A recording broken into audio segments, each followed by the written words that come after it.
Oh my god, I took a nap and I just woke up, so I'm still like I'm still like uh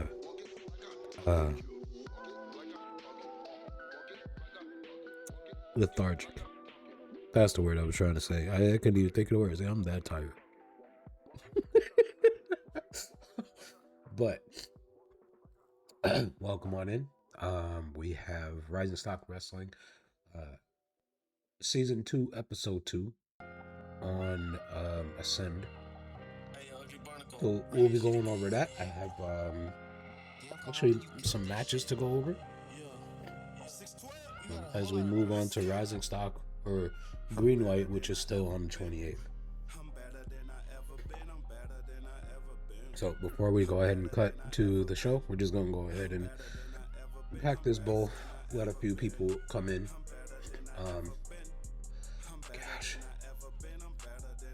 and go from there.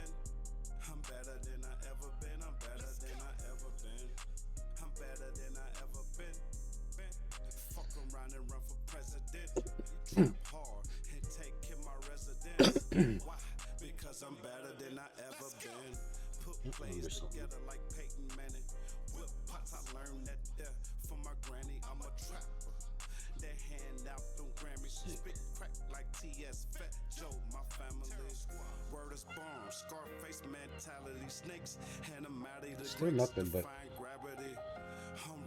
I have chat up.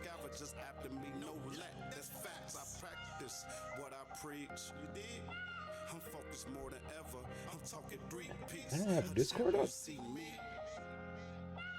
Legendary on my shit. Why? Because I'm better than I ever been. I'm better than I ever been. I'm better than I ever been. I'm better than I ever been.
Using my controller.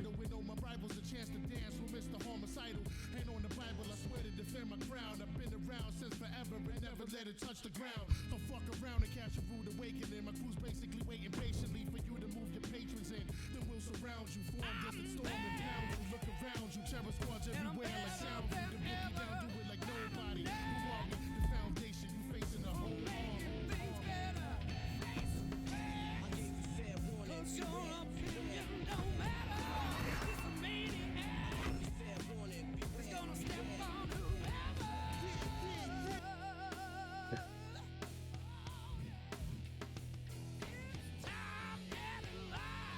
I wish I can go back. I can't go back.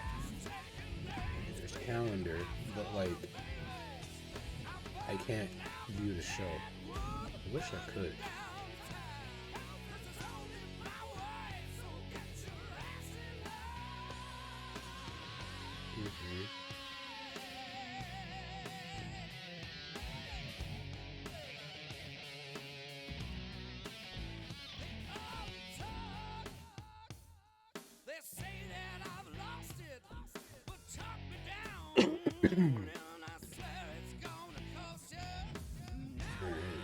On Friday. All that's gonna go.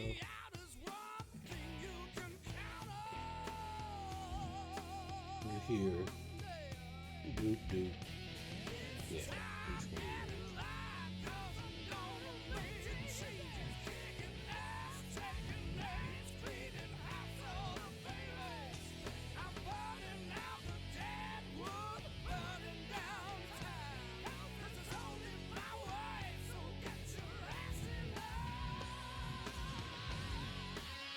Okay.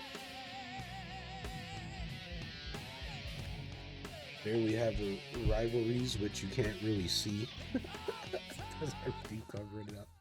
But on the bottom, there's Ryan Cook versus Joshua Matoda, Brianna Matog versus Ruth Nocturnal,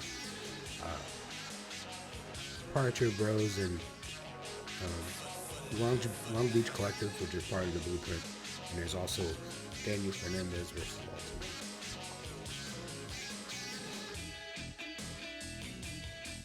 Joshua, whatever, Moana. It's toast. Hell yeah. I believe in our champion. And Joshua's just in it for the ride and riding the champ's coattails, you know? Yeah, let's get into it. For tonight's card, we have Griffin Parcher versus TDJ. TDJ is one half of the Long Beach Collective. They're going at it at green light for the tag team championships. Will Nocturnal versus Brianna Matog 1-on-1 just to get a feel. You know, it's a fill out stage this week for everybody. Fatal 4-way. One of these men will face the champion at green light. Miles Asset versus Lone Star Jr. Lone Star Jr. just trying to get some more wins under his belt. He beat the shit out of Bruce Gray last week. So we'll see how he goes or how he fares against Miles Asset. Miles Asset lost the 6-man match last week, so he's kind of pissed off. Baltimore and Daniel Fernandez against the Good Old Boys. We'll see how well they work against the former tag team champs, even though they're opponents. Coming up at green light. And you have Toxic Culture versus the Flashbacks. Sarah Rush versus Edie Rose 1-on-1. Anton Graves versus Greg Murphy. Again, both men are pissed off after losing their matches last week. And you have Ryan Cook versus Akane Ali.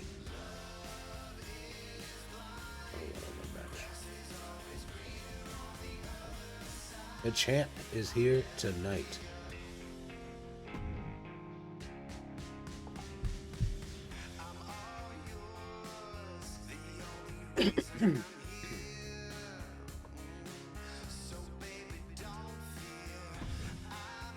Oh man.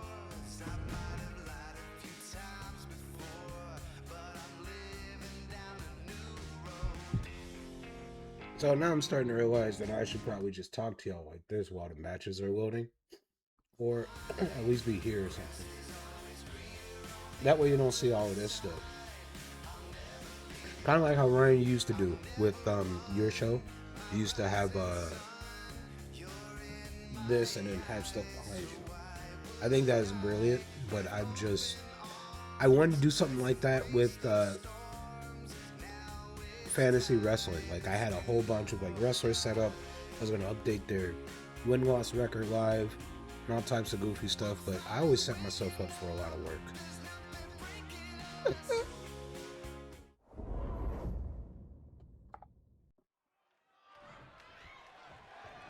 Both men are already in the ring. Oh, and the ref's down. This match is still going to continue. The ref's down and they're fighting outside now.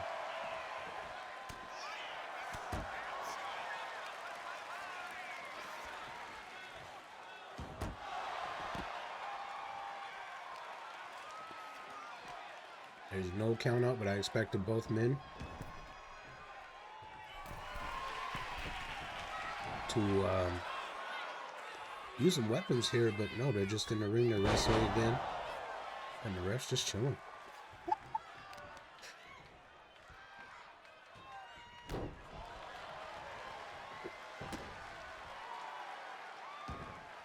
I got a Discord message about the visual novel about pro wrestling being a voice actor for it. That's cool. Hell yeah. Take those opportunities, dog.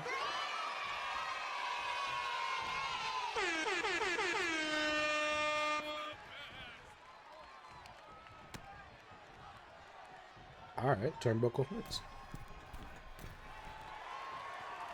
And TDJ's working the leg. Hits him with a drop kick. Referee's back up on his feet. He's standing. I want to tell you one thing. He's doing great. Come a little closer. You don't want the driver to hear this, Vince. Vince, look out.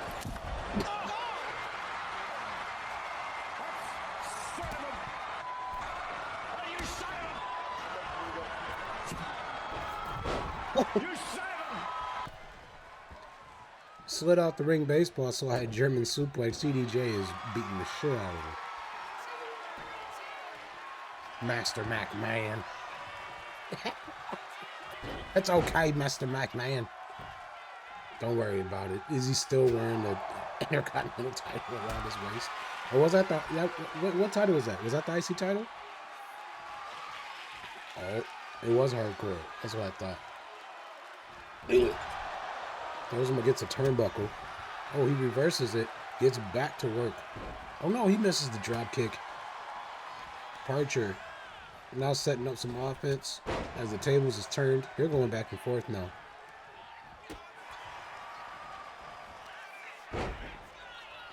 Hardcore champion Gerald Briscoe. Oh! Stamps on the back of his head. They're still going back and forth here. DDT busted open the hard way as he fell face first. Oh! Call me Nick Wayne.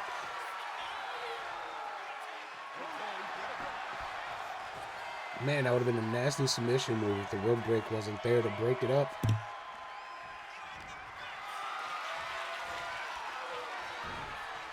Oh. Classic. Old school chop block, as he's called the king of old school, TDJ.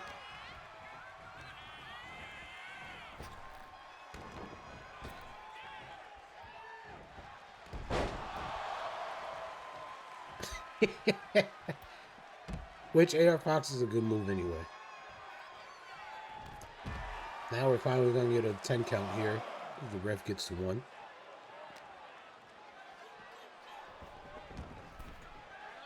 You know who's really good? Austin Ace. I didn't know he was that good until I seen him wrestle Will Ospreay in highlights from Dynamite yesterday. I think it was Dynamite yesterday.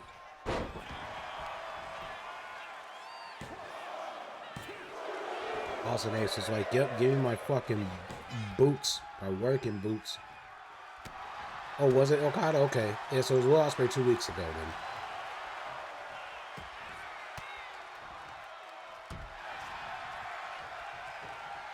Well, fucking Tony Khan was impressed how the way Austin Ace was bouncing around like Ray Phoenix in the ring. It's like, shit, you could work next week. Hell yeah. He was high off of his mind. TDJ gets out of that devastating headlock. Parcher is busted open again. I forgot he took that DDT earlier. He's looking like how he was last week. Man's bleeding more than Cody Rhodes. Now he's 2 for 2 in the season. Nasty back suplex. 3, did it. Holy shit, I was not expecting him to get the pin off of that back suplex. It looked nasty, but holy shit. Hitting him right by the corner, too.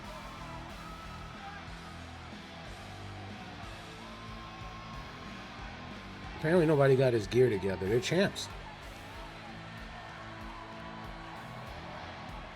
We'll get him right after the show. I had to work a little out in DoorDash and had to get the seamstress together. Damn, I thought the other guy was going to get the W. Yeah, who would have thought? Good match. Ryan gave it 3.5 stars in the Cook rating. Not Notebook. Not Notebook, but almost there.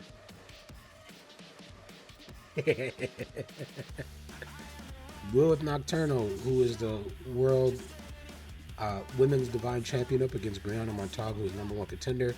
Brianna, in that 8-woman gauntlet, I think eliminated like 5 out of the 8. And you can't eliminate yourself, so she eliminated like almost 80%. I don't know the math, but something like that. Okay, like 60. But still, like, holy shit. As we continue on this match, Lil Nocturno, when she defended her title, as Ryan said, she doesn't get paid by the hour. So this is going to be interesting. I feel like Brianna's going to prove a lot to her here that she's not the lady to mess with.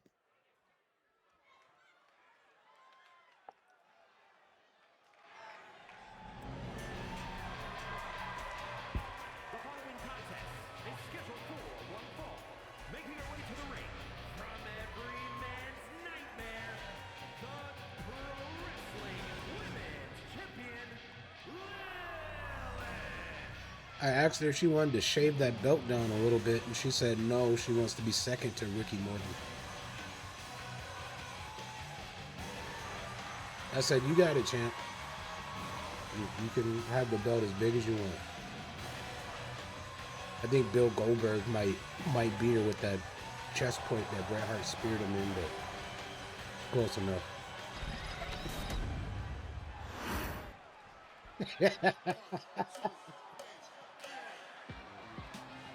You can't see the whole title belt. Even wrapped around his waist. What the hell does that say? Greatest battle royale. What? He doesn't even remember he was in a battle royale. He's so old.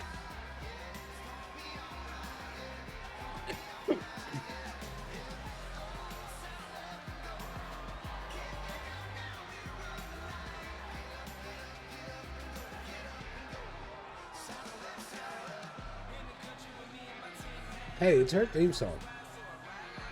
I'm sure it belonged to somebody that you was no longer employed there, so it's hers. And she loves it.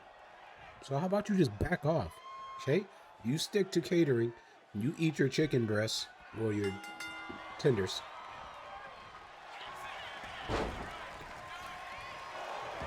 And your, what does this say? Custom crafted Acapulco tacos. 4 of them. Okay.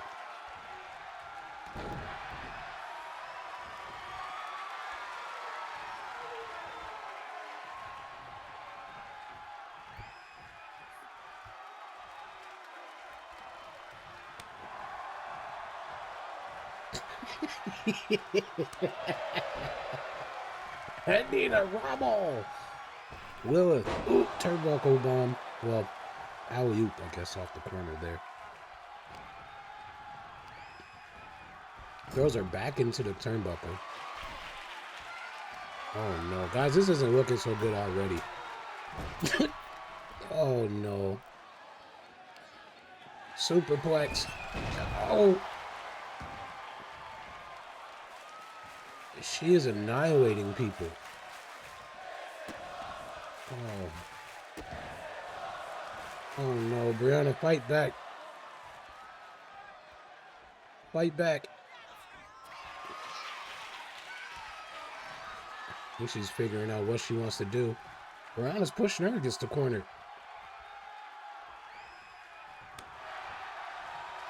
Second tight ref distracts her. Gives her a cheap shot in the corner there. That's the only offense that she's had so far against this match. Is the champ is just not playing around. Ooh, high face off the pin. Excursion ref.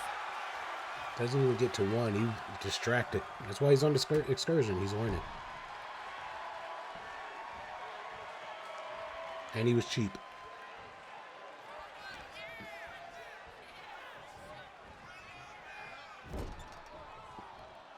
They love that turnbuckle. As they pick each other apart in that same area. Both women. Oh. Clothesline off the ropes. That was quick. You better be careful. So fucking... That's... Who was it that happened to? I hope it wasn't Eddie Edwards. I can't remember. But Buddy took a super kick from Santana. And Santana gave him no time to rebound off the ropes and straight smoke. Oh, God. Oh, punch to the face. And the ref just doesn't care. Ref, I know that doesn't need to be translated. Come on now. Okay, well, she's getting choked out. And I think it might be over. Oh! What? Oh! Oh! Insult to injury. This ain't even necessary. Oh my goodness. Well, the champ's a piece of shit.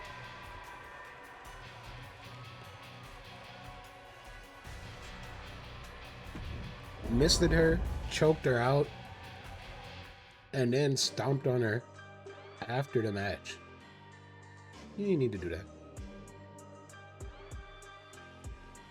Up next, an Extreme Rules match, a Fatal 4-Way for number one contendership to the United States Hardcore Championship, which is currently held by Michael King. Not every man has went up against Michael King. I don't even think Eric the Red might have. But either way, we're about to crown the number one contender here tonight.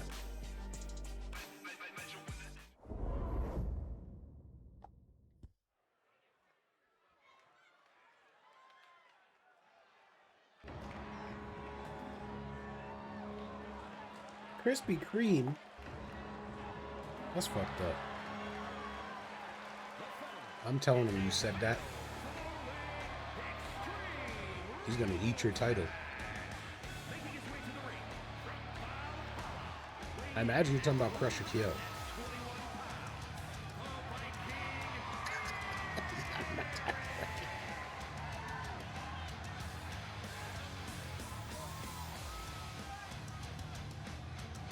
By the way, I'm going to start opening up wrestler applications. And I think every wrestling night, I'm going to have an opportunity for you guys to improve your character. So, like, 1,000 channel points or pint bucks. I forget what they're called now. Drink tickets. Yeah. So 1,000 drink tickets will bring all your stats up plus one. I think 45 tickets will bring your character up plus 5. and for stats. 97K, a lot. Because 9,000 is plus 10. But I think I want to do these once per stream.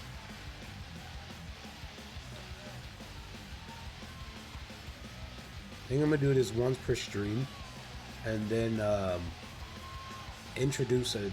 We already have a Twitch champion, but I might introduce a chats champion.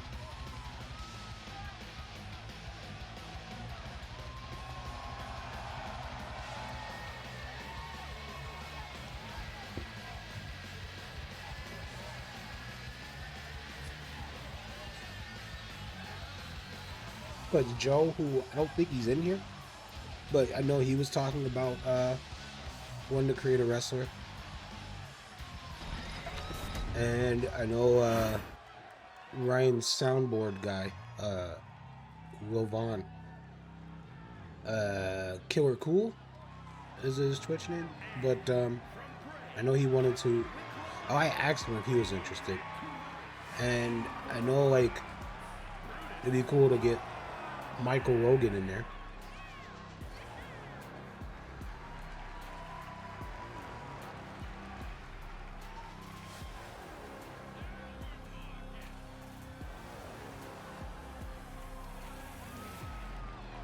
I was thinking about having the title be intergender. Where's Bully Bowers? You're telling me.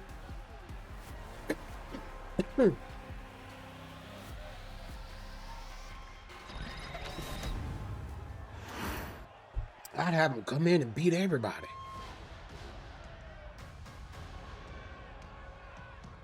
You gotta get blind ref Nate Newman.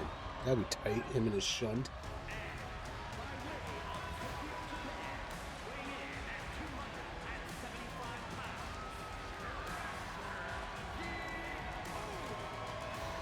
Apparently the one that says Krispy Kreme on his tights, Crush Shaquille, former United States hardcore champion. Ryan, I think this guy might smoke you in a death match.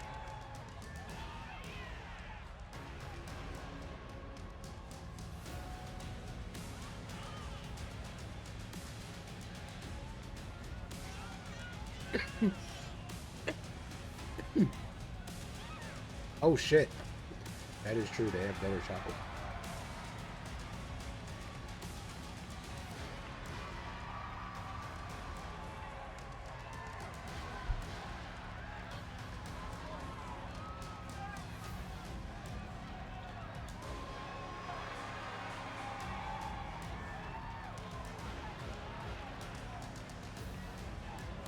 It does.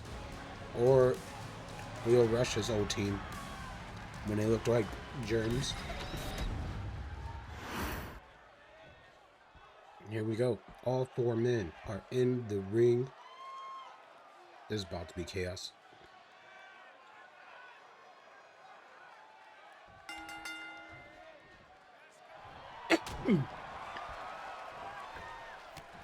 Damn. Crush a kill with the springboard. Well, I almost call it a splash. Press. Something like that. Backdrop. Eric the Red on the other side. Gets choke slammed by Brutus Holland. By the forehead, by the face. Disrespectful. Got a pinfall. Gonna take a lot to get down to that 3 count there. However, pinning does wear them down.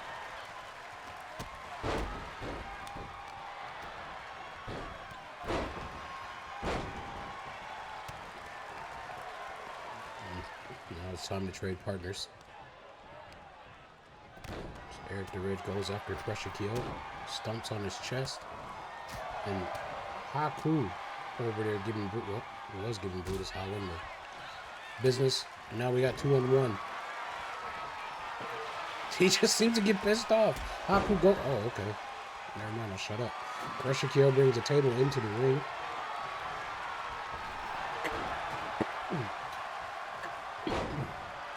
Splash.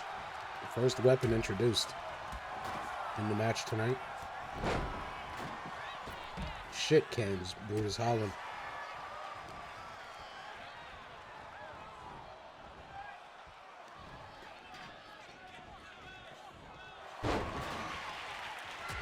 leg sweep or sweep. Second weapon, Kindle stick.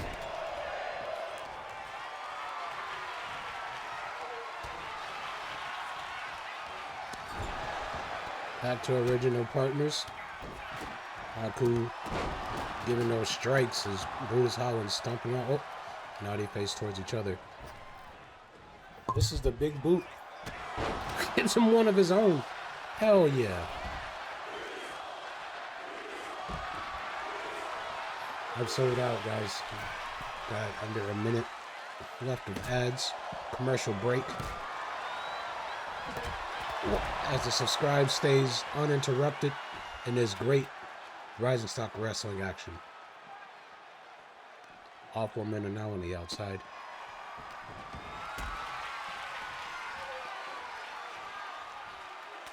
I thought he was going to powerbomb him on the outside. Haku fights it off.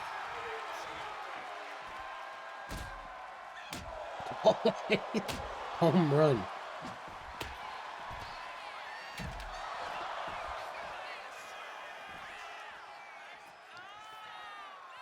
Oh. Damn. I don't know what kind of driver you'd call that, but shit, he's dead. Oh! He tried to power slam him. Dude, it's just showing he's too much weight. Not enough gains. Ooh. Ick. I mean, good for Haku. You know, that's what's standing out of the 4 men. He goes off to the top rope, hits a splash, and kind of gets 2 men there for 1. Just giving him a nice massage. He's hit. Oh, God.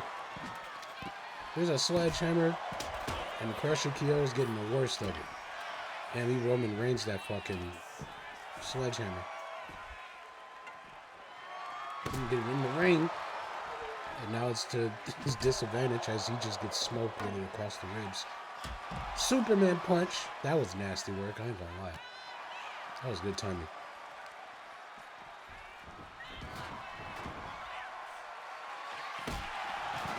Haku learned his lesson against Brutus and said, I'm gonna go out a weapon.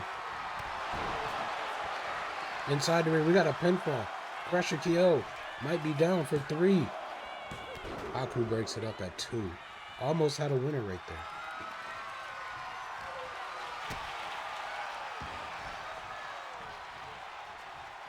Oh. Nice rolling neck breaker. But all 4 men are in the ring. It's going to be difficult to get that pinfall. So he just left him alone. Oh!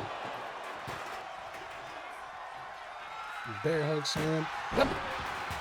Okay. Hit me with the table, you idiot. Guess Haku there forgot his spot.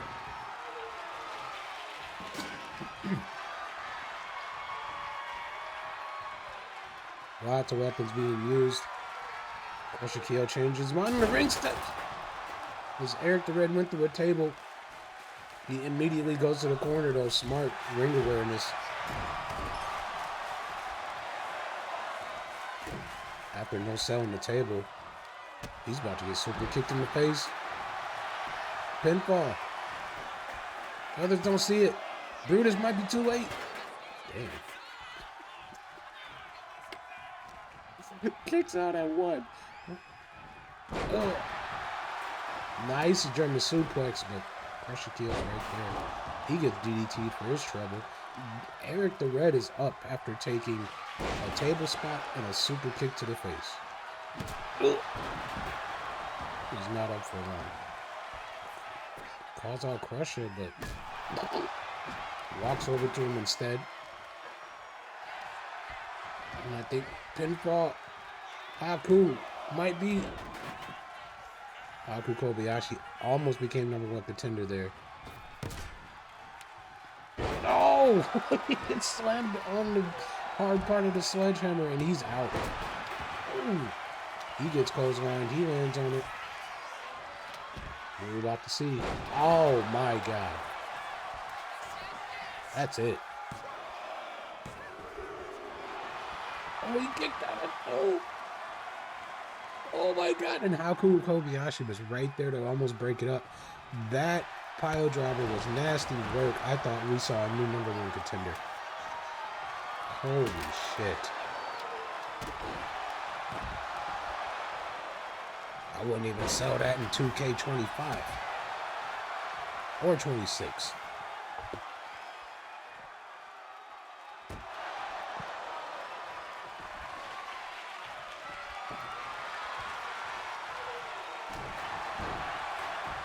Knee straight to the face. He thinks that's it.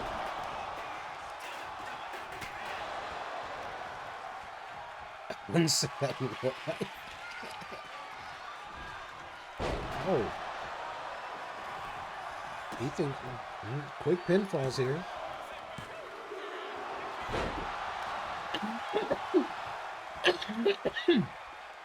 The refs still count to 3. Almost. Bruno Crusher broke it up. Haku. You could have just dove on top of him, dog. Either way, he breaks it up. Guess he wanted the most effective way to do it. Damn, got him off the kick. He won't go for the pin because obviously it's just going to get broken up. Dummy.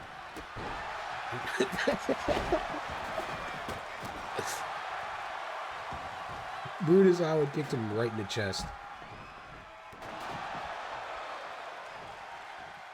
I don't think either man just knows what to do here.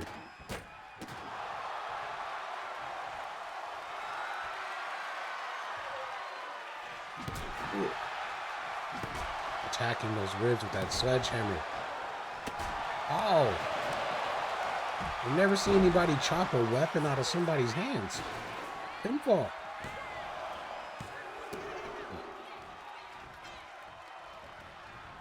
Ooh. Nice slingshot hammer there. Oh my god. Double stomp to the face. These men are hitting these like high octane moves, but there's just someone there to break it up because there's this fatal 4-way. Damn. They work together on that double bomb. And now, oh! Nasty suplex by, oh!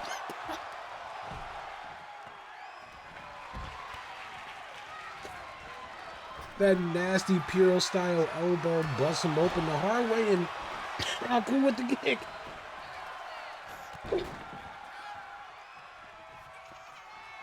Oh my god. That was a crazy string of moves right there.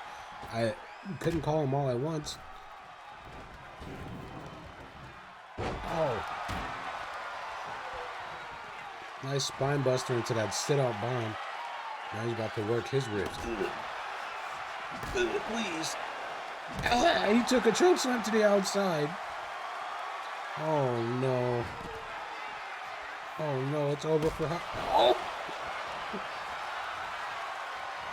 Oh shit.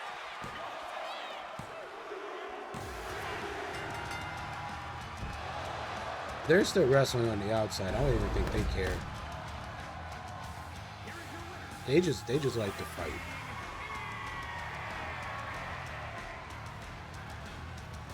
Eric the Red almost losing all of his face paint in that crazy match.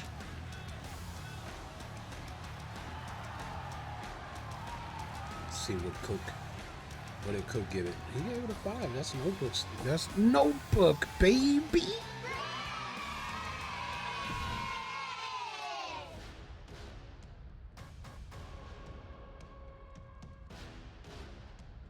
Regular one-on-one action.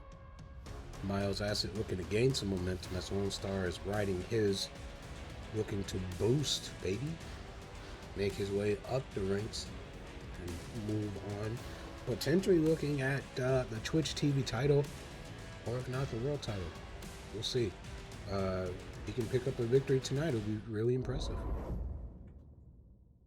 Wouldn't sell that in real life.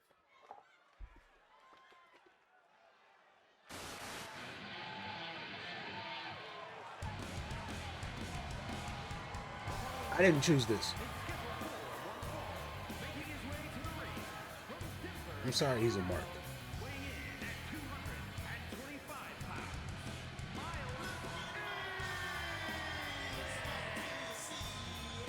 Representing toxic culture, the leader of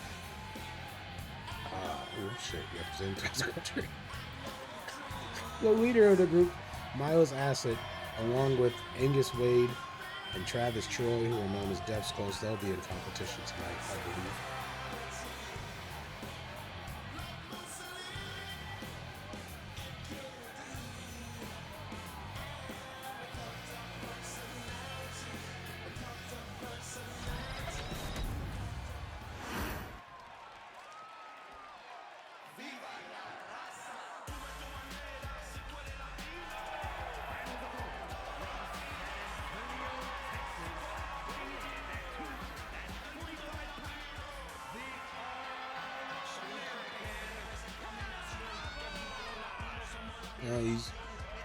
I don't know if it's like cocky, arrogant, whatever, but maybe not. But he's shown me his outfit backstage when he actually like gets up there, and wins or in a title. It's kind of nice. It matches the Titantron, I will say. So he's definitely playing this out. I just don't know what he's doing right now.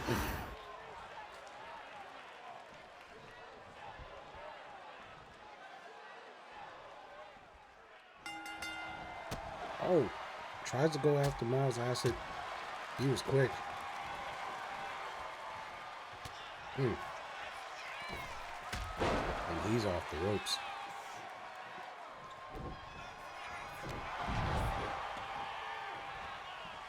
Miles is smarter than this, and it shows. Former Twitch TV champ himself. Oh. This is Sentai. Underestimated there. But it's okay, he's back on offense.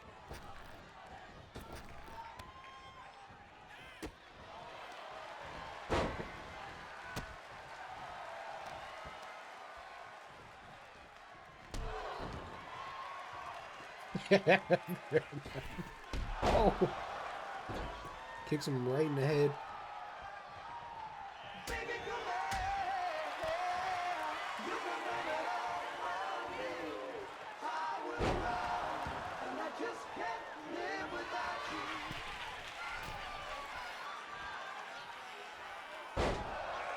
Thrown over his shoulder. There's the pinfall.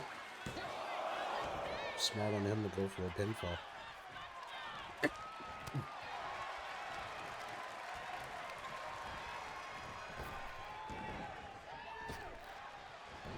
Drop down, leapfrog. Chop to the good. Have to run the ropes. That's no fun. Now he shit can. Strikes on the outside.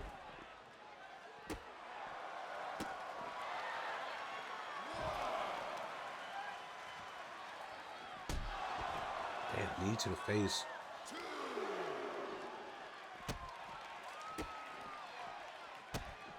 He is straight thugging him.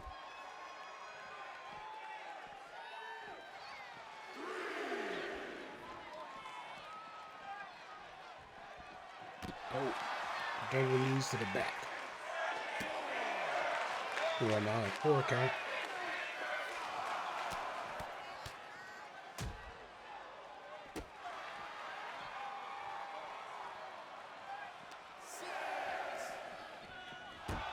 Oh.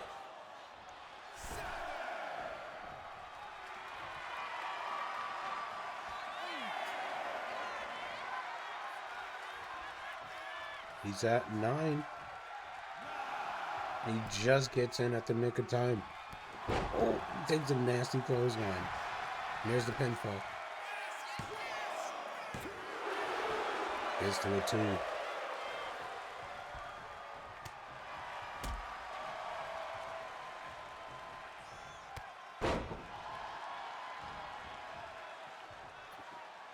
Oh, something personal with that knee. Now he's stomping him. in the upper back area. Along with some strikes. I think he caught him right in the bridge of the nose there. Oh, kicks him right in the face. He's running senton. Still doesn't go for the pinfall attempt.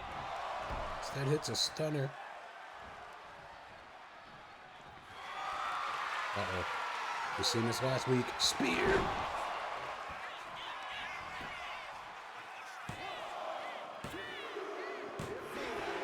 Lone Star Jr. winning second week in a row, getting some momentum. Look out for him.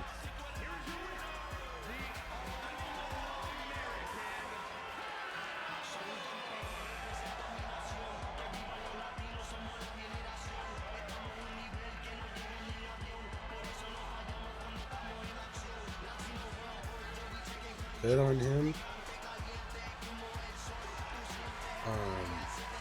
When picking up 2 impressive victories back to back. Yeah. Ryan gave it 2.5. I thought it would have been higher. I thought that was a good match. We got outside action, back and forth, too.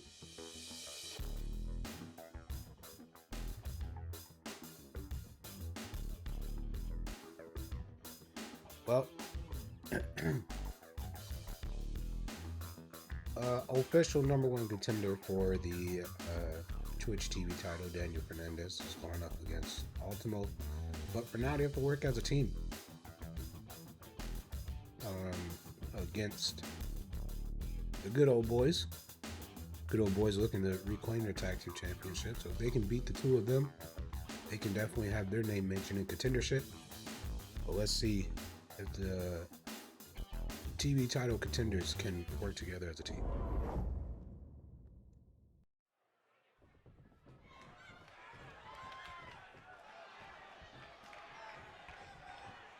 And now they can't even figure out who wants to decide or start this matchup here. Looks like it's going to be Ultimo. But he said some not so kind words here to start the matchup. But here we go. TV champ against big man Charlie Johnson.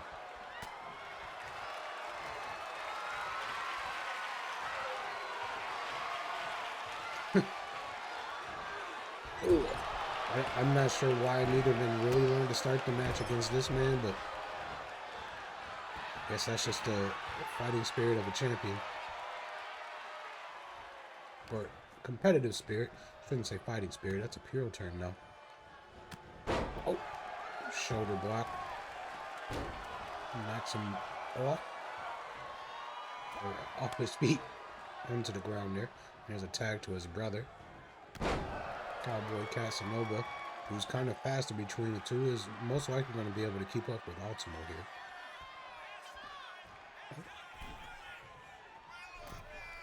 Springboard, drop kick. There's the pinfall attempt. Daniel Fernandez didn't even bother to break up the pin. He's that mad. He's just going to watch Ultimo here. I don't know if it was because he doesn't care about his opponent or he wants his opponent to get weakened. But the fact that he may have a loss on his record is real interesting. Ultimo's fighting now. Child. Oh, the big man, but he hits him with a big boot. Big boot. Blow out those tires. Because that's how Ultimo gets most of his offense there. He's a high flyer. We've seen him win the title with a 450 elbow. Rich Logan, have you seen someone do a Phoenix 630? Like, these kids out here are doing wrestling moves and, like, skateboarding. Like, everything is just... These kids are just something else, man.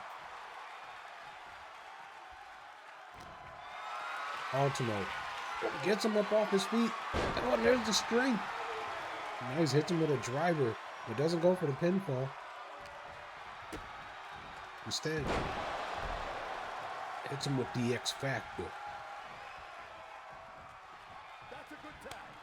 And there's a tag to Daniel Fernandez. It's time for him to get in some action. He picks the big man up and scoop slams on no problem. And there's a pinfall. Smart by him. His brother didn't even bother to break it up, and we didn't even get to a 1 count. All right, quick tag there. He realized what he was in for and said, nope. You got this. Running knee to the face. All right, Cowboy had to break that one up as we get to a 2 count.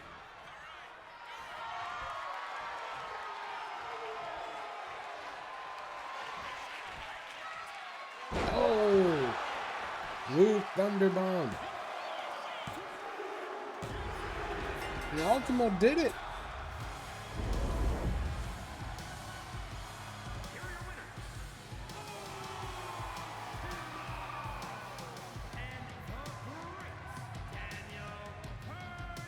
Okay. I guess Daniel Fernandez gave props to where props is due. Said, okay, you got the pin. I mean, he put most of the work in. I think Daniel Fernandez only came in and hit a scoop slam.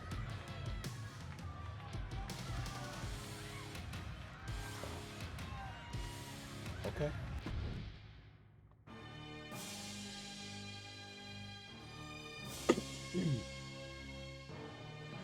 Tag team action. Toxic Culture. Death Skulls. Which is Angus Wade and Travis Troy. Well, I said it the other way, but Travis Troy and Angus Wade if we're going left to right. And you got the flashbacks, which is Tom Reynolds and Riley Flash. Tom Reynolds has not won a match, but he is definitely a fan favorite here in RSW. So we keep him around, although he probably should have been eliminated into the last season. And this might be his final season if he doesn't pick up a win. The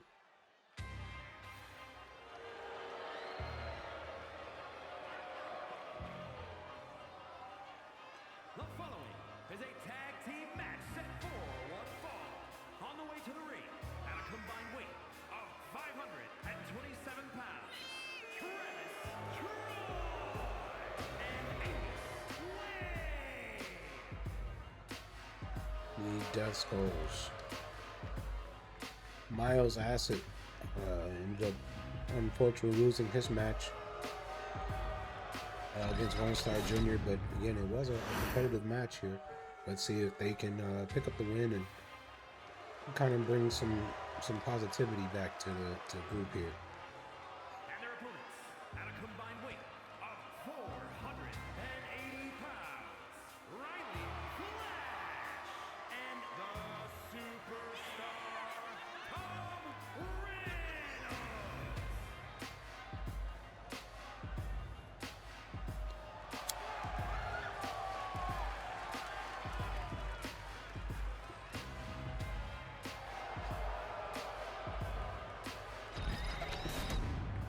The throwback Tom Reynolds and Riley Flash, known as the Throwbacks.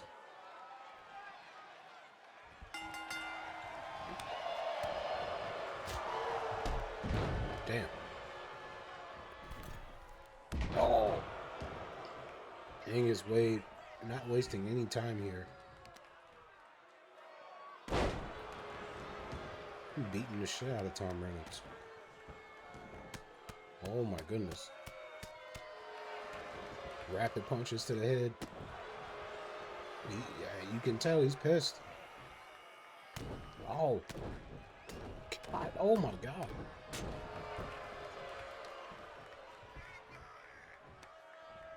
Okay. The crowd is booing. I think they're feeling bad for Tom here as he's just getting annihilated against Angus, who's it's not over the loss between them and the Blueprint. But Tom, what a wraparound DDT. And that puts him in an armbar. He tried. Let's go. He's still keeping the offense. Tags in. Riley flash.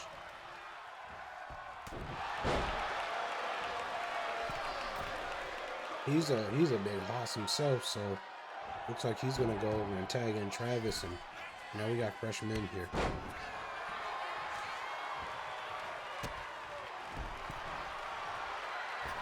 Oh! Springboard road drop by the Canadian.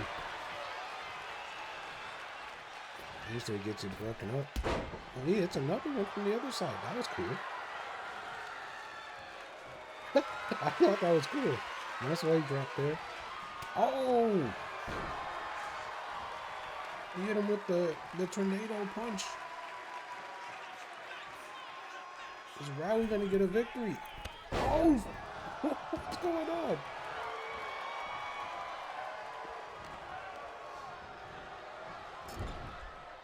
As some of you may know, Riley Flash, good old legend from the My Rise. Oh! He threw him for the diving shoulder block. And Tom Reynolds. Oh. Oh, man. Dodged the kick and gets kicked anyway. Couldn't get that out. And there's all the momentum lost from the flashbacks.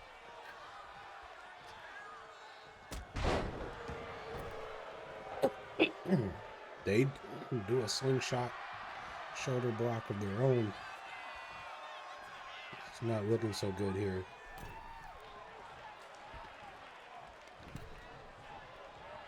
Oh, squeezing the life out of his head. The life out of his head.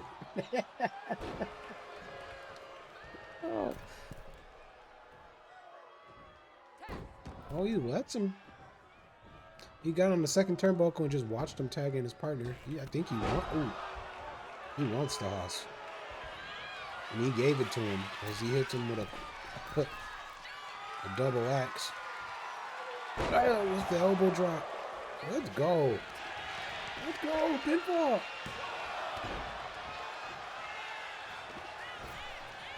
Travis Troy there breaks up the pinfall. I'm rooting for him. I want them to get a win, especially with their debut in season 2. Ooh. Yeah, start on the right track here. So I'm really rooting for him.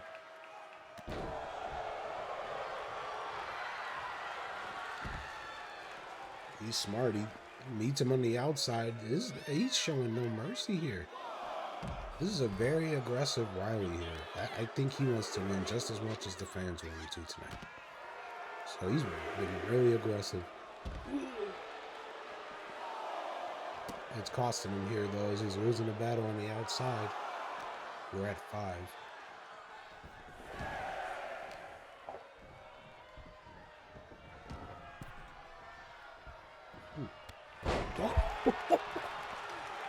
I threw my horns up. What a lariat. Oh, man.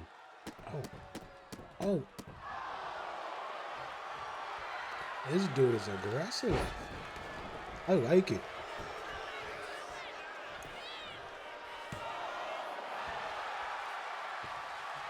I wasn't even going to count that. I was just waiting. Oh, misses the elbow. Shit. He had an opportunity to hit the elbow. Oh! Damn.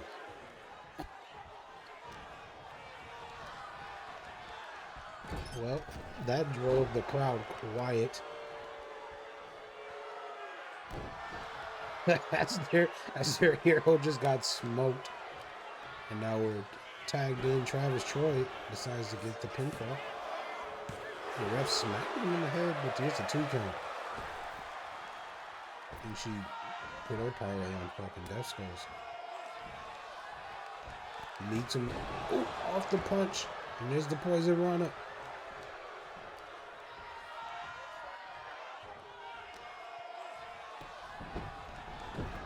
We'll see some gator roll action. Interesting. Oh, look at the instant recovery. He was waiting to meet Big Man. To meet Big Man. Elbow off the forehead. Unbox style. I'm telling you, I really like this aggressive side of Riley here.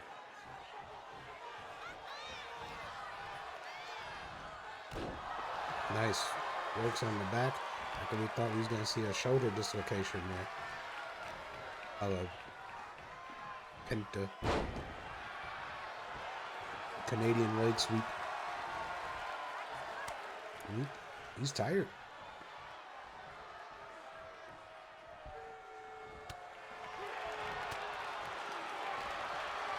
Tom trying to get some offense in. Let's go, Big Tom.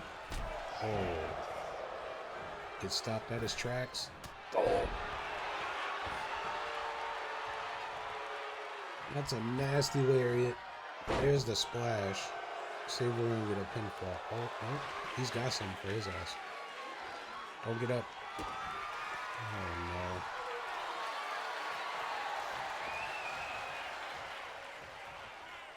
no. Whoa.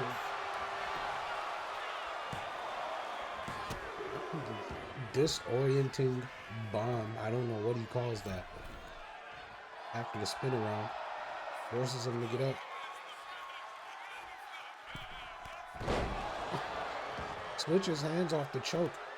And if it wasn't for Riley there, that match would have been over, honestly. Then comes Travis Troy. And this is the attack, but gets hit with the drop kick. Trying to find some offense here. I feel bad for him.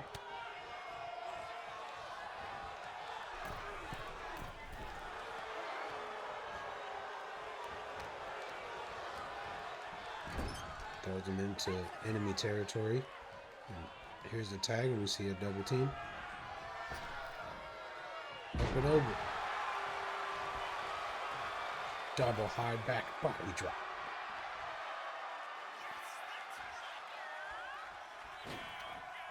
Oh! Slingshot splash. Onto the littler guy, too. He's about to do it again. Twice as nice. Here's the spin. Bam!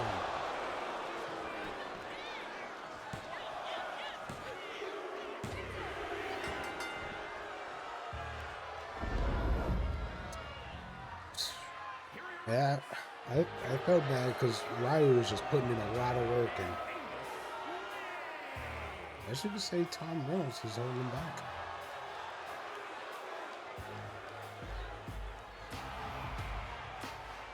Good for Toxic or Death Skulls here as they pick up the victory.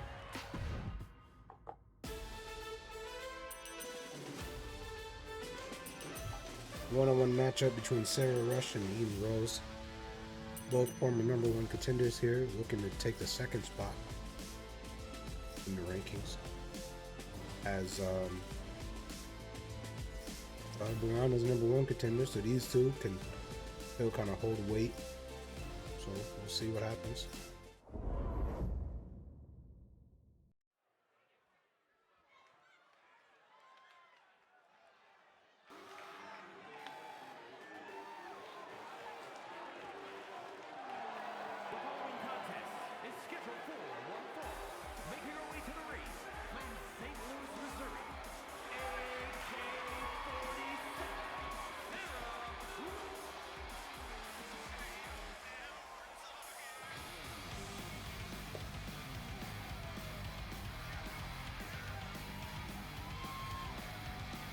I believe she's called AK-47 as a nickname because she's actually really good on the ropes.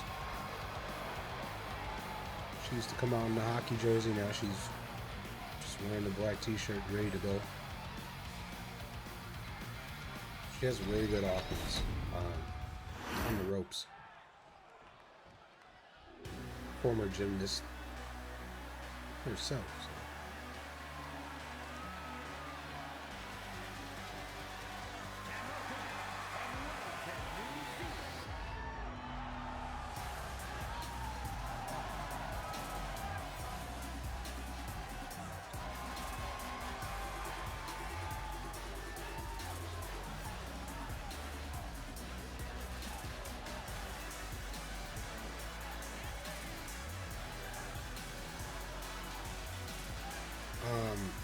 definitely believe one of the finalists, not like one of the semifinalists in the tournament to crown the inaugural champion of Flip Nocturnal. I believe she was one of the final four. Ended up losing to Love Nocturnal, either in the finals or semi.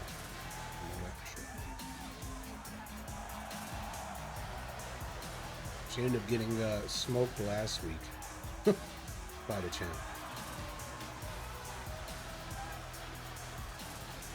So she's kind of taking a step back here. But we'll see if she can go back to her winning ways here tonight.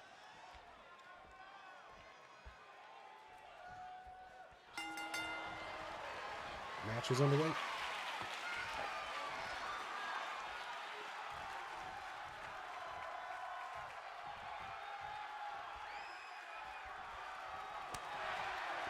Cheap shot against the corner. Ooh.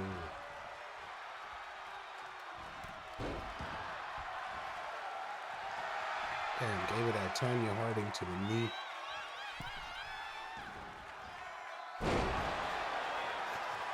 Nice roll through neck breaker.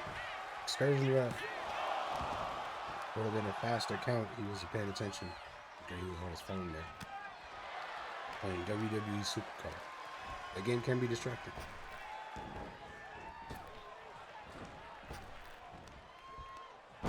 Ooh. Nice. Off the ropes.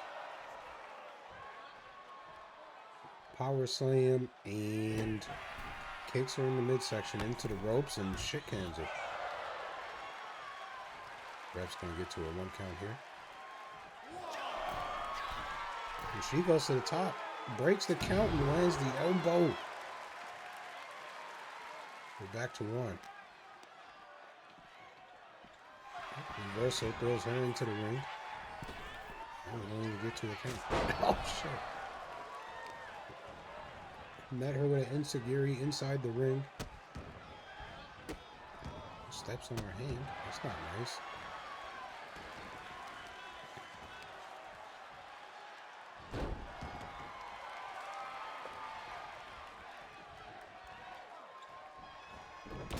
Oh!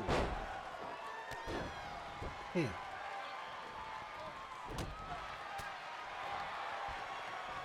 For the back fist, they're exchanging blows. And reverse, like timing or getting each other's moves, and it's back and forth. There's a knee drop across the chest. Ooh, see, I told you, off the ropes there with that Phoenix splash.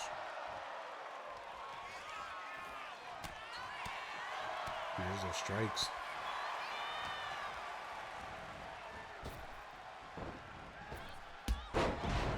Leapfrog into the drop kick.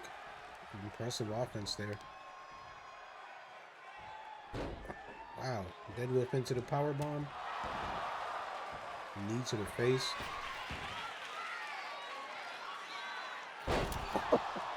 Just splashes her off the top rope, but drives damn near 3/4 of the ring. Oh. Knee to the head, and she had to get up out of there.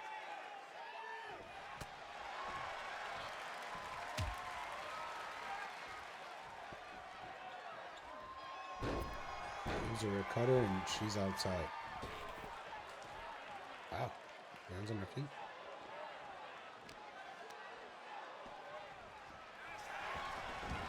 As soon as we're back outside, we're back inside. And she needed that as she resets her offense.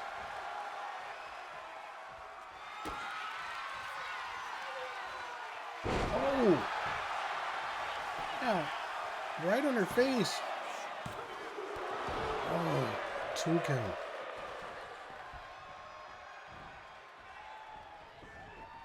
Wow. Almost looked like the Mrs. finished there, but a little more complicated. Oh, she's stomping.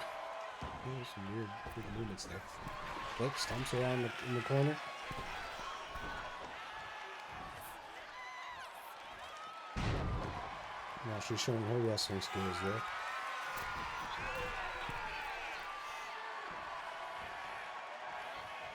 Tells her to get up. What she got in store? Oh, it's the splash.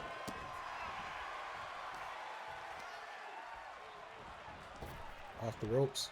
Nice neck breaker. Say she's going to capitalize with a pinfall. Oh, axe bomb. And we got to come back. Oh, kick in the face. And she's there in the turnbuckle. Let's go. The crowd's fired up. That's a division kick. Oh! Nice moonsault off the handspring, but only gets a run off that flurry of offense there. She's got something planned for her. Stay down. Okay. Oh my goodness. Nasty pile driver. I think that might be it. I didn't think she had that in her. I thought her finish was something in the top rope.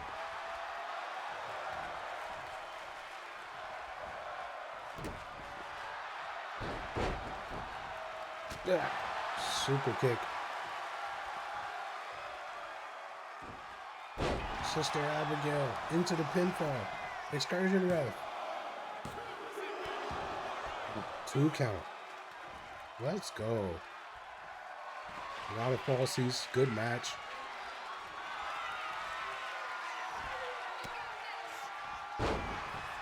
She breaks out of the torture rack.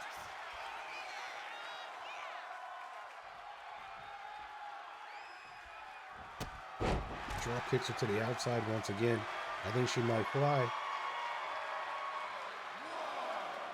Come on, she gets the crowd fired up. Let's go. No, she changes her mind. Just kicks. Okay.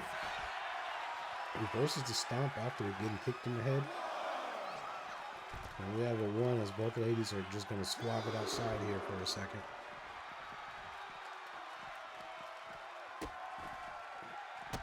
Works on the hand again. I don't want to take too many of those finishes.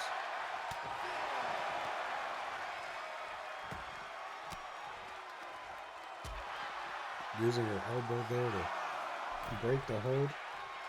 She's inside. She gets in a 6. Right in the... Oh, there's that pile driver again. There's the pinfall.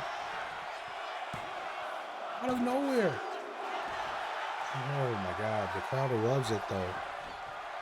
I think they're calling for it one more time, and that will definitely put her away. Oh, she misses the splash. What is she gonna do here? Oh, roll through neck breaker.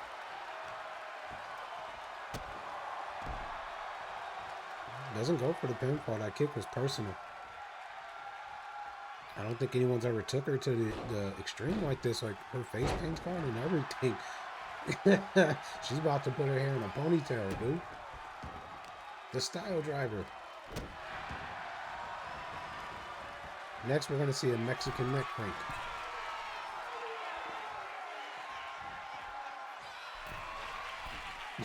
Or unalived dive.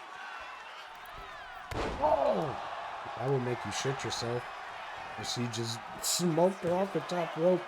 I think she's knocked out. Oh God! You see her leg? Her leg went limp off that pinfall. Oh! You talk about desperation. That was desperate, but the Mexican neck break is trademarked that week.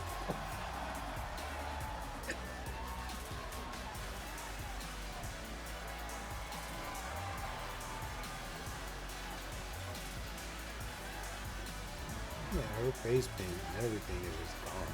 What a good match as Ryan went no book. And we get 4 out of 5 stars. It's a new day. Yes, it is. And I believe what is our semi-main event here tonight. Anton Graves versus Greg Murphy.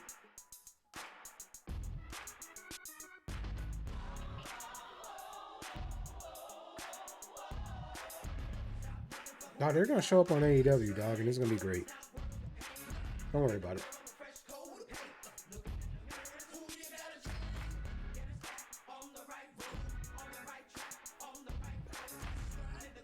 Big E's gonna retire.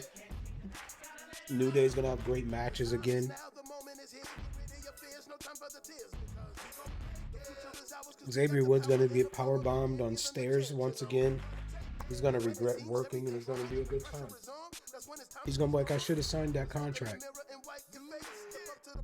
I should have signed that fucking contract as he's icing his back. Because they had plans for him to just be a video game personnel like Tyler Breeze. But he left. Which, yeah, he can make more money and probably find his passion in wrestling again. I think Woods is a good worker. It's not shit. Far from it. Welcome back. Your work lasted 33 minutes. New Day versus Bucks in Wembley. Oh yeah, I know they did. They asked like everybody, I think. And that's just the quickest way to shit the bed, but also sell the company.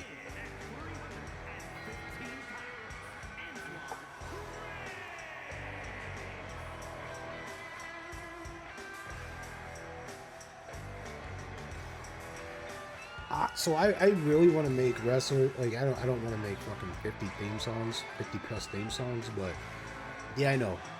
But they mute my stuff for everything, so I don't. It is what it is.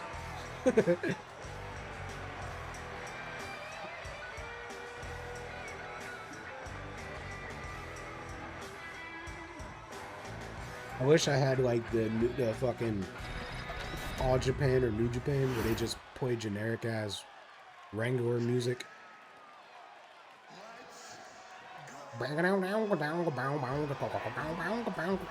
Coming down to the ring, Mystical.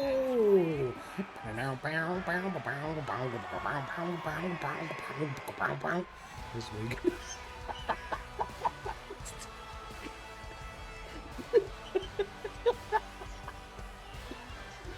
It's stupid.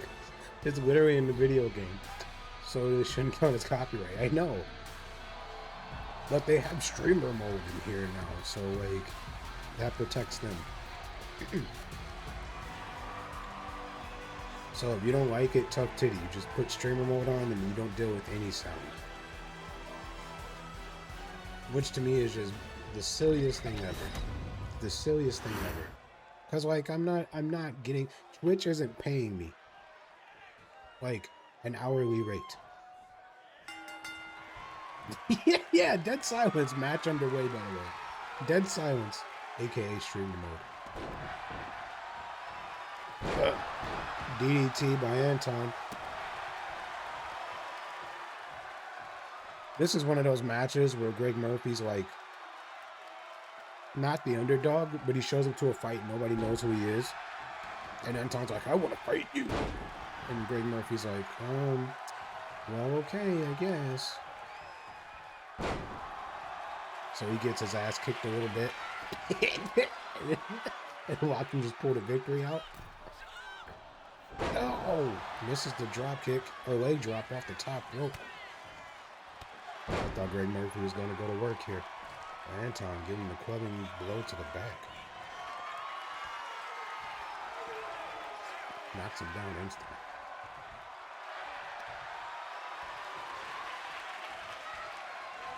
Alright.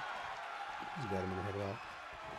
Just literally give everyone 1 through 3 generic themes in the game like WCW versus. Oh yeah. Everyone just came down to BMI number 8. Whatever the fuck. Goes from a headlock, puts him into a takedown of a headlock of his own here, but Greg Murphy's back onto his feet. He teaches middle school wrestling, so I think he knows a thing or two. He's also a retired military that we don't speak about. Oh! Pure strength brings him back, and now he's on the outside to get a breather. Let's hand it to the outside. It's so devastating. Yeah, he just uses the middle school kids to keep his skills sharp as he's stretching the shit out of him. Pinfall attempt. And this, kids, is a Steiner recliner.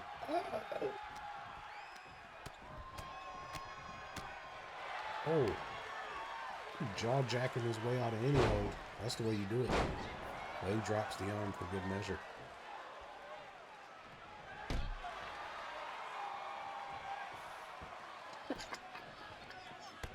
What's your name? Briley. Puts him in a half crab.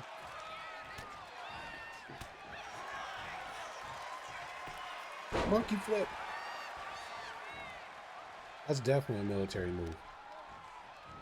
Oh, leaves him right in the face. Oh.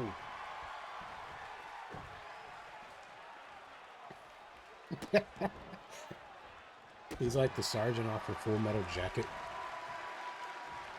I didn't know they made shit that high.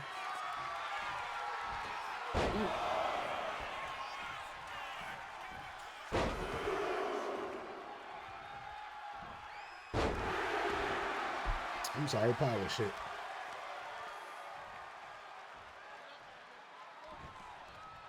Being tactical here.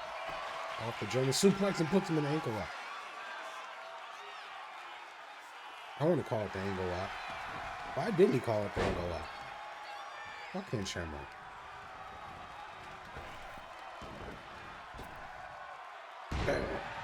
Didn't Swagger call his the Swagger lock?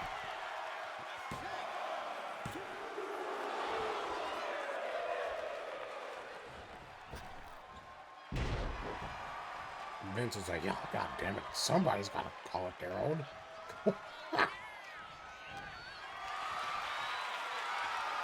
Yeah, it says the same for me too, but Ryan's just cold-blooded.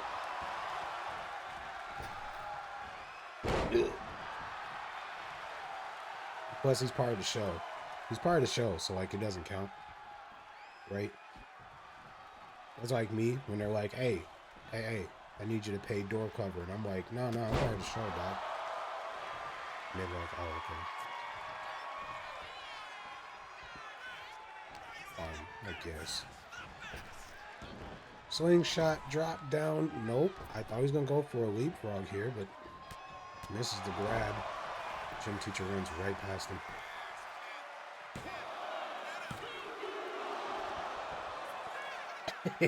I'm used to it. No, it shows Ryan all the time, though. But yeah, my stream deck says he won. Also. But then, like, sometimes, like, people be working, and they don't tell me. Or like Tiva. Tiva has, like, a seven stream watch. He's probably watching right now, and it won't tell me. He'll be owning. Or sometimes, oh! Arm drag off the top rope. Nice pinfall. He's smart of him here. Ref took too long. He at least would have gotten a 1 count.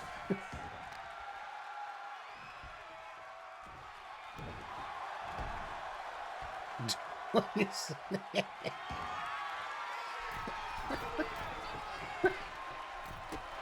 man, you can, I mean, you're in the back playing video games and shit, so it's cool. There's catering.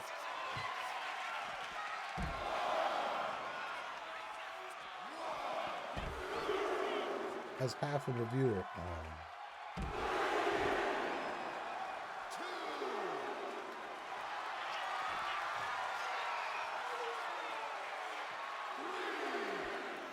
Stop it. Get some help.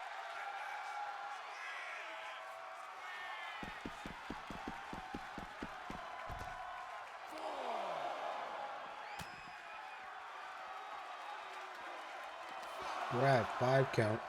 Both men brawling to the outside. Valentine said, no way, you're not throwing me into the steps, and throws him back inside the ring.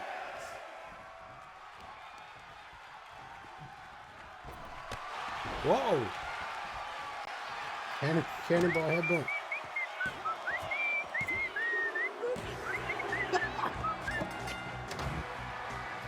I guess that would, holy shit.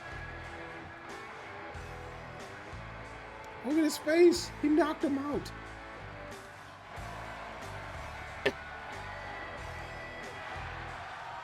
He's so concussed. He doesn't even know what he's doing. He just congratulated Anton. Okay. Grandpa Simpson with the distraction.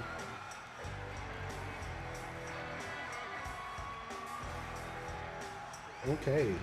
Gym teacher. I don't know, man.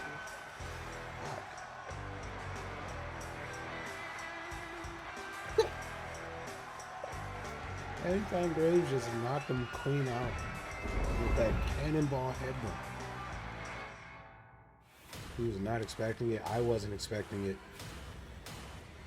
And here we are in the main event.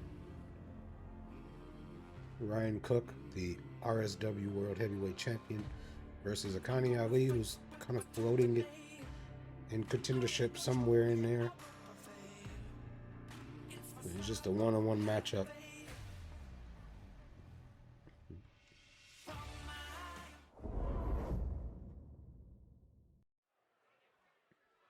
He's like, I can finally go home.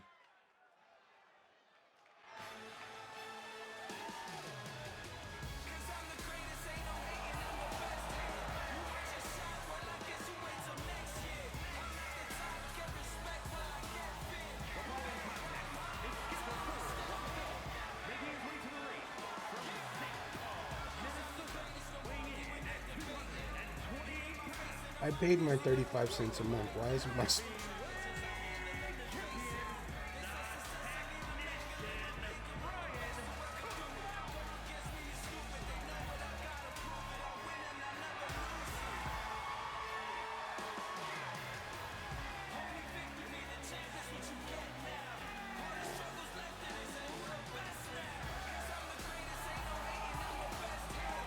Oh, I gotta type in the sounds.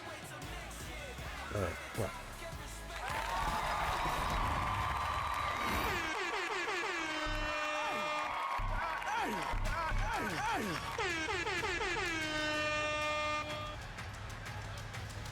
That was for his entrance.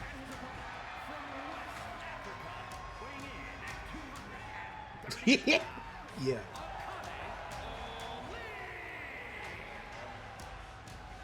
The third Ziggler. Wrestling has more than one royal family.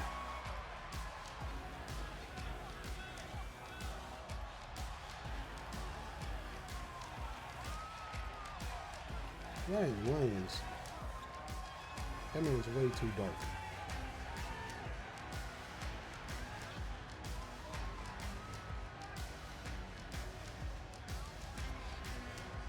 He represents Niger. Niger's pussy is the tightest. Ghana's pussy is not.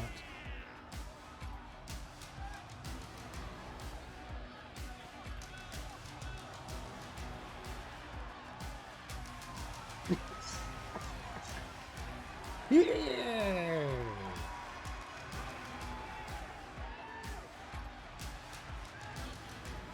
He's in his Will Ospreay gear, mate.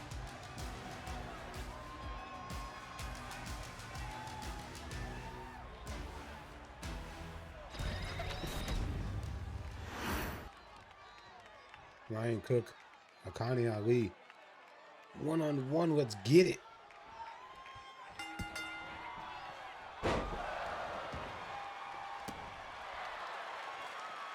Instant knee drop.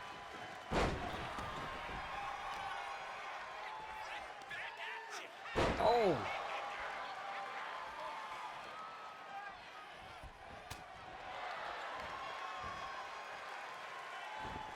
Versus the backdrop. Oh, finally quick on his feet too. Nope, there's the strikes.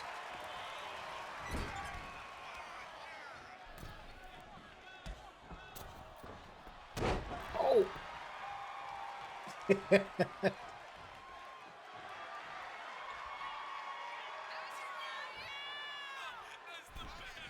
Switch on.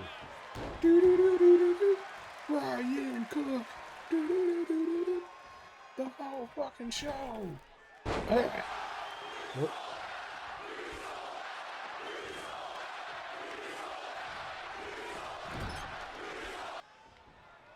Hell yeah. Oh. Super kick. Yeah. Pinfall attempt. 1 count.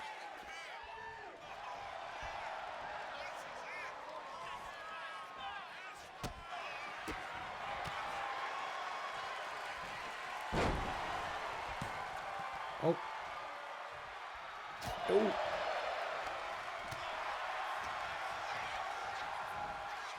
Swing shot. Misses the punch.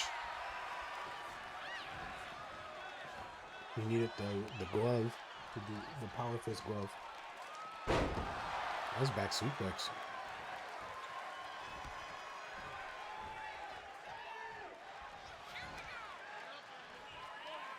Damn. Throws the shit out of him pinfall. 2 count.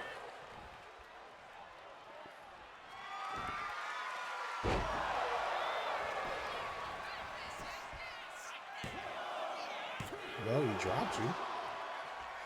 Almost got a 2 count there. He powerbombed the shit out of you. He hit you with a splash. Which high school is this at tonight? Central High School in St. Paul. I had called it, but he didn't. Just like hitting a standing 450. Or you hit a 450, land on your feet, and then splash. You playing bingo after? This isn't a bingo hall, it's a high school. Oh!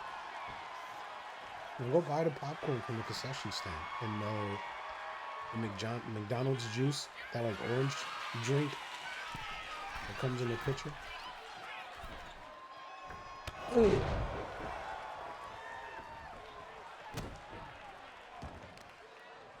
Stomp to the back.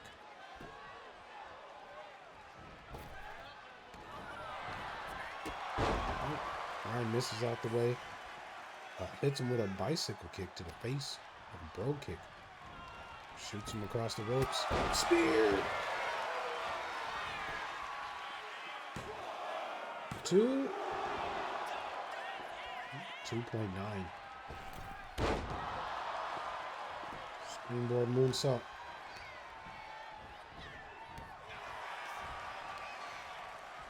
Seen Ryan start doing that at the tournament here. We had our own version of the G1, and he started doing his moonsault, and he started liking. He's like, I feel good. So not only can he do the fucking yeah, the watered down orange high C. Yep, you get you a big cup of that for $5 and a large popcorn. But yeah, Ryan started doing those moonsaults, and he can now do a head flip. Flip off of his head and now do springboard moonsaults. And he's looking great as our champ. As he hits another spear, goes for a pinfall.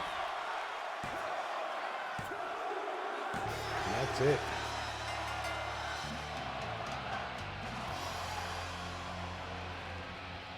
That is it. And there's Joshua Matoda.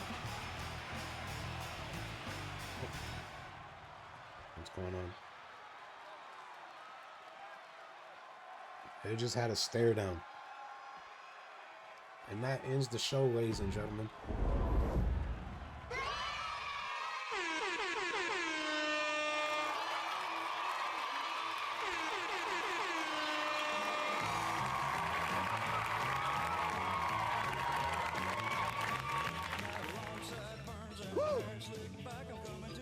Get it out of my ring. And then, of course, the honky tonk man.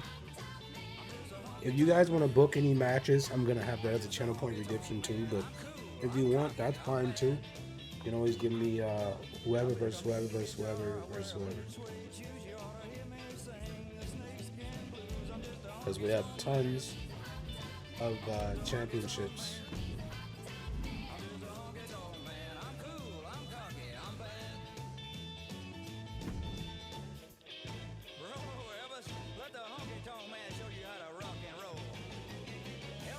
I want that sleaze fucker in the Inferno match. That'd be cool to put Rico Sleaze in there too. Maybe Logan would just come over and put it together.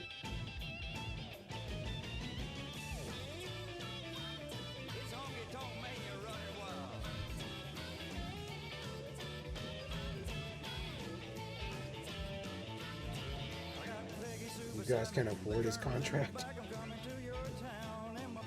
Well, apparently neither could he couldn't afford mine either.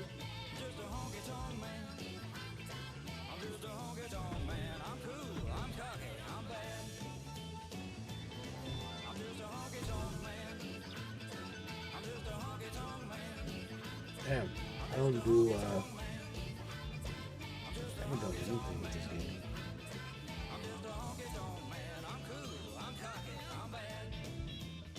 Sad man. God damn. That woman lost her value quick. I had to strike a deal. Toggle AI. Oh, okay.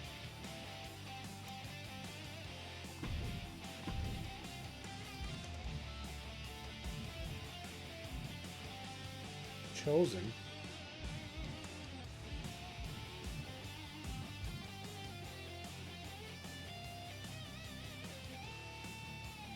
Of course, I didn't hear that part, but Tori Wilson is bad, even now.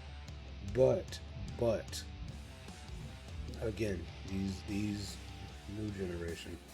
Hey, I've been here playing the game with my brother, but working on the PC. Oh, welcome on in. Make sure y'all checking in too, by the way. If you get 10 check-ins, you get free Nitro. So it's not just like for I mean, it goes for everyone. Like every streamer, all that. You don't have to worry about anything. Oh, now it's updated. It says 3 years.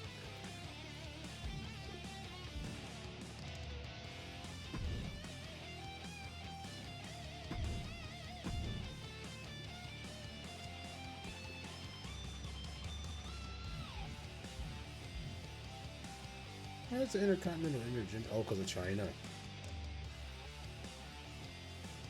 That makes sense now.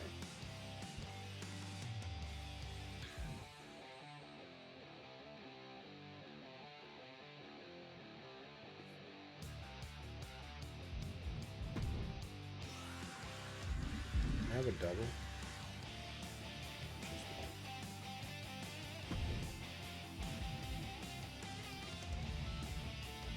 Is there a certain title you don't want to say? I don't think I can. I can only put the intergender ones up.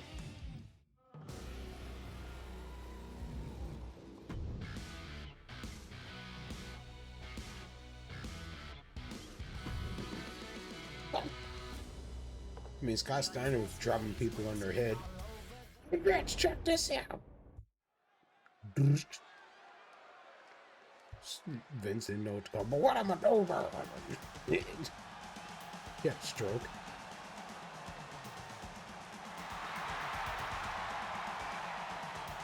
Oh shit, we're in that back. Which is awful. I should probably take that out of the game. But Scott Steiner don't give a fuck. He was Bull Nakano. Which Bull probably can't even wrestle there. So I don't know how this happened.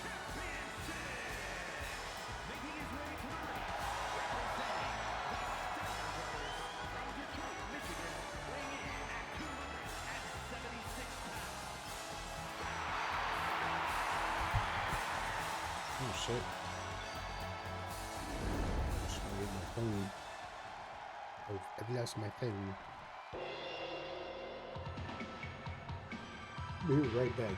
Y'all watch this entrance and behave yourselves.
What?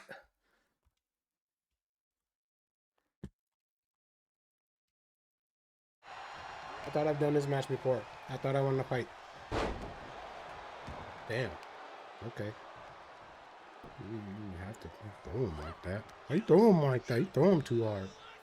Why you throw him like that?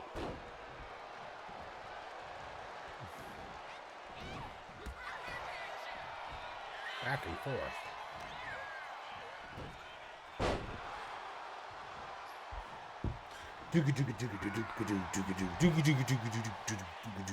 That was Scott Steiner shit.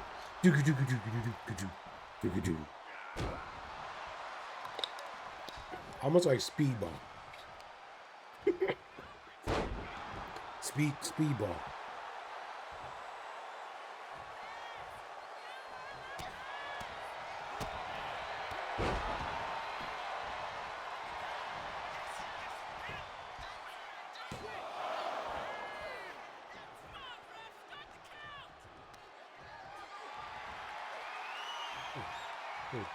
Baby nuggets.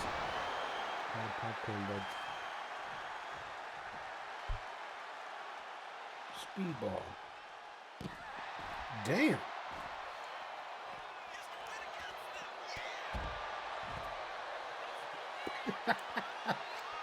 Scott Steiner was so pumped off that shoulder block.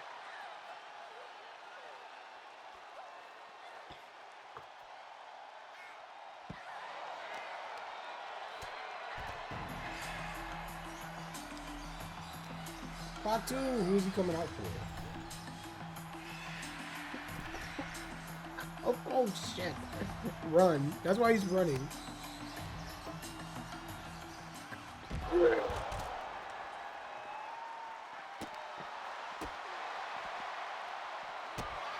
Random ass WCW show. Yeah, Pod 2 smoking Scott Steiner on the outside.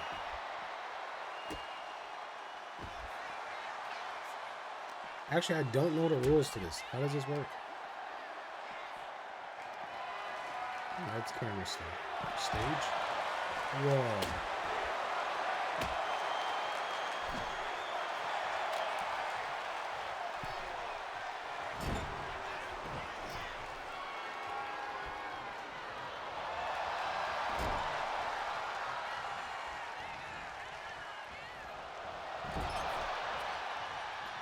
He's beating the shit out of him, bro. If it wasn't for Pod 2 trying to save her here. Oh, God.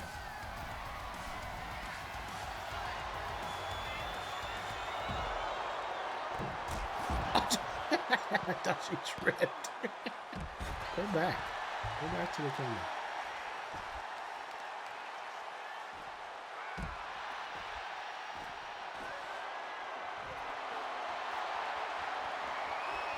Damn.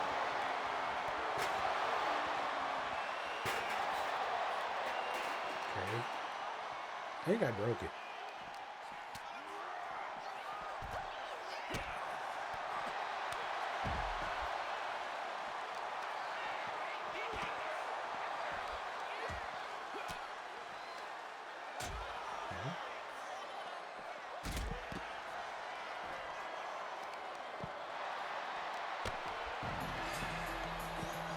Okay.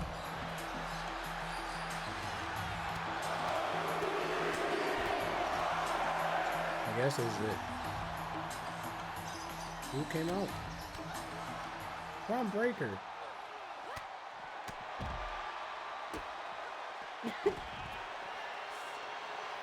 Okay, he came out for Scott Steiner. That's funny. And then you got Ed Shrinkers for. Oh, I guess that makes sense too. But I don't know how we managed to get here. Oh.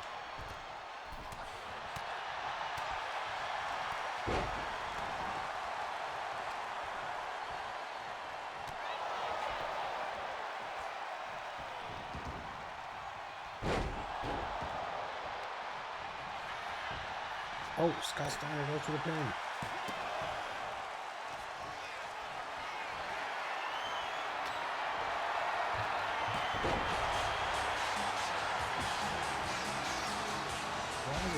Nice.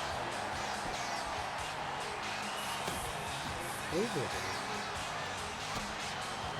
Yes.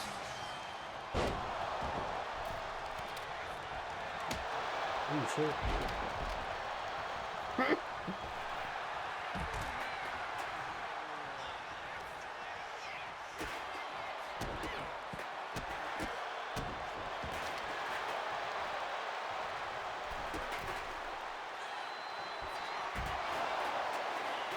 This is kind of nuts on here.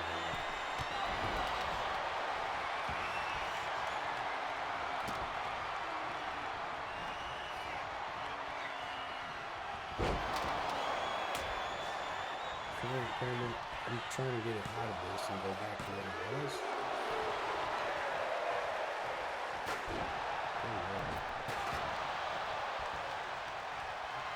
They ruined the match. But it won't reset.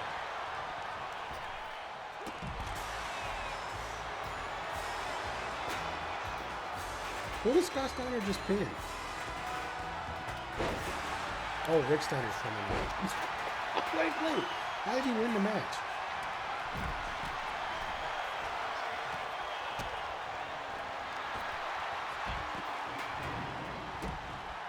Scott Steiner's dead. She has stairs.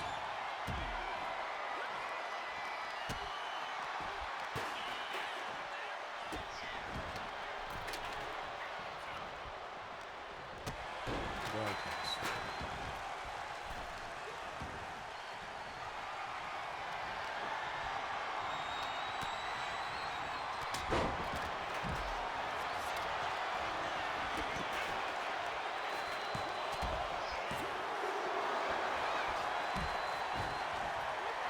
There we go.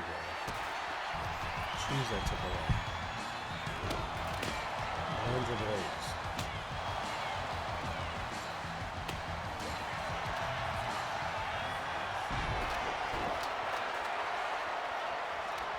Oh, God, he did it. Oh.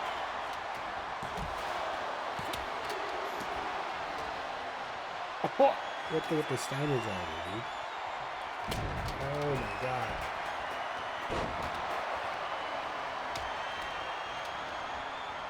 It. Nash didn't tear his quad.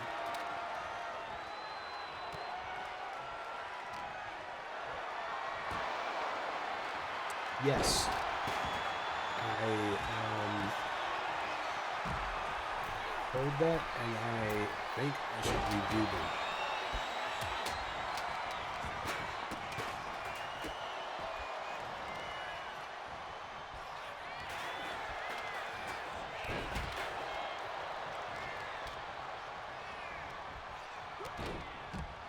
Shit, we can do it after this. I'm down.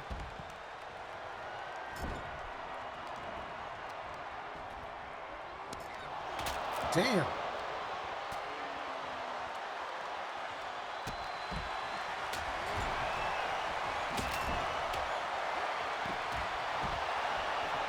I like how Scott Steiner got Braun Breaker, Rick Steiner, and Alundra Blaze. Kevin Nash decided to come out and help Boy Connor. Oh my God. Rick, no!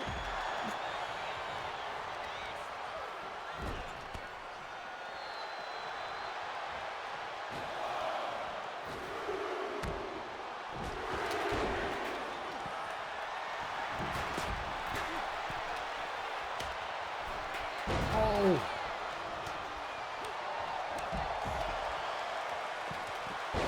Damn.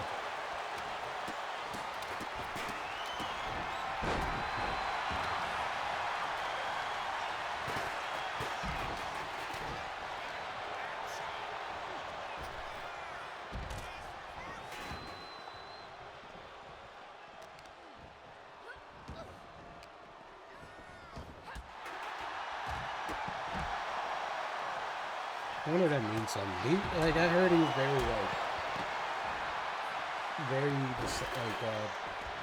cryptic in a lot of his stuff.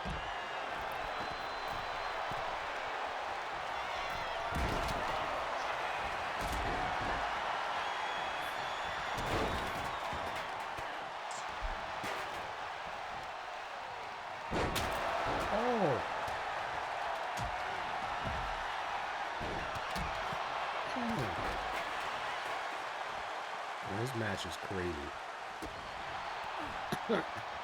Everyone's just been laid out. Oh my god, Nash has been beating ass.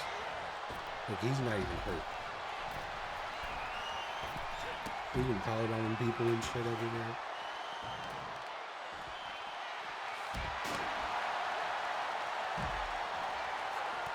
Oh shit. See what? Eat shit.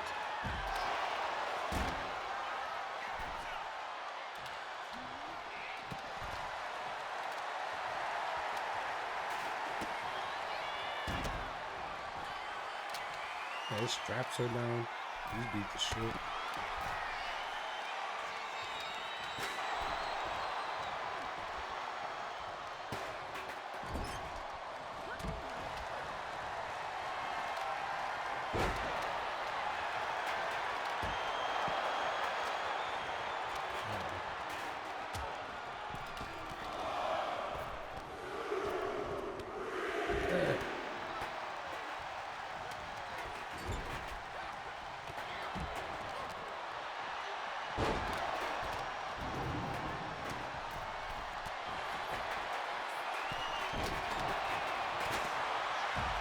Alright, we can probably hold on to it then. Better, yeah. Better I might listen to it.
Unleashed, the conditions are clearing up considerably to what they were a few minutes ago when Matt Campbell could barely get into third gear around the top of the foxhole, which is where the number 3 AMG is now. Down through the foxhole, nothing ahead, but still a little bit of mist in the air being lit up, and the flare back, the reflection of the tremendously efficient headlights, nowhere near full throttle there. Sensibly can't use the curbs now around this part of the circuit that Max is at now, through Adenauer Forest, so all the way down to first gear. It's quite a slow corner, the left-hander there, before the right that opens out, and normally you might be up on the block paving there, climbing up to the double left at Metzgerfeld. And it is still tippy toes out there. Yeah, it looks like a really slick track. Practice. This might be the first nighttime lap, actually, that the 4-time world champion has had around the Nürburgring Nordschleife. Come down through Kallenhardt now, the downhill right-hander, almost a hairpin. In the dry, it would be a short shift through the left-right chicane. First exit at the pit. He did use 2 gears there when he needed 1. Yeah. As in, that V8, what's it known for? Lots of torque, lots of low-end grunt and torque. So they're both out the pit. To it, using it straight away. So no, second place still in the pit, I guess. Down the hill. As you say, John, the first representative lap just happens to be set by Verstappen, but when he completes the lap. But it could be our first representative lap from the SP9 category in the full rain at night. Yeah. So it'll be a good marker for us. I mean, you couldn't have done this 10 minutes ago, 15 minutes ago, because the just last wasn't honest streamer. For whatever reason, the internet loves the spectacle. The bigger it is, the louder it is, the more expensive it looks, the better it performs. Look at the top of Twitch right now. It's flooded with million-dollar mansions, celebrity subathons, streamers buying their 10th dream car. Everything seems to be built around the question, how much money can we burn on camera? And then there's this guy. Queso is interesting because on paper he's doing almost everything wrong. His production quality is kind of garbage. Queso, where did he come from? 200,000 viewers playing Fall Guys yesterday. Yeah, it wasn't even zoomed in or cropped. His setup isn't designed to be some massive content machine. Half the time he's live, he's playing some random game most people have never even heard of. Your costume sucks, kid.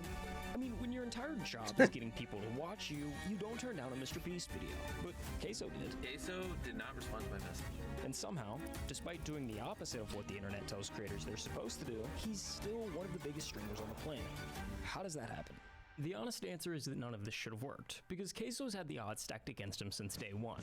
Case Baker grew up in rural Arkansas. His hometown has a population just over 1,500. It's the kind of place where a new Walmart makes the front page, and where the churches outnumber the stoplights. Towns like that don't have a lot going on. So, as a quiet kid, Case did what quiet kids in quiet towns have always done. He disappeared into a screen, in this case a PlayStation, Call of Duty on repeat. And when YouTube started blowing up in the early 2010s, he was right there watching Nate Shot and the Optic guys build Early something that didn't 2010s. exist a decade earlier. He watched gaming turn from a thing you did after school into an actual career. Well, how does this sound? Making a living and even a small fortune just playing video games. The biggest names were clearing their parents' annual salaries in a single weekend. And after watching that, it became Case's dream job. The problem was, he knew the odds, especially in his situation. His Wi-Fi was barely good enough to even watch YouTube. Uploading to it or streaming on Twitch, forget it. So he buried it. He graduated high school, bounced between jobs, often working 2 at a time just to keep the lights on. For 6 years. 6 years of clocking in somewhere he didn't want to be. 6 years of watching other guys his age blow up online doing the exact same thing he'd given up on. By the end of it, Case was broke, burnout. He was one bad week away from walking into a recruiter's office and signing up for the military. Then his mom stepped in, and she asked him the question that changed everything. Why not take a real shot at the whole streaming thing? What's the worst that happens? Now, streaming is one of the most competitive jobs on the planet, and if you're like Case, trying to pursue it full time, you need to understand, there's levels to this. Level 1, you can quit your job. Level 2, you're living large. And at level 3, you're the top 1% of the top 1%. Now, there's no direct translation from Twitch viewers to money. So for the sake of the example, we're gonna say you reach level 1 at around 100 viewers. Once you're there, you can take the leap to streaming full time, which getting there sounds totally reasonable. It's not. Somehow convincing 100 people to watch you live is brutal. In the past year, 18.4 million people opened up Twitch and broadcasted live on the platform. I want you to guess how many of them actually made it to level 1. Seriously, throw a number out there. The answer is 165,536. That's less than 1%. For every person who gets to level 1, there's 100 that don't. Every big streamer you see today spent days, weeks, if not months streaming to an audience of 0. I mean, take Jinxie for example. He streamed to just 5 viewers for a year and a half before he ever made it. 5 viewers? He's grinding! And I'm throwing all of these numbers at you for a reason, because without them, you wouldn't understand how truly insane what happens next is. Okay, so hate to interrupt myself here, but let's say you're like Queso and don't love your day job. Maybe you're not all that interested in streaming, but you've got a business idea and just don't know where to actually start. Well, let me tell you about WAP. WAP is the world's largest internet market. It's where you go to create, connect, and transact all in one place. Coaching, paid communities, clothing brands, software, whatever it is, WAP handles the entire back end for you. Pay-ins, payouts, all of it. The scale is wild. Over 18 million people are on the platform, and businesses on WAP are pulling in more than $3 billion. I kind of want to lead this up for, solopreneurs. I think everyone here is streamers. Like Kalshi, 11 So, Labs, and Polymarket. And here's the kicker that gets me. Can't get WAP mad at a Treasury resource. actually pays you 6% on every dollar your business earns on the platform. Your money's working while you're working. So if you're stuck in a job you hate, go to WAP.com to start your business today. Because in like 24 hours, y'all took me from nothing to crazy. You see, Queso hit level 1 in the first hour of his first ever stream, and he didn't just get lucky. Hey, y'all came through deep from the top, man. In the days before he went live for the first time, Queso was already laying the groundwork. He spent days filming and editing clips of him playing NBA 2K23, and on September 10th, 2022, he uploaded 22 videos to TikTok. The next morning, he woke up to over 10,000 followers, and a comment section flooded with one question. So that night, he went live for the first time, and the floodgates opened. When I look down and I see 126 viewers, bro, I cannot believe it. From that day on, he followed the same routine. Clock in the 9 to 5, hit the second job, cut a few lawns, then come home and stream until he couldn't keep his eyes open. I don't want to go sleep, man. I don't want to go to work, man. I want another build, dog. All I want to do is make builds and play 2K forever. Why do I gotta go work? After each stream, he'd find the best moments, clip them, and fire them back onto TikTok. The loop fed itself. Inside a week, he'd blown past 100,000 TikTok followers. Every stream was pulling 500 plus concurrent viewers. Dude said call the boss quit, this your life now, cuz? Dude, imagine. And the number that actually mattered, he was making more money streaming at night than he was at his day job. And no, y'all literally just donated more than I make in a week in one night. Bruh. But Queso kept his head on straight. What shows up overnight can also disappear overnight. So before he quit his day job, he needed proof that this wasn't a fluke. So he made a deal with his chat, hit 5,000 Twitch subs, and he'd quit his job. This a day we're gonna remember forever, you feel me? This a day we gonna remember forever. You know I love y'all, man. Thank you, bro. It's all y'all, you feel me? Thank you, man. Full-time Queso in the building, and I'm laying in their mouth, too. Within just a few weeks, it was a done deal. Queso's fan base was new, but dedicated, and they wanted to see him pursue this thing full-time. Like I said, I've been dreaming of wanting to, be a streamer, a content creator since I was 13 years old. I finally took the leap, bro. I finally took the leap, and y'all came through for you, boys. For real, y'all came through crazy. Now, it wasn't all sunshine and rainbows from here. His internet was still garbage, like genuinely bad. Streams would lag or even just end because the connection bottomed out. Do you see what I deal with? And when you're trying to build an audience, that's the kiss of death. If your stream ends, they move on to the next. Eventually, numbers started slipping. For a couple months, it looked like maybe the whole thing was a fluke. Maybe the bubble had already popped. You know, I seen the numbers when I very first started. You know, the hype was there because I first blew up. Had like 800 viewers every night. Then y'all seen it dip to like, 100, 150. I was like, I gotta do something different or it's gonna go under. Then he picked up a different game, Hogwarts Legacy. It was kind of a weird choice. It had a totally different audience from the 2K crowd he'd built, but he streamed it anyway, clipped a moment, and posted it to TikTok. I see the sun peeking through the window a little bit. Sleep schedule gone now. Gotta make Hufflepuff proud though. Hey, it is what it is, man. That one video alone pulled in over 18 million views. Just like that, he's back. Viewership climbs to 600, keeps climbing, month after month. Every week, another clip going viral. Another wave of new viewers funneling straight to the stream. The snowball was rolling again. By May 2023, Queso was averaging over 2,500 viewers, a legitimate name in streaming culture. If you don't know who he is, you gotta be living under a rock. And this is level 2. At level 2, you're starting to live large. You're in big boy money territory. At this point, you're not going to bed afraid the whole thing vanishes overnight. All right, babe, my dad. Get him out of here! with over 2,500 average viewers, Queso was sitting somewhere just inside the top 1,000 streamers on Twitch. Incredible by any measure, but remember, Twitch is stacked top heavy, and when I say top heavy, I mean it. At any given moment, there are about 3 million users on Twitch watching content. When you break down the viewer distribution by channel rank, the picture gets pretty clear. Out of the millions of channels on the platform, the top 250 pull over half the viewership. That's the difference between level 2 and level 3. While it seems like the easiest jump on the ladder here, it's actually the most difficult. There's a specific blueprint nearly every streamer has followed to make this jump. Here, I'll break it down for you. What you're looking at right now is 5 of the biggest streamers on the planet. Each at the moment they were averaging exactly 2,500 viewers. Pay attention to the setups. None of them are exciting. Great, The now I rooms feel are pretty hopeless. basic. The camera quality kind of No. sucks. There's no production So, value. yeah, sorry, I hate to pause like I'm actually doing a reactive video because I'm not. But I'm getting the opposite when I watch this. You're saying that yes, it's oversaturated, but we all knew that. I mean, most of us have been streaming, like me and Ryan been streaming for over 10 years. You know, I went from Facebook gaming over to Twitch. And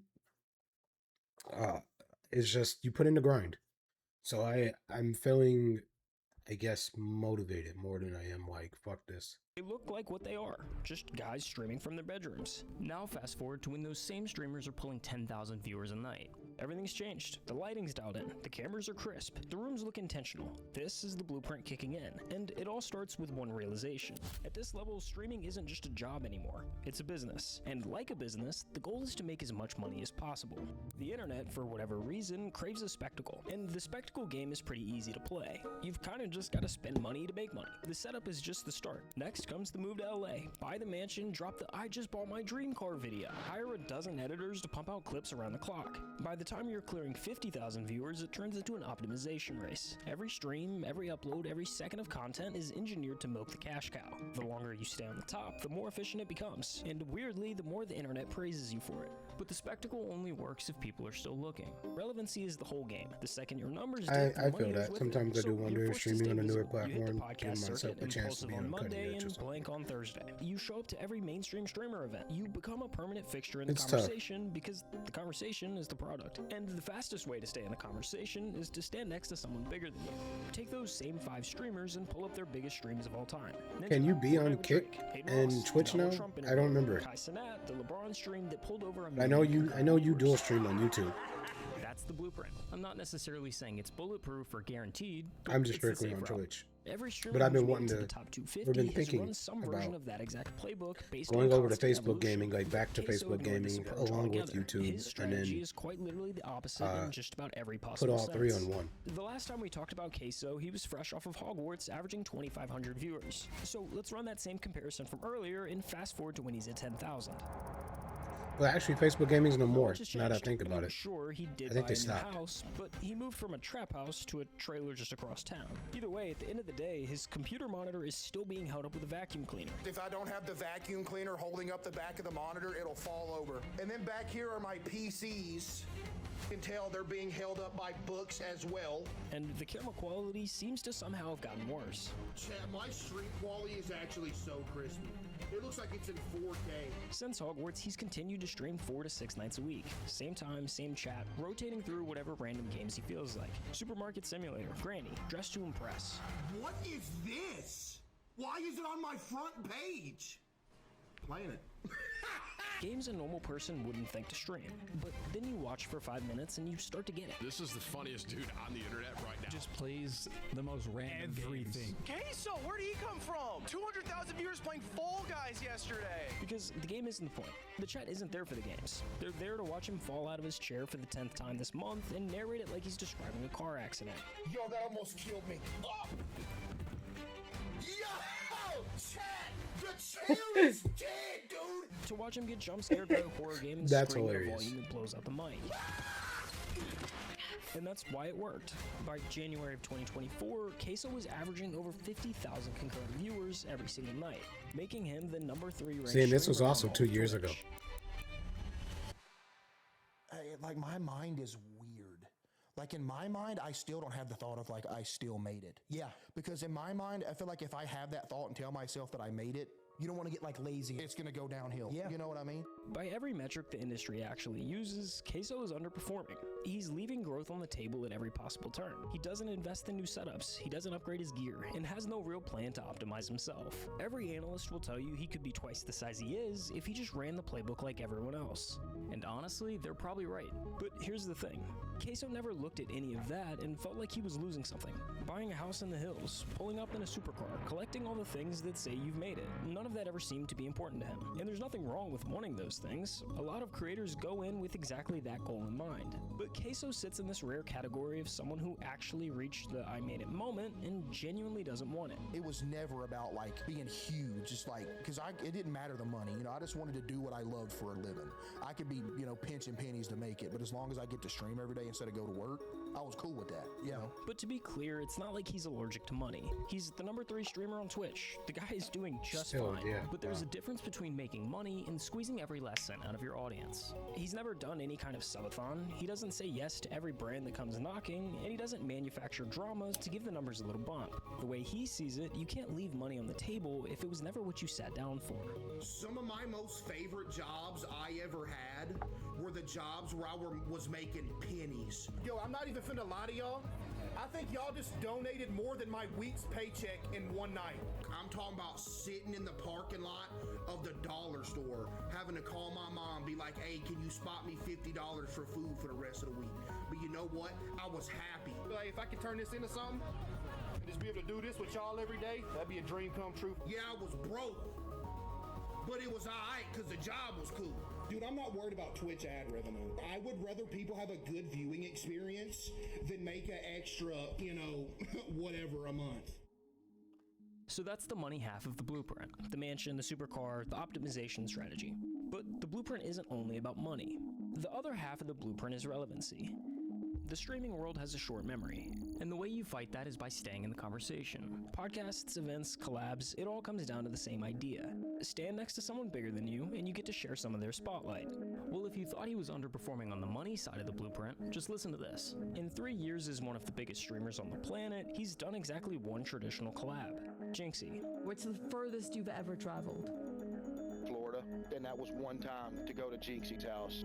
And that collab is almost word for word the only existing footage of Queso outside of his own house. My friend brought this up yesterday to me when we were chilling. He said it's crazy that Jinxie literally has the only recorded footage of me outside of my own stream setup. Like, he's the only one that's gotten me out of my room. Matter of fact, it was the first time he'd ever left the state he was born in. So this is the first time you've ever been out of like Florida or out of Arkansas? Yeah. Wow. It's just, I don't know, I'll be getting homesick. I get away from home for too long. I'm just, man, I don't know. I'm the same way. Like, I think I spent like a week in Denver, and that was like the longest fucking week of my life. But like, I don't know. I don't find happiness here. I guess I just find comfort. And so, being away from somewhere, you just want to come back. Like, I'll spend time in Vegas and have the time of my life, but after a while, I'm like, I'm ready to come back. After like maybe day 3. Last 3 years, Queso has won 5 different awards. And the streamer award goes to Queso. He hasn't shown up to a single one in person. Mr. Beast tweeted you? Oh, yeah, I talked to him, yeah. I can't even go on a Mr. Beast video due to fear of airplanes. Ain't that bad, chat? According to the blueprint, all of those things just come with the territory of being in the top 1%. But Queso is avoiding all of it. And when you stack it all up, not going to award shows, turning down the collabs, even the fact that he's only left the state of Arkansas once, you start to wonder if there's more to it than just not caring. Well, he said he doesn't have he has a fear of flying. Chat, I didn't tell y'all this, bro. When I was changing setups to go from the trap house into the trailer, I was literally a mental wreck for like a week straight. Because I don't know if anybody else has this, but dude, I have like some form of horrific OCD that I've had for years, that if something even minor changes, I'm gonna die. You see, OCD is one of the most misunderstood conditions out there. People hear the word and picture someone who just likes things clean and organized. And while that can be a part of it, that's not exactly what it is. At its core, OCD is anxiety. For Queso, moving into a new house meant moving into an environment that was full of variables his brain hadn't had the chance to map out yet. Like when I take my hat off and put it on the counter, same spot every night. If it goes in a different spot, I'm dead. Everything becomes unpredictable, and for someone with OCD, an unpredictable environment is one thing that can't be controlled. Each unknown stacks on top of the last until his brain is sent into overdrive. Chad, here's some lore for you. Every time I would leave to work in the morning, I would go outside my house and I would have to check that my doorknob was locked 37 times. I would have to start my drive to work, take a block back around to my house and check it another 11 times. And then I could go to work. Which explains why his setup has barely changed over the years.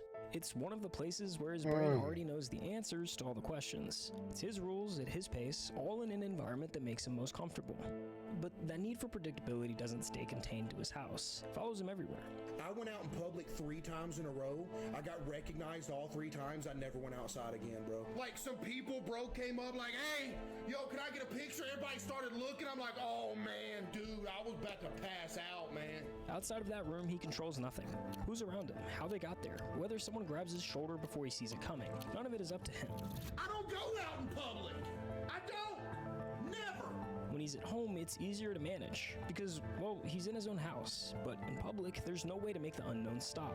It's not only uncomfortable, but also insanely overwhelming. You would have a better chance of actually winning the Powerball lottery than ever seeing me in public. That's how rare it is. No joke. The blueprint says the path forward revolves around a constant state of evolution. The more you change, the newer things are, the more excited people are to watch. But for Queso, that path has never really been accessible the same way it is for everyone else. And yet, here he is. Literally almost 1,000 away from 10 million.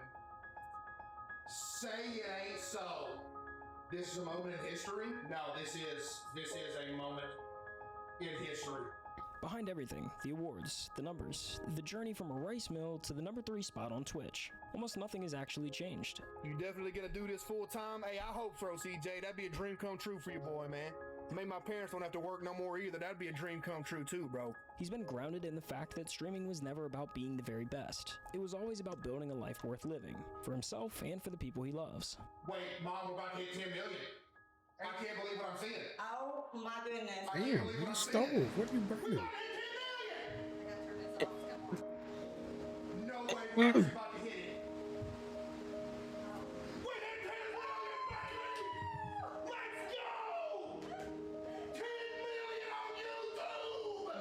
His mom was there before any of this made sense. She brought me some balloons in here. Yo! She brought me some balloons. Balloons. You can't see it. Get a pose in there with it. Before all of the awards and money, before tens of thousands of people were waiting for him to go live, she was the only one who pushed him to try streaming in the first place. That's a damn diamond play button. You've had this? What? It wouldn't be possible without y'all, Chad. Damn. And you know who else it wouldn't be possible without? My mom. Come stand in front of the camera. Look at that. And his dad, the man who spent his whole life doing the kind of work nobody claps for. My dad, for example, like, dude, his whole life just working. He's had multiple back surgeries, multiple wrist surgeries, multiple foot surgeries, all from just working his whole life. The man he watched and worked alongside with do it with no complaints. I work with my dad, and we're both maintenance men. Maintenance ain't easy work. You know, you're crawling under sinks, you're changing faucets, you're crawling up in attics, you know, all that, just nasty. The same man that taught him how to work was eventually the one who told him to quit his regular job and do what he loved. I remember the night we hit 5,000. I was like, all right, tomorrow I'm gonna call my boss. I remember I got him to call because I was scared. Like, hey, boss, you know, I'm playing video games for a living. But it'd sound better coming from my dad because, you know, my dad was essentially like his right-hand man. Yep. But yeah. So when streaming became a reality, he made sure that the 2 people who spent their lives building him up never had to work again. What has been like the most fulfilling thing that you've run into in your career? Just that everybody gets to chill Yeah. And they have to get away from the jobs they hated and everything like that, and we could all just chill and do this. That's the best thing. I was gonna say they're retired because they do it because you know they don't want to just chill and do nothing. They do a lot of stuff for me. Like my dad, if I need something to go get or something, he goes and gets it. My mom handles all the background, like all of it. If you ask Case, that's the whole story right there. In a world where overnight success has a way of quietly hollowing people out, Queso never let any of it change him. The only thing I want to be is a place for people to go for 4 hours a night, forget about life, you know, crack some jokes, you know, have a good time, and just chill out. And that's why this story isn't over. Queso has already crossed the line that mattered the most. He turned his dream into real life. He helped his family stop working. He became the place he always wanted to be for others. So whatever happens next is just the icing on the cake. Hey, your family's tough though. Not to get personal. Since I was a kid, bro. Y'all for real low key making dreams. Y'all for low key making dreams. Like, come true, I mean, the whole family's tough.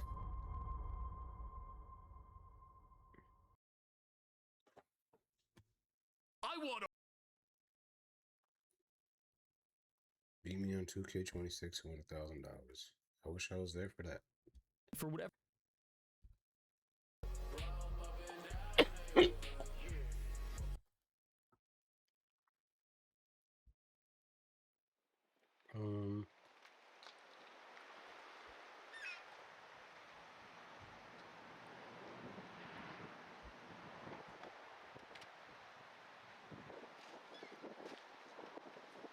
Yeah, we're really close. I think. I just feel it. Like, after beating fucking 3 of them, you just have a feeling of when you're close to the end here.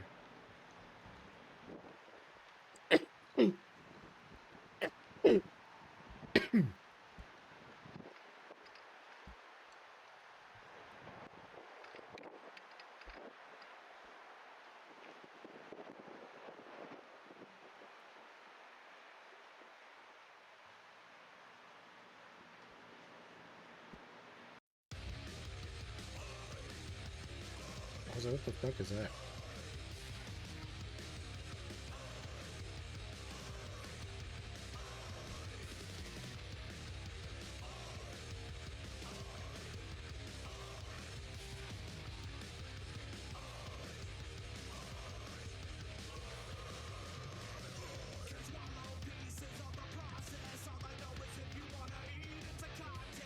Oh, damn.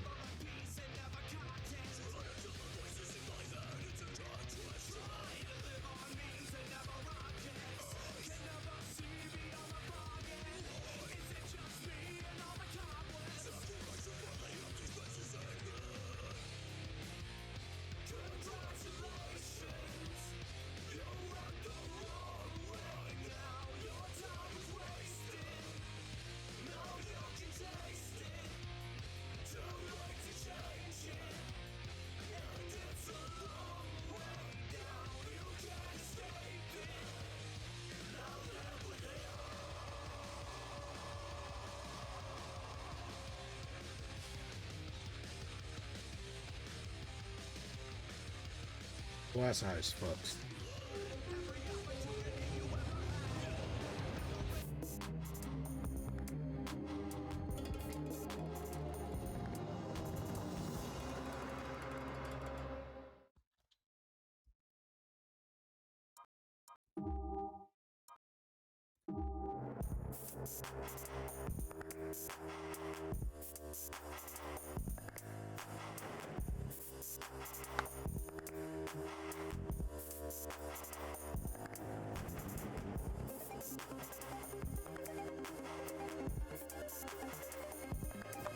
Undertaker.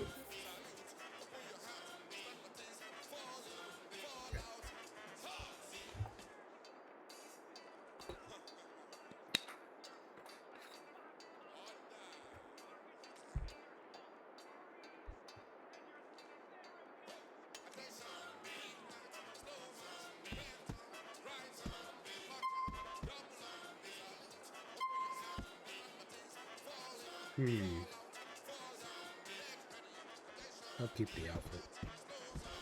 I wish you could find like a barber shop Or would it even like find shades? Because I've seen it. And like it doesn't show up in the maps here. Maybe it do and I'm just blind. What's this here? Strip club. Hmm.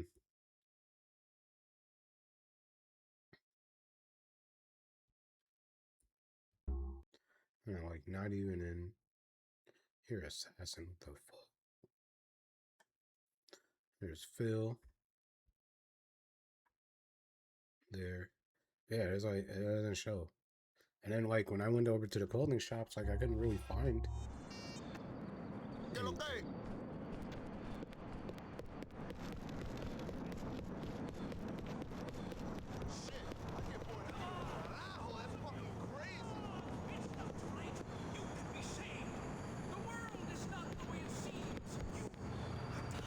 I'm afraid you're getting robbed. Rays of darkness on me, a vision of truth. I hate my Liberty City.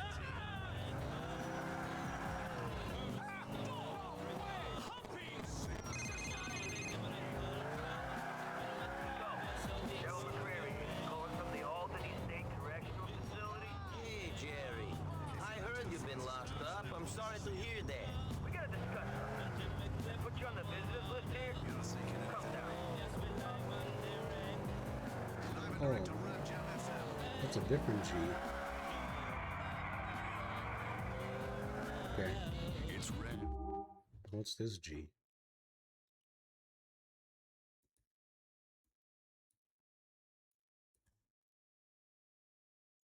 Oh. Right. Okay. Well, where should we go? There's Phil. There's Gimbetti or Jerry. If I remember correctly, Phil might have came first. He was second. So we'll do it in order. Now let's try it.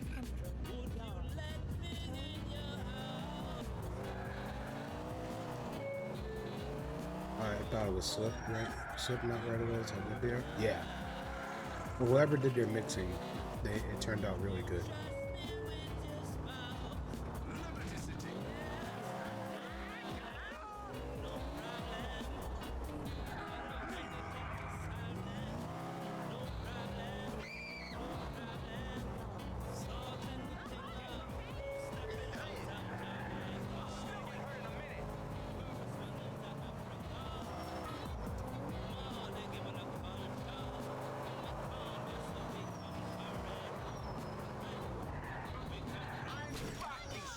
Bitch.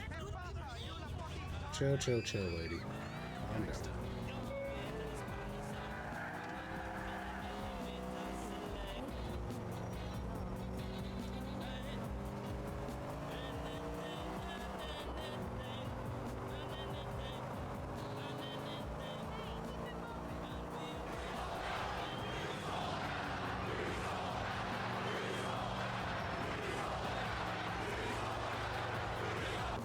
I did sell out, but just only for 1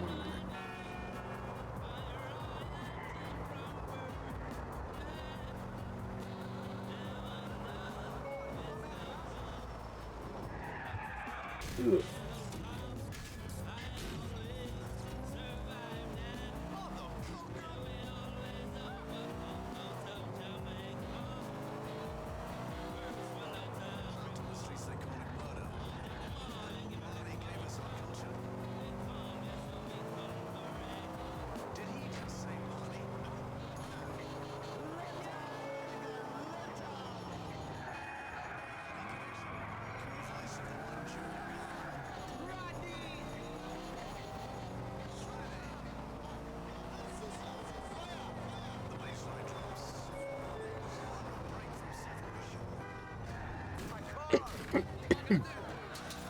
Ooh.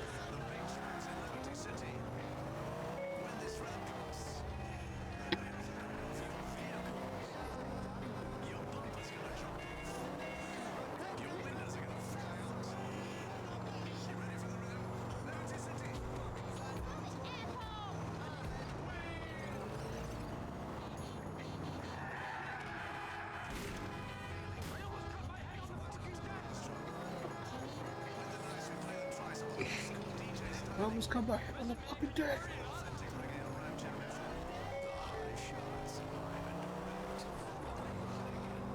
So many good mechanics for this shit.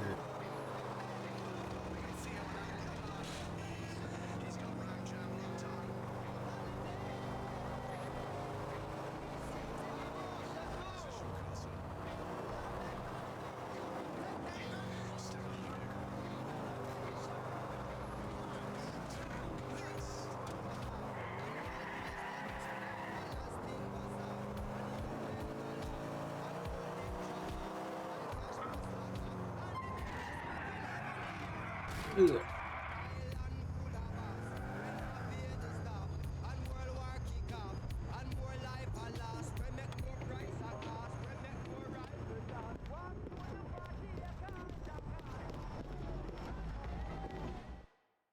Catch the wave. Hey, Tommy, check this out. 7 horse, 7 race, Joe Phil. Wow. Hey, pal, what's going on? Not too much. How are you? I'm good. Want to walk and talk? Sure. Tommy, give me a call, my big buddy. Tell him I went out to get some fresh air. No problem. Ridiculous. I'm a grown man walking around like a chump. I'm sorry about this. Hey, no problem. So you're a friend of Ray's? A friend? No, I do some work for him. No, I mean a friend. I don't understand. Whatever you say. He's the slime ball, but he pays. Sure, pal, sure. Listen to me. The thing about Ray is, he's a good earner. He talks a lot of shit, but he's a good earner. I mean, he's a rat. But this is a That's pretty good. Phil! You're gonna hear me pour into my cup. Mr. Boss, said Don't swear to God, swear to me. Said you'd understand. Ah, shit, it's 3 days early. Man on the meal, what am I gonna do? What's the problem? Nico, I'm gonna have to take a chance with you, pal. Okay. Come on, let's go.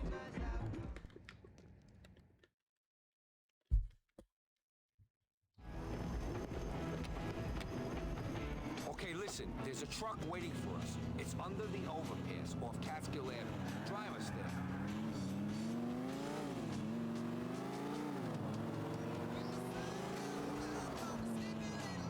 You scan this thing for bugs? No, but we can be pretty sure it's clean. Chill out. All right. It's just that if we get caught on this one, you and me is going down for a long time. And that means that certain people is going to assume we're whacked, which means we'll get whacked. You're working with the wrong people if you expect them to whack you if you go inside. Where's the trust? It's about survival. If someone who knew what I knew got flipped, then the whole organization will go down. Whacking someone who catches some heavy time is just an insurance policy. And it don't help that not everyone in the organization is pulling in the same direction. You mean that someone in the family would see someone else going inside as an opportunity to get ahead? You're a smart guy. Anyways, excuse me if I want to be absolutely sure that we got our asses covered. You're excused. What are we doing? We're taking a load of product off of some Russians the enchiladas have been dealing with. You was helping those Irish idiots cause some beef between the enchiladas and their Albanian muscle over the past. Since that little love affair ended, they've been getting this Russian guy to supply them with sea. We just got the heads up that a shipment has arrived in Liberty City by boat. Then we spoke about the dogs was. Exactly. We're taking the sea off the Russians so they can't deliver it. All right, this is the truck.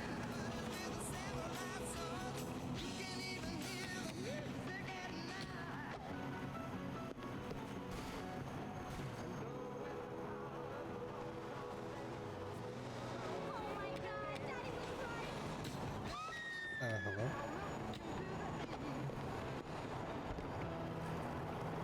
Calculating route.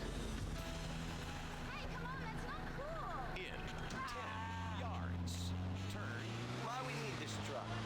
Must be a shitload of coke we're taking. There should be a lot of sugar. But that ain't the only reason why we're taking this truck. Some of my boys stole it from the enchiladas this morning. It's the one the Russians are expecting to come pick up the sea. We should be able to turn up and have them loaded up for us. Then we drive away, no questions asked. I don't know if anyone would give away a load of coke without asking any questions. Even the Russians.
Uh-oh.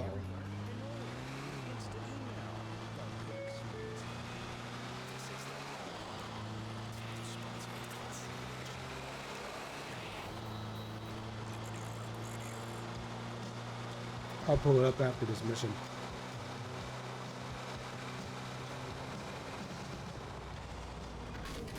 Ooh.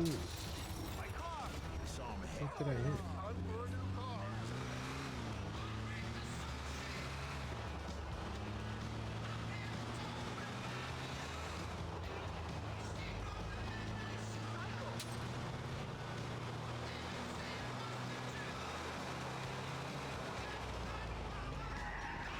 So we don't want to cause no problems.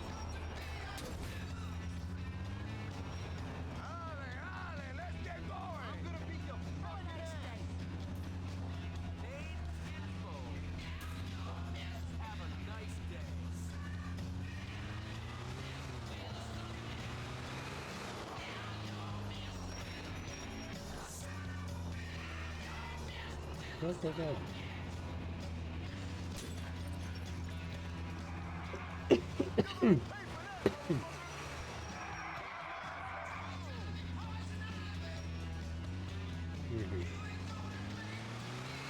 He just got back in his truck.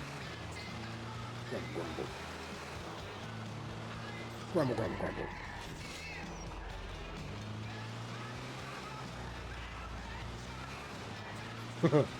I'm pissed.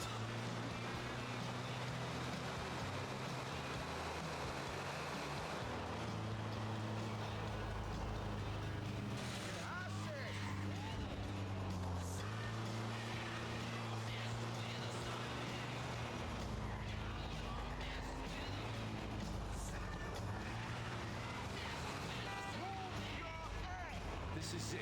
Keep a cool head and everything should be fine.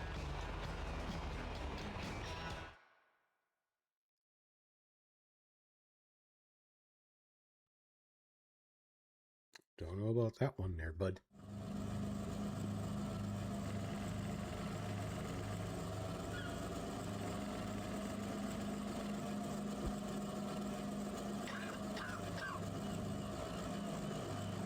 I'm getting too old for this shit.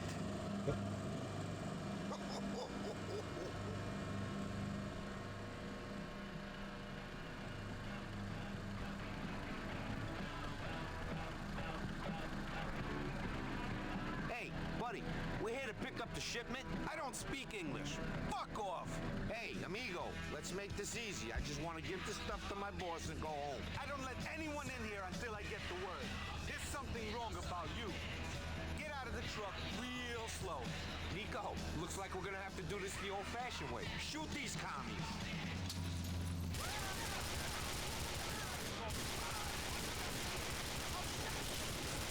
One more!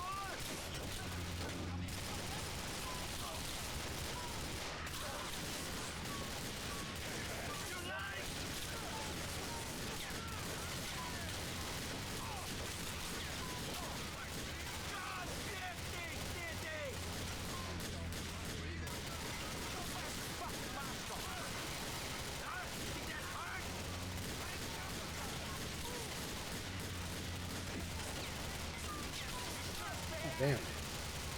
I guess I should have gotten off the truck. With some friends after 3. Shit.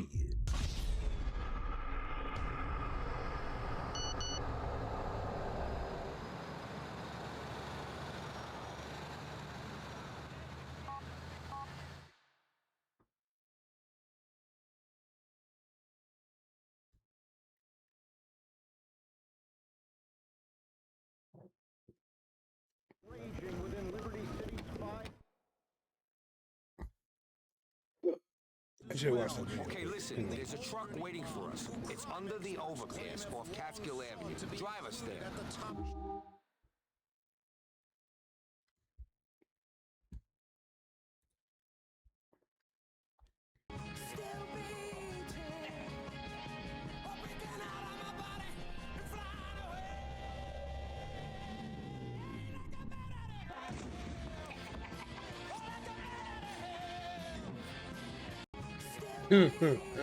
No.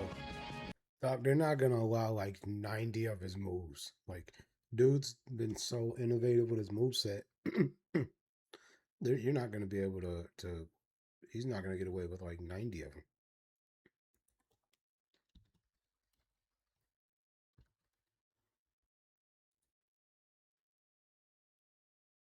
One, mullet card. Maybe. 2, Kentucky brain scrambler. Definitely not. 3, cider press. Maybe. 4, cruise salt. Okay, so 3 out of what? Garlic 4? splat. 2 or 4? Ooh. 6, French toast. 7, snapping turtle pile driver. Nope. 8, will break. What's his face does it better? Hammerstone. And 9, Hammerstone. waffle driver. But that's his move though, so. Slow-mo. Which is awesome, but no. 1, mullet. What else is there? 1, mullet bomb. 2, Mullet death bomb. twist. That's cool. 3, cider press. 4, cruise salt. 5, cruise splat. That's gonna fuck in the next team. 7, cruise Nadian. Oh god. 8, will breaker. That might work 9, too. snapping turtle pile driver. 10, twister. 11, brain scrambler. They And should 12, yeah, they Turkish should have let them dishwasher. keep the mullet. Definitely not gonna let them do it with the dishwasher. No, Will Cruz has got him. Jesus Oh! Christ. Cruz finds a way out. Now Will Cruz. Oh! The pile driver. Will Cruz. Cruz, no. How on earth? That fucked. Top will cruise moves of doom. Spine snapping pile driver. Cruise's awful waffle. Spinning Timmy's driver. Smash buckle. The no sell and die. Big Willie Tombstone driver.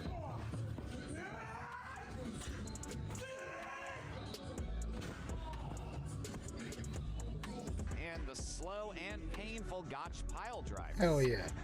Ugh. The mullet Pac-Man bomb.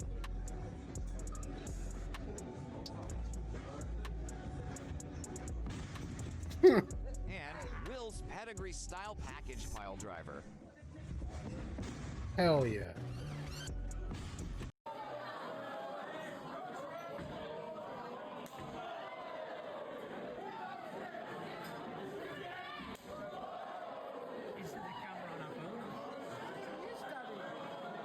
Oh shit, Burning Hammer?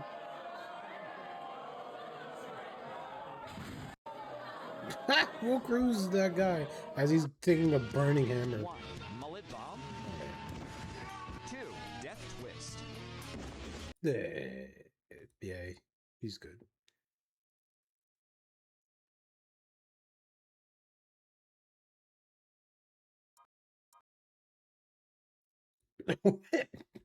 Where did that come from? Seen any choppers?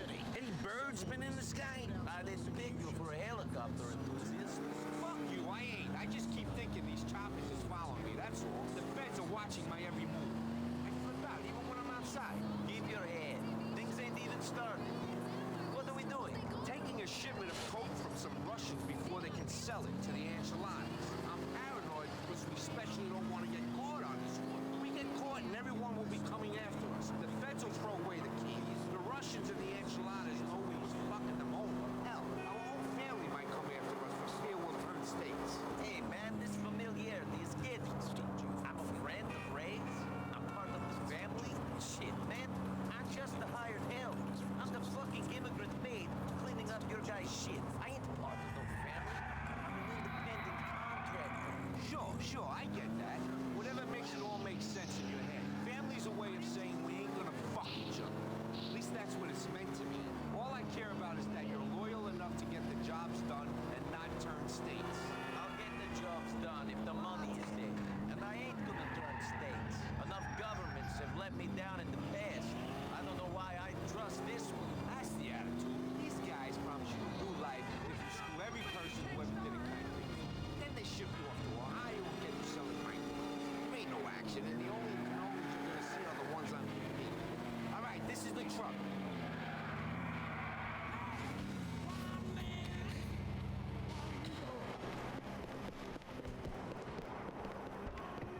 Calculating route.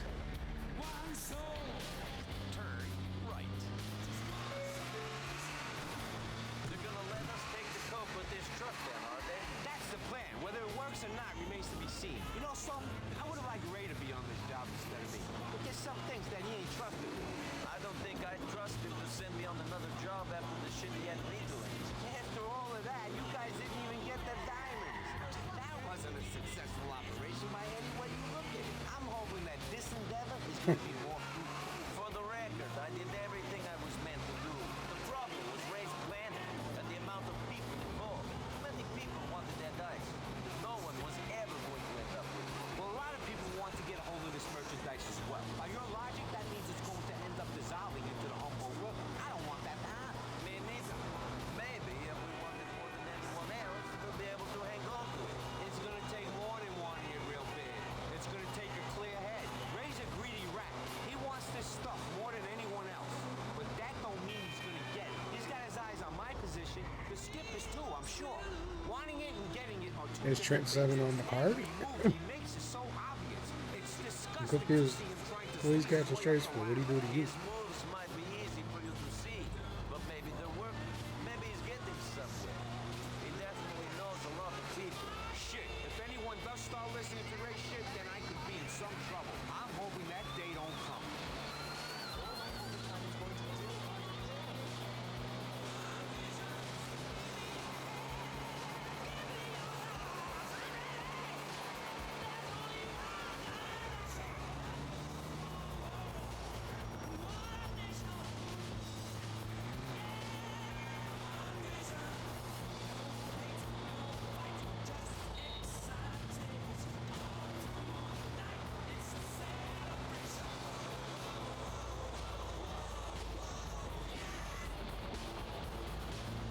I'm in my room now.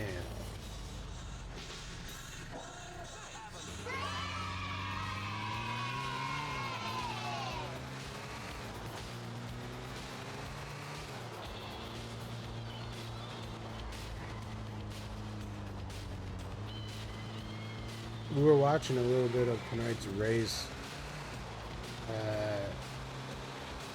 And it was in nighttime and it was raining. Somebody went into a wall.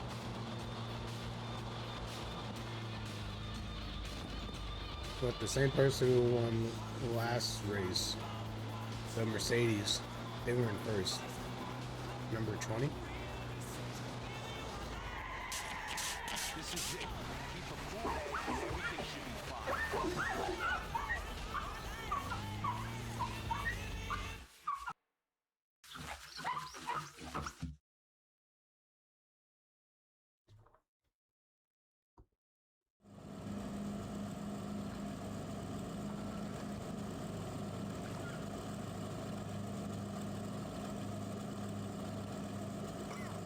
Why I didn't play? American prison is nice. Stop it. Get some help. Stop it. Get some help. Stop it. Get some help.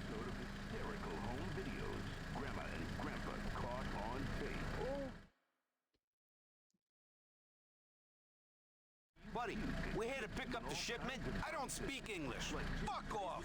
Hey, amigo, let's make this easy. I just want to give the stuff to my boss and go home. I don't let anyone in here until I get the word. There's something wrong about you.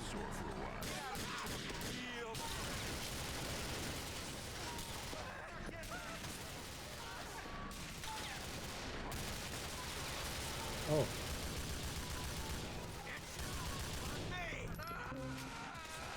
Eat fucking this! Go on me! Bust me! Bust!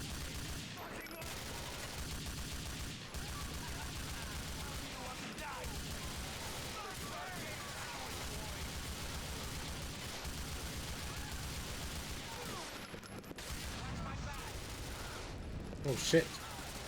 Where? Oh. Where was it coming from?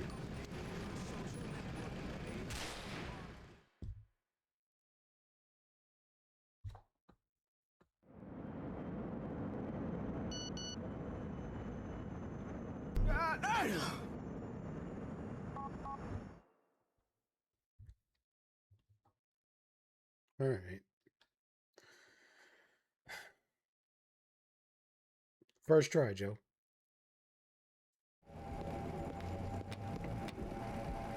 Okay, listen, there's a truck waiting for us. It's under the overpass off Catskill Avenue. Drive us. Practice round is over, guys. Yep. Yep. You mind if we just listen to this? I got to think about something. That's gonna make it easier for the feds to tail us.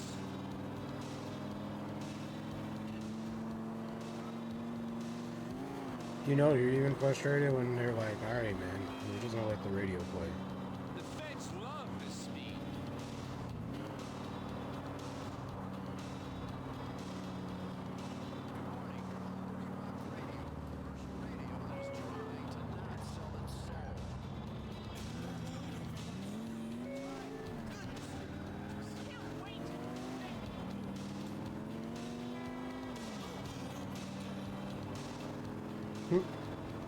Yeah, you heard enough monologue. Fuck out of here. Listen to the radio. Oh! No!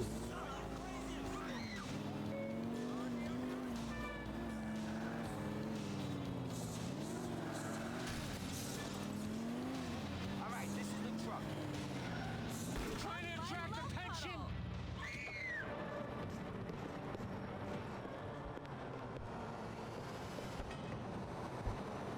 Calculating route. You know what? I want to turn. In 10 yards. Turn. Maybe we should just listen to the radio this way. Make a U-turn. Shut up. Please proceed to highlighted route. Please make a U-turn where safe. In 400 yards. Turn right.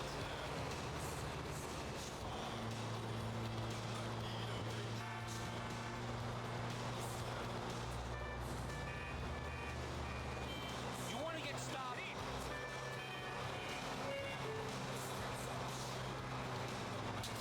In 200 yards. Turn right.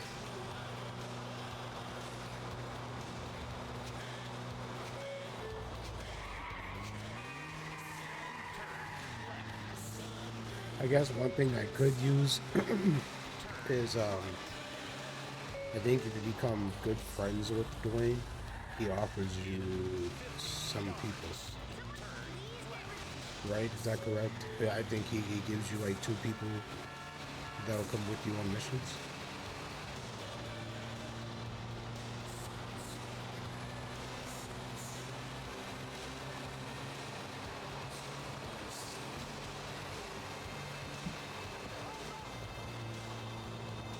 Hey, Dwayne, if you become good friends with Dwayne, I think he offers you people that will come with you onto these missions. Like 2 extra help.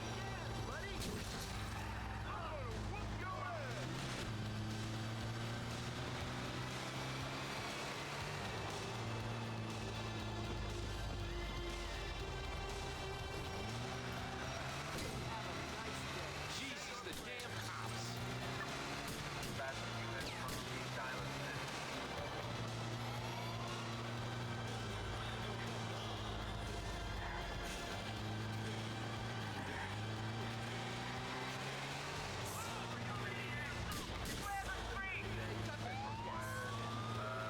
Oh shit. Damn, I should have like maxed out then. Some of these people. Yep, Packy will bomb a car, but I heard like he gets really mad at you for killing Derek. To the fucking rescue. Northbound, a white van.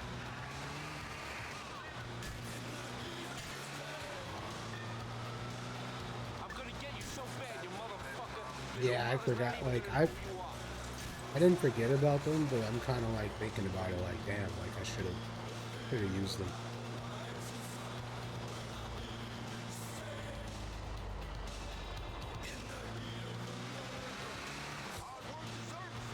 I should have took that exit.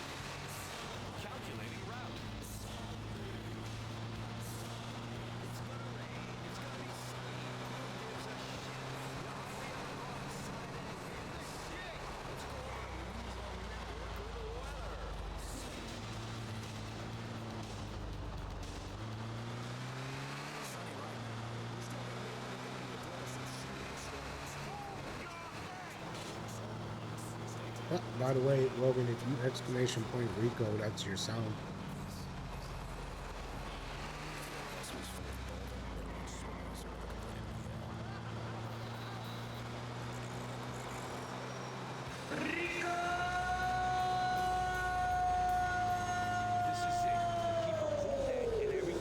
I had it because we were watching your movie off of YouTube. And so I did exclamation point Rico. It played the sound, and then it linked to the YouTube video.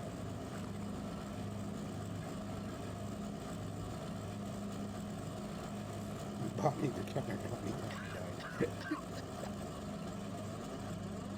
Hanging around, story of my life. He's missing his teeth still. Bob is.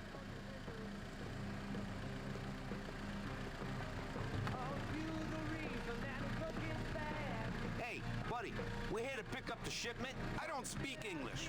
Fuck off. Hey, amigo, let's make this easy. I just want to give this stuff to my boss. Shut the fuck up.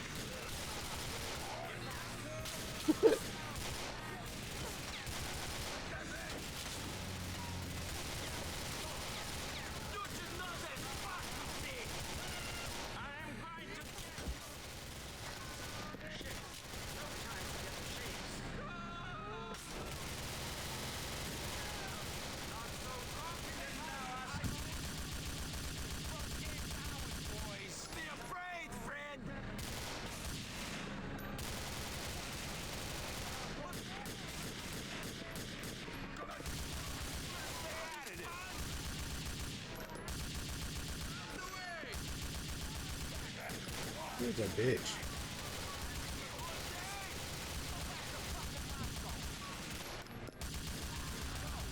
Ooh.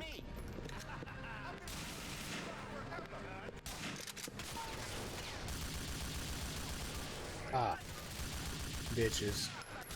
Y'all thought y'all was slick. Got me last time. During my practice run, of course.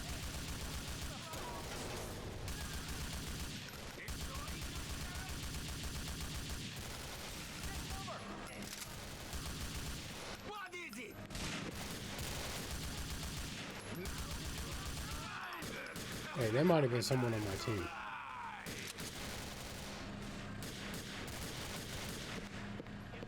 Did he advance at all?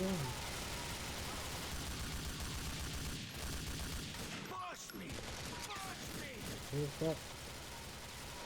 I will kill you!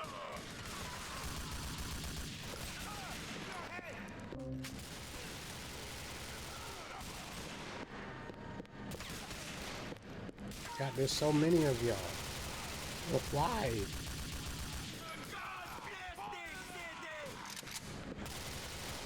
Oh god. Do I have to call?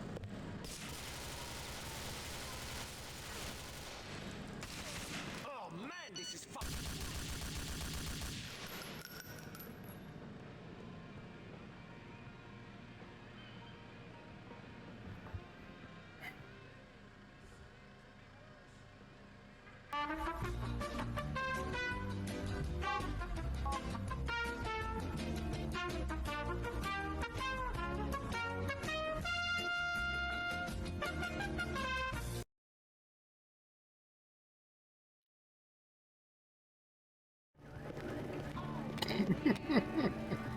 Okay, listen, there's a truck waiting for us. It's under the overpass off Catskill Avenue. Drive us there. Oh, it's one called Manders. He's coming down to the ring. Maybe we should just listen to the radio this trip.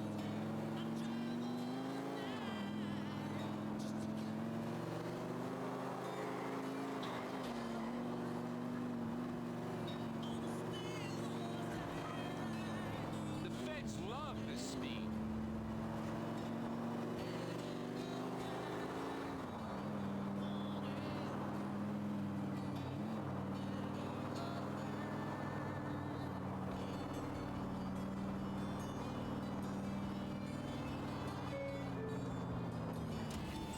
That's gonna make it easier for the feds to tail us. You right. My bad, dog.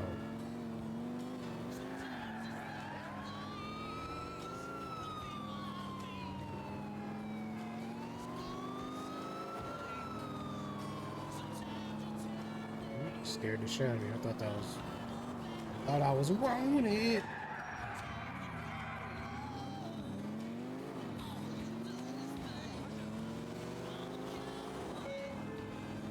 It would probably give you more functionality because you couldn't grab a fucking thing, Logan. Dead, you're alive. That sounded like fucking Mr. Krabs. You're dead or alive, SpongeBob.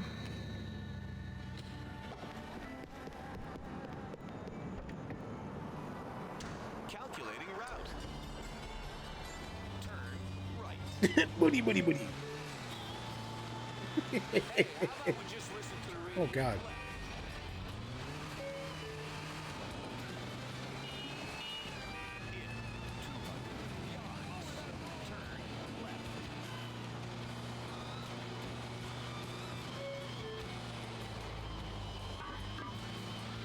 One of my favorite pins is Mr. Krabs holding money and Plankton's on his shoulder. It's a fake pin.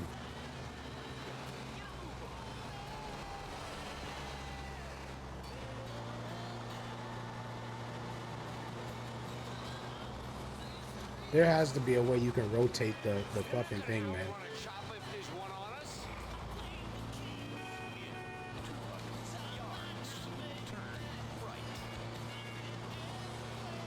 I'll go grab it in a second. I actually have a whole board of fake pins.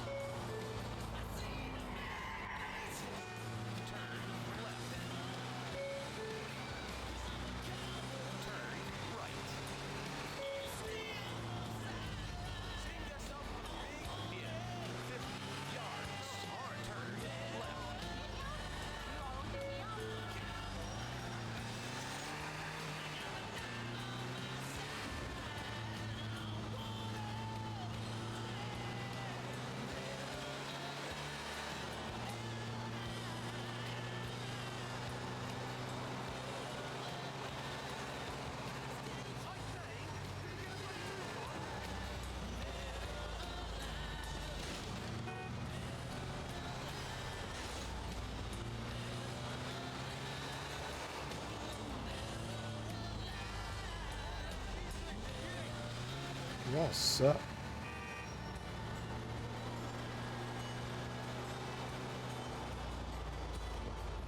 I miss the blackouts, I really do. Brings out the good in everyone, really.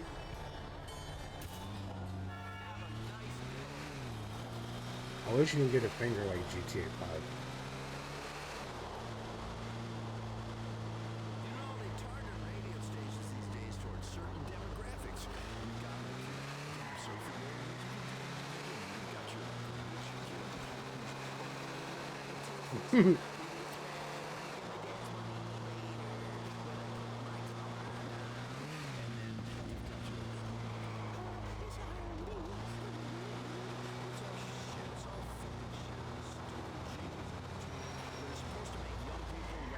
This is it. Keep a cool head and everything should be Alright, this is Buddy's practice run apparently. No, he's about to go for real, I guess.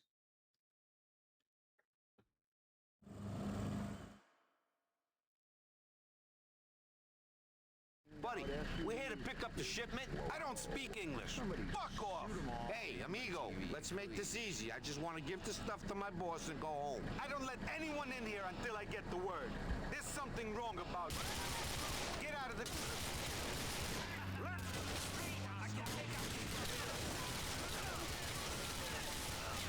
Good God, bad idea, bad idea. Oh, bad idea, bad idea. Oh no.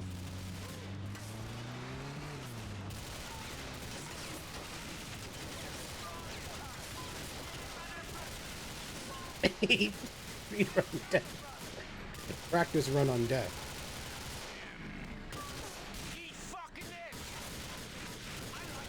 Oh.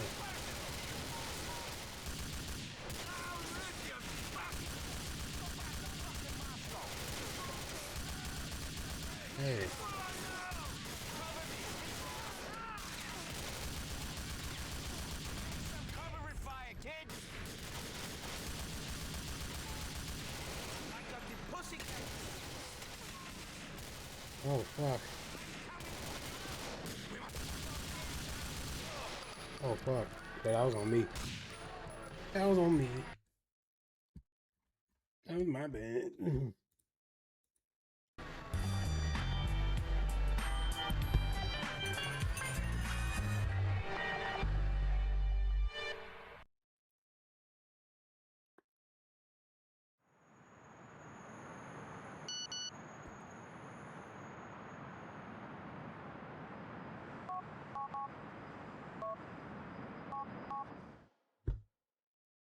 I'm gonna beat this.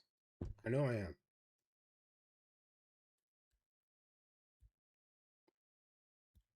If I don't beat this mission in 3 tries, I'll uninstall and end the stream.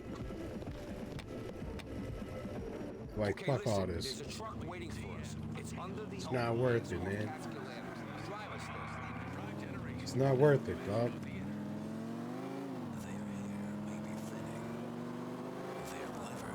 I'll uninstall and end stream. I'll never return to streaming. Ooh. All because of GTA 4.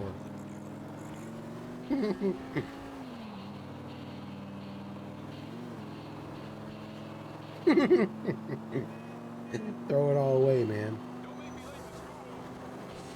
The feds love this speed. Shut up.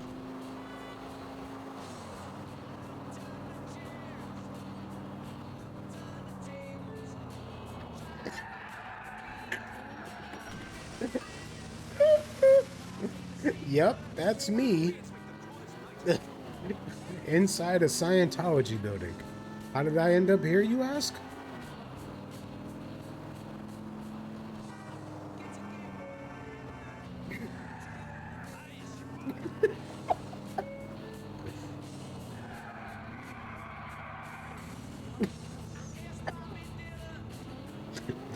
Have you ever heard of Grand Theft Auto 4? As my beard is like 9 times as big.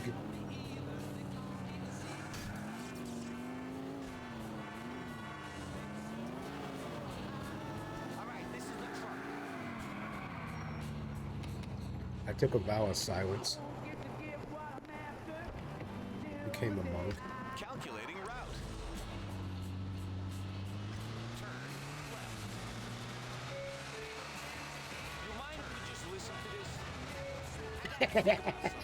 I have grandchildren, and one of them, Granddad, what's this? It's Grand Theft Auto 4, and I just have PTSD.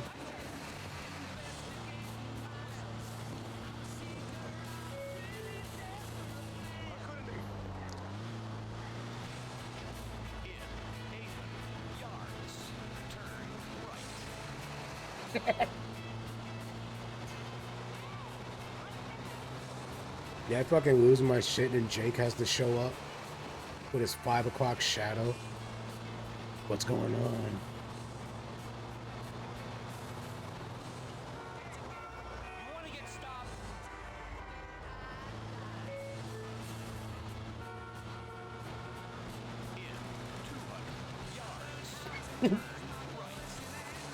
Alright, I'll watch it after this.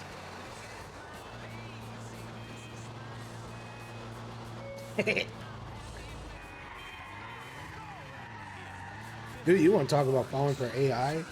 I had fucking my uncle, dude, wanted to fucking fight me over a AI versus AI Madden game. He thought it was a real game. I'm like, what? No, this is Madden, dude.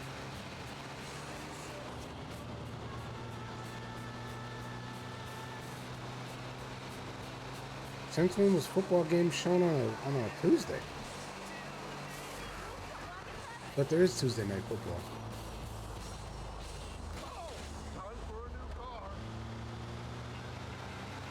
Time for a new car.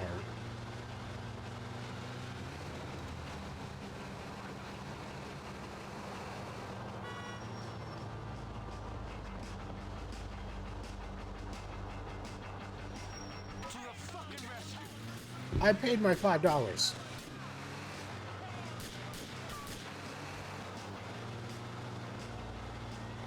Do I get a refund?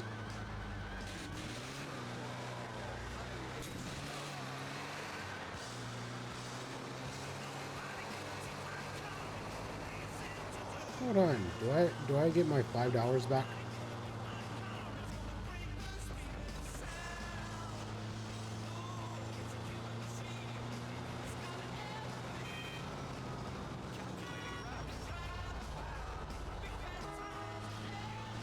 This is it. Keep a cool head and everything should be fine. Okay.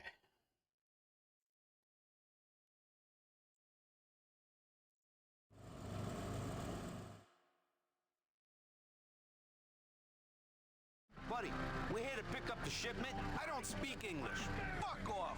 Hey, amigo, let's make this easy. I just want to give the stuff to my boss and go home. I don't let anyone in here until I get to work. Oh no.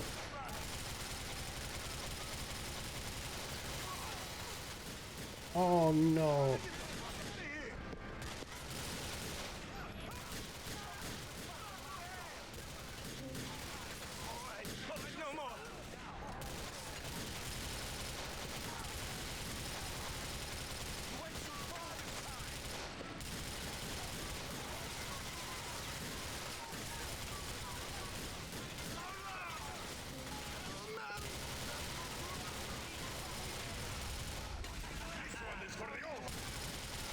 Damn, I shot his asshole.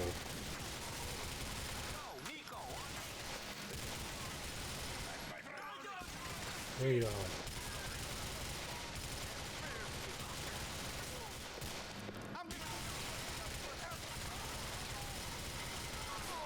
Oh god. There's so many.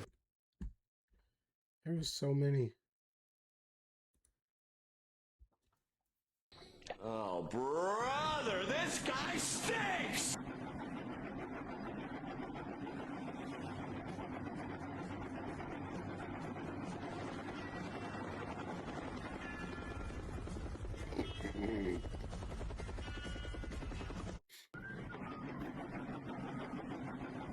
Oh, yep.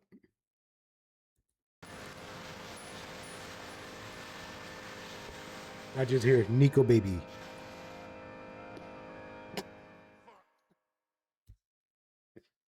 Maybe go get armor for this run. You got it, boss. Nico baby.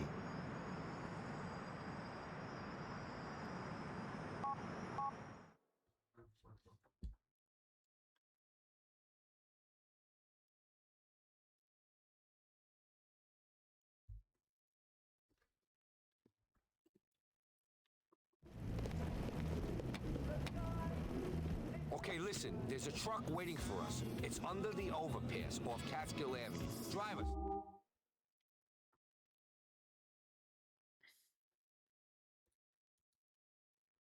Right? No. No.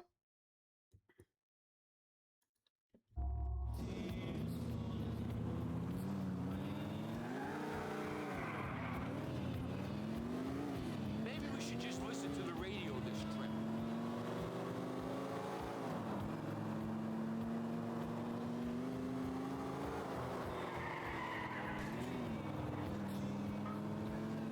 Ooh, I missed my turn.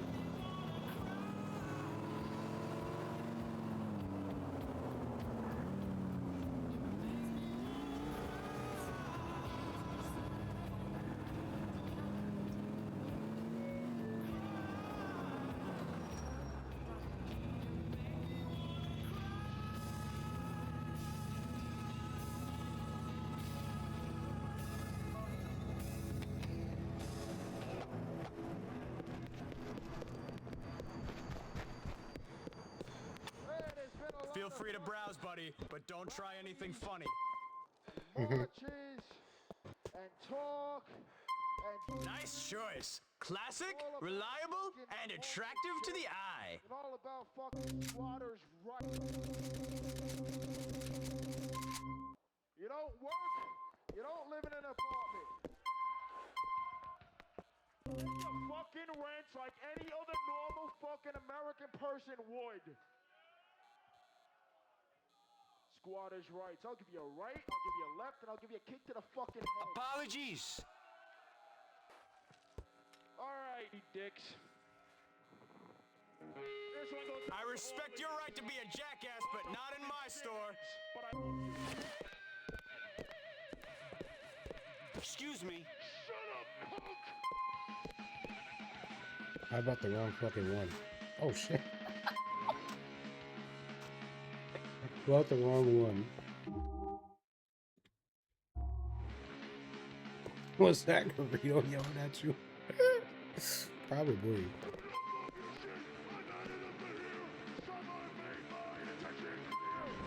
Oh yeah, beautiful choice.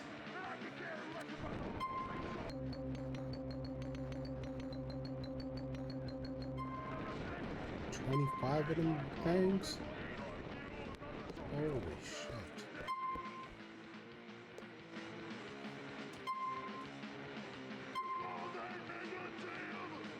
You treat her right, she'll see you through a shitstorm. Should've just bought ammo, but...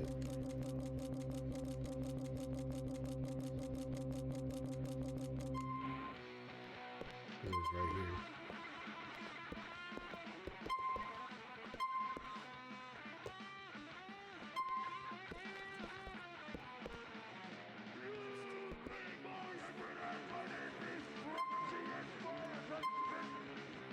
Nice choice. Classic, reliable, and attractive to the eye.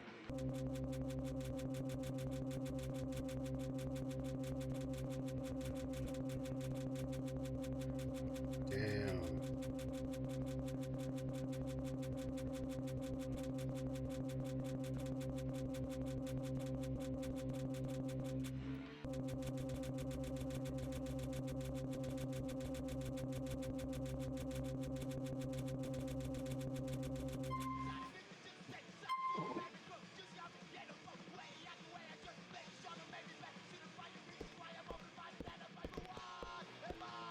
Oakley Dokley. Can I buy? Oh shit. Hold on.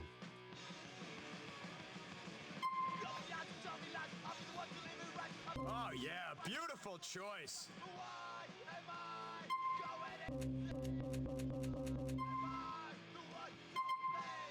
Let's go. Oh, what are you doing?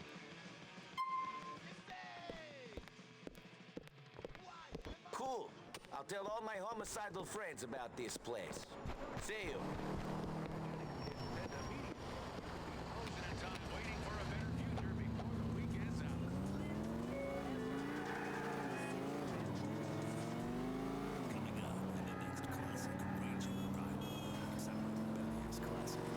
What do you think, Joe?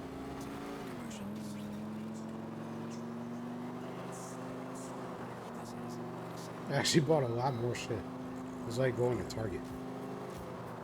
The feds love this speed.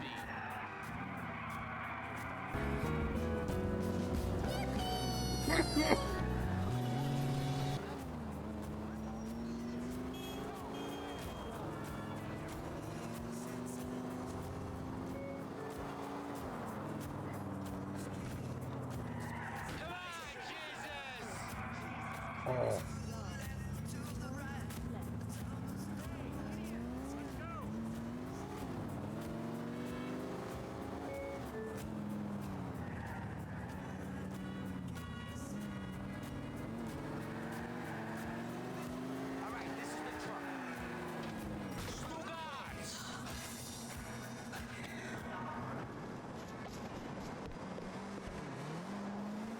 Calculating route. In 20 yards. Turn left. Oh. Excuse me? Hey, how about we just listen to the radio?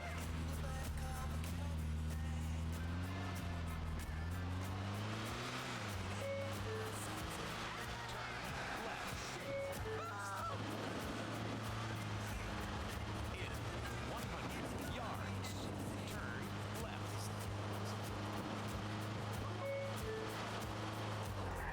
Turn right.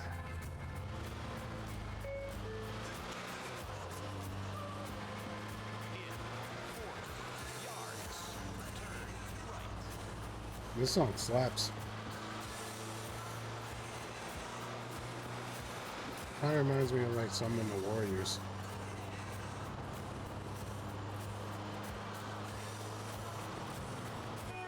You're not gonna outrun a chopper if there's one on us.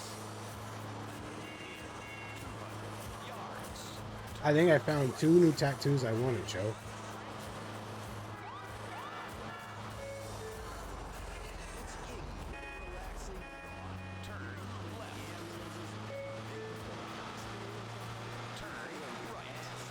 I definitely want to get a Ken Block tattoo.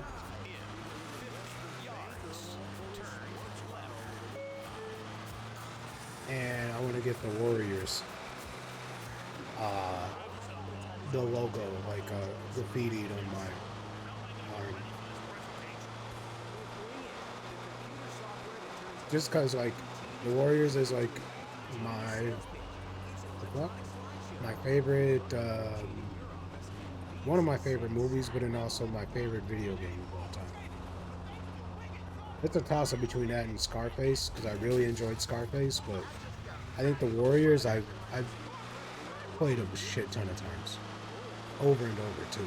Like, that's the crazy thing.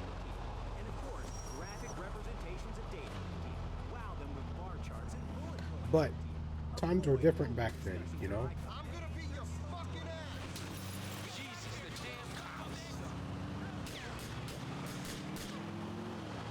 Like, you often replayed games sometimes because you were bored. Nowadays, there's just so much things that you can do, like go watch a YouTube video, play another video game, play like, you know.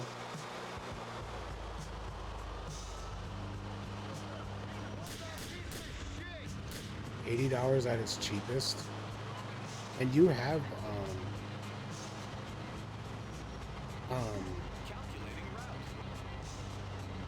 an actual PS2, don't you?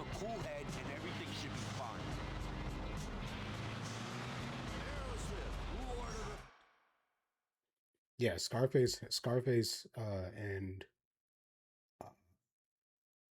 Warriors are like my favorite 2 games of all time, and that just happened to come from the PS2 era.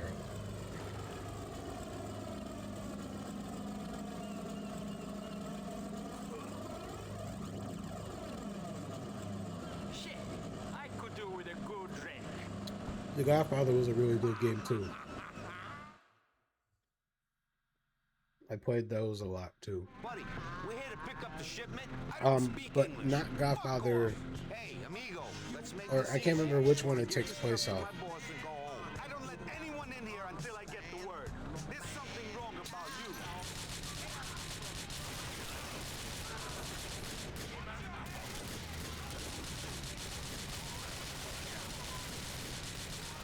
Okay.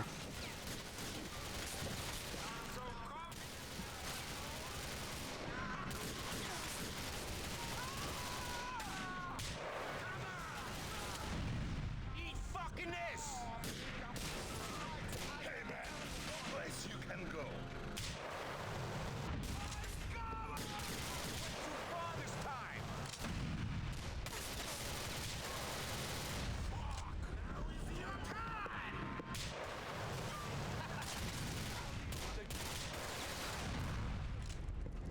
The drug dealer.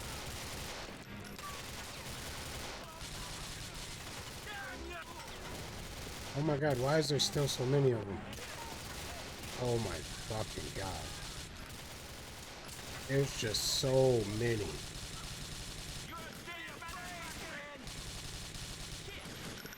Oh my god.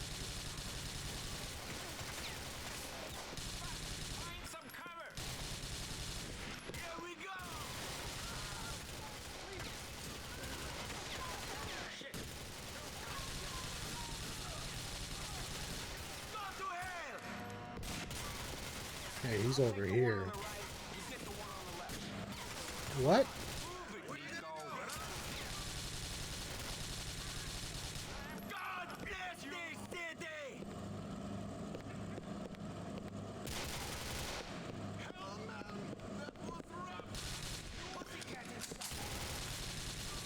Push me!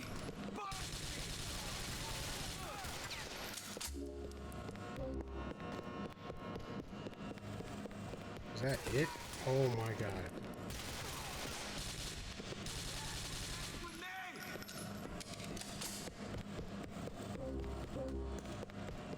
No armor, though.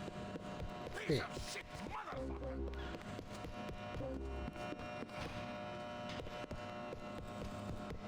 Alright, get on the coke boat.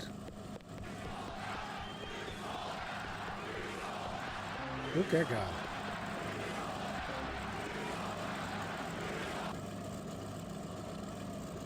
We're heading to the docks in North Harlem. Move out.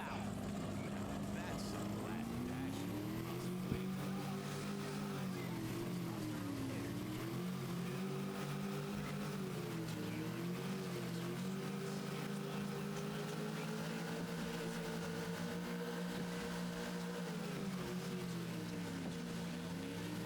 Was I supposed to take this, or was I supposed to get on the boat with him? Man, they ain't giving up easy. We got more of them.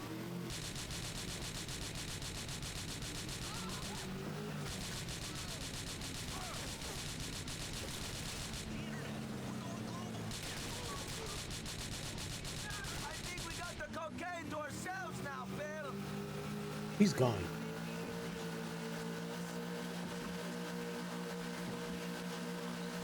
What is that one? Gamefly.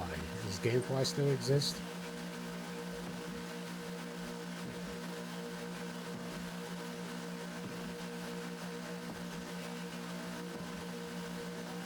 I should look that up.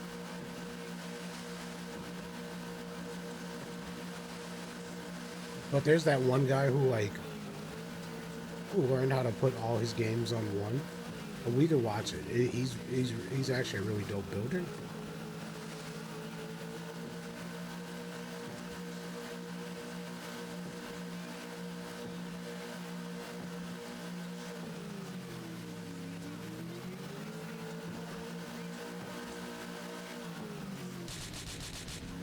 Oh, that's just a buoy. I don't want to talk about it.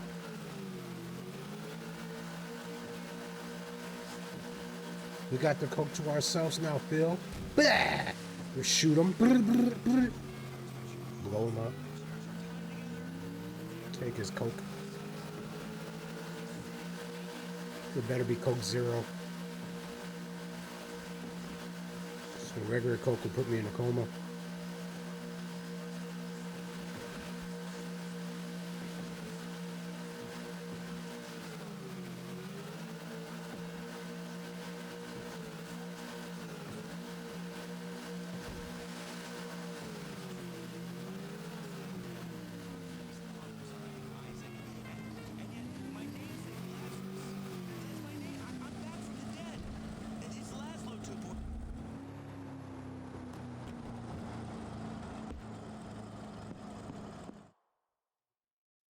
Vanilla Coke.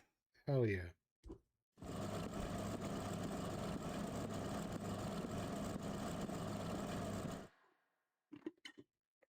I actually like vanilla Coke in my floats too, to be honest. Like it's really good. You handled yourself real good back there. Kept your head. That's a valuable trait. Thank you. See you later.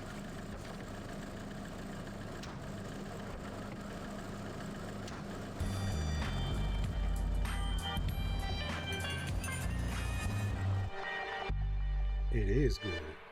Take it from a fat guy. And it's 137.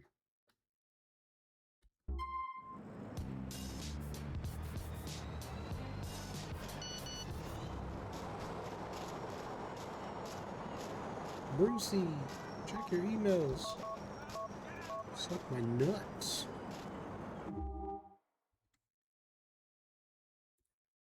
Suck.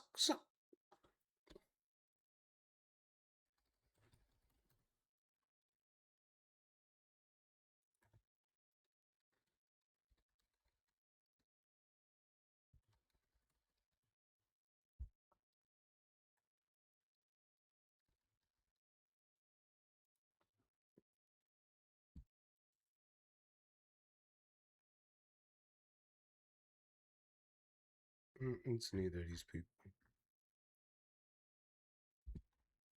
But a Raspberry Pi is the move.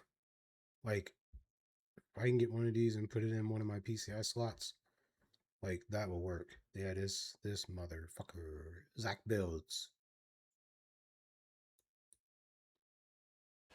What's up, everybody? So, a few months ago, I built this. Why does it say there's only one person? The Everything console. It's capable of emulating everything from the original Atari straight through to the Sega Dreamcast. But that's about where it tops out. And if I'm being completely honest with you, sometimes it struggles with certain N64 and Dreamcast titles. So me, being the enthusiast that I am, I wanted more. So I went back to the drawing board. So I have that issue. I was emulating N64 games. And there was a moment where, right in the beginning, Zelda was, or Link was, there's a moment where you have to, like, swim under the log to get to the thing to push down. But it wasn't there. It was just weird. You just swam straight through. So it was like broken mechanics like that.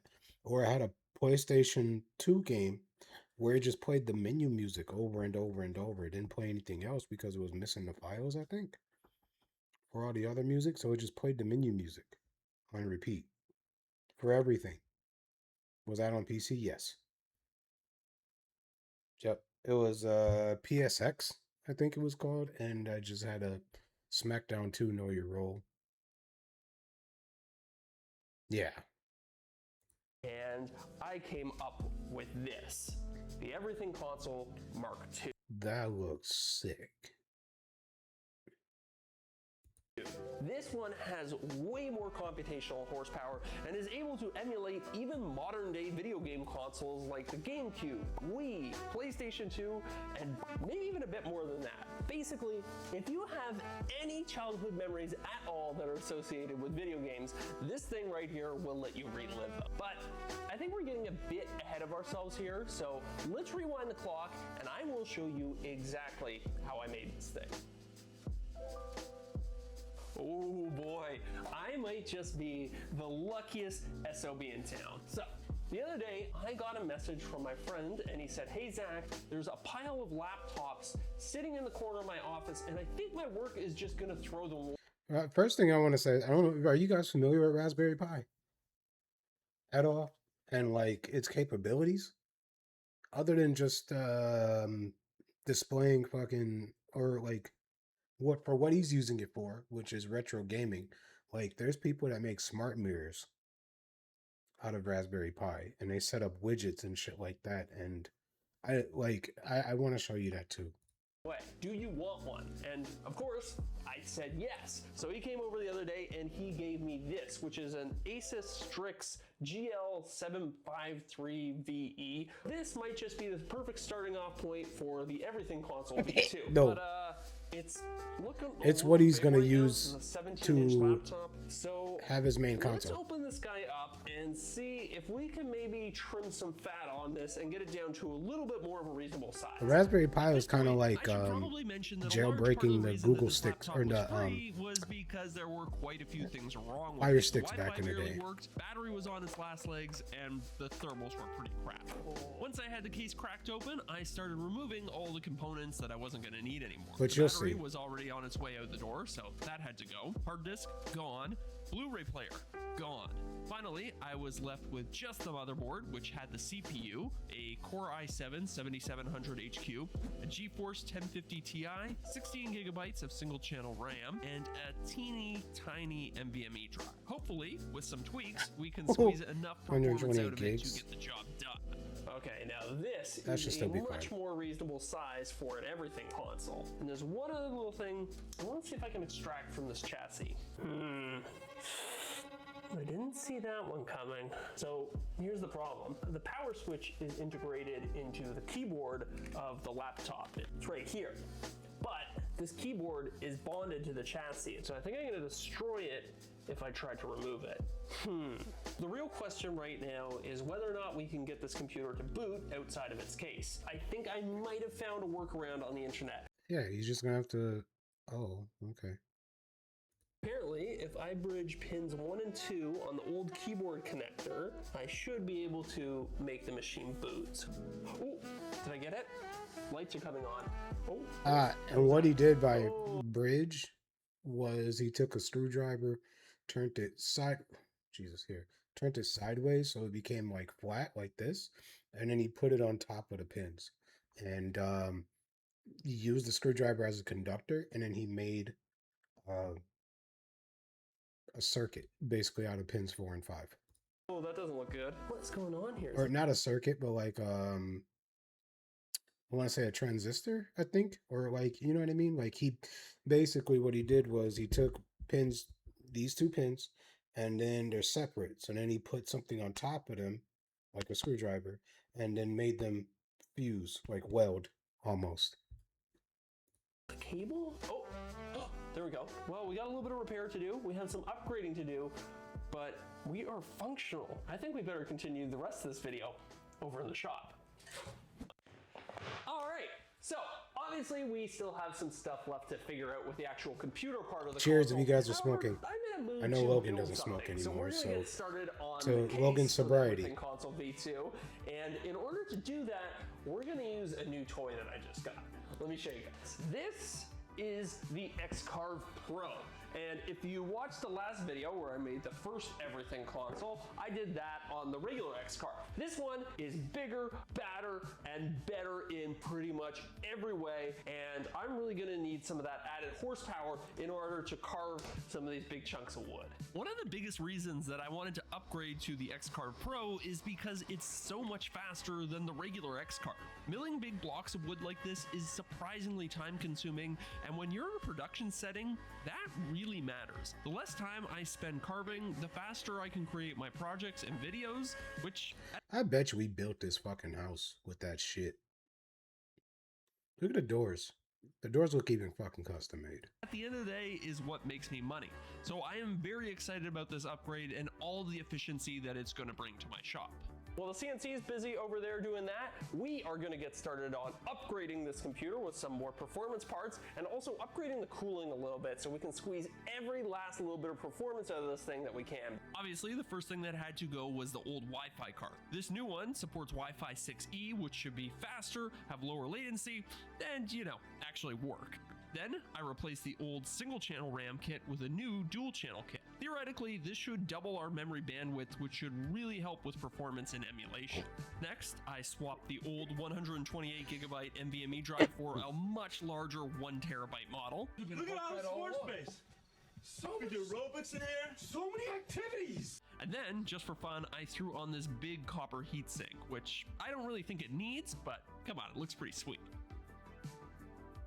Finally, it was time to do something about that poor cooling performance.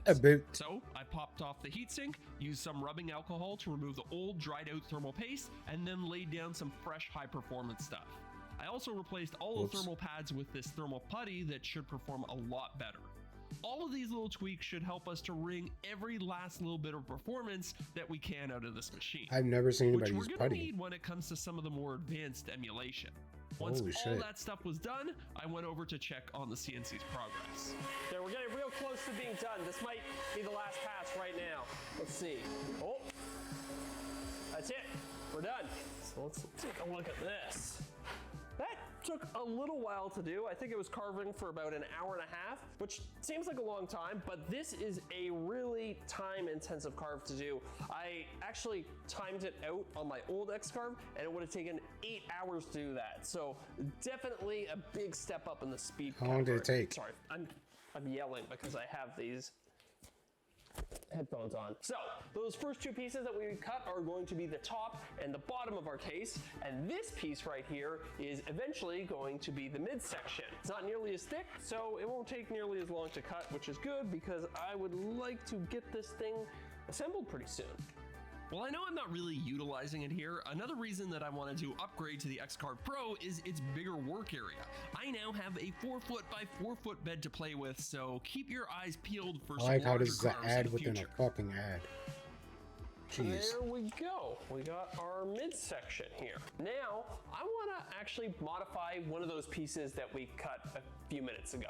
At the end of the day, the Everything console is basically just a PC. So I want to take a little bit of inspiration from the PC world and add a window. So what I'm going to do is flip this over, put it back in the CNC, and then we are going to cut an opening here. But the tricky part is I'm going to have to place it really precisely in order that I don't screw this whole thing up. But that's part of the fun, right?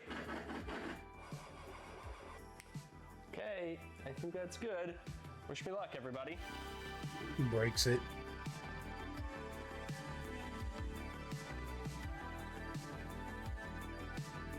Well, that actually went pretty well. Unfortunately, that was not my first attempt. I actually started cutting this piece here and realized that this is actually the bottom piece, and I don't need a window in the bottom. I'm gonna keep this as a little reminder to myself to always double check that you are carving the right piece. All right, let's talk about this plexiglass acrylic sheet that we're gonna put in. Here's the plan. We have this opening here now, and in it we are going to insert a piece of clear acrylic. But I've never cut acrylic before, and I'm sure there's going to be some learning curves. This stuff is notoriously temperamental. So I went ahead and just got 2 sheets of it because I'm kind of planning to screw up at least one of them. I'm going to swap from this big giant 1/4-inch bit that I've been using to cut all the walnut to this much smaller, teeny tiny 1/16 bit. Should generate a lot less heat and be better for precision cutting.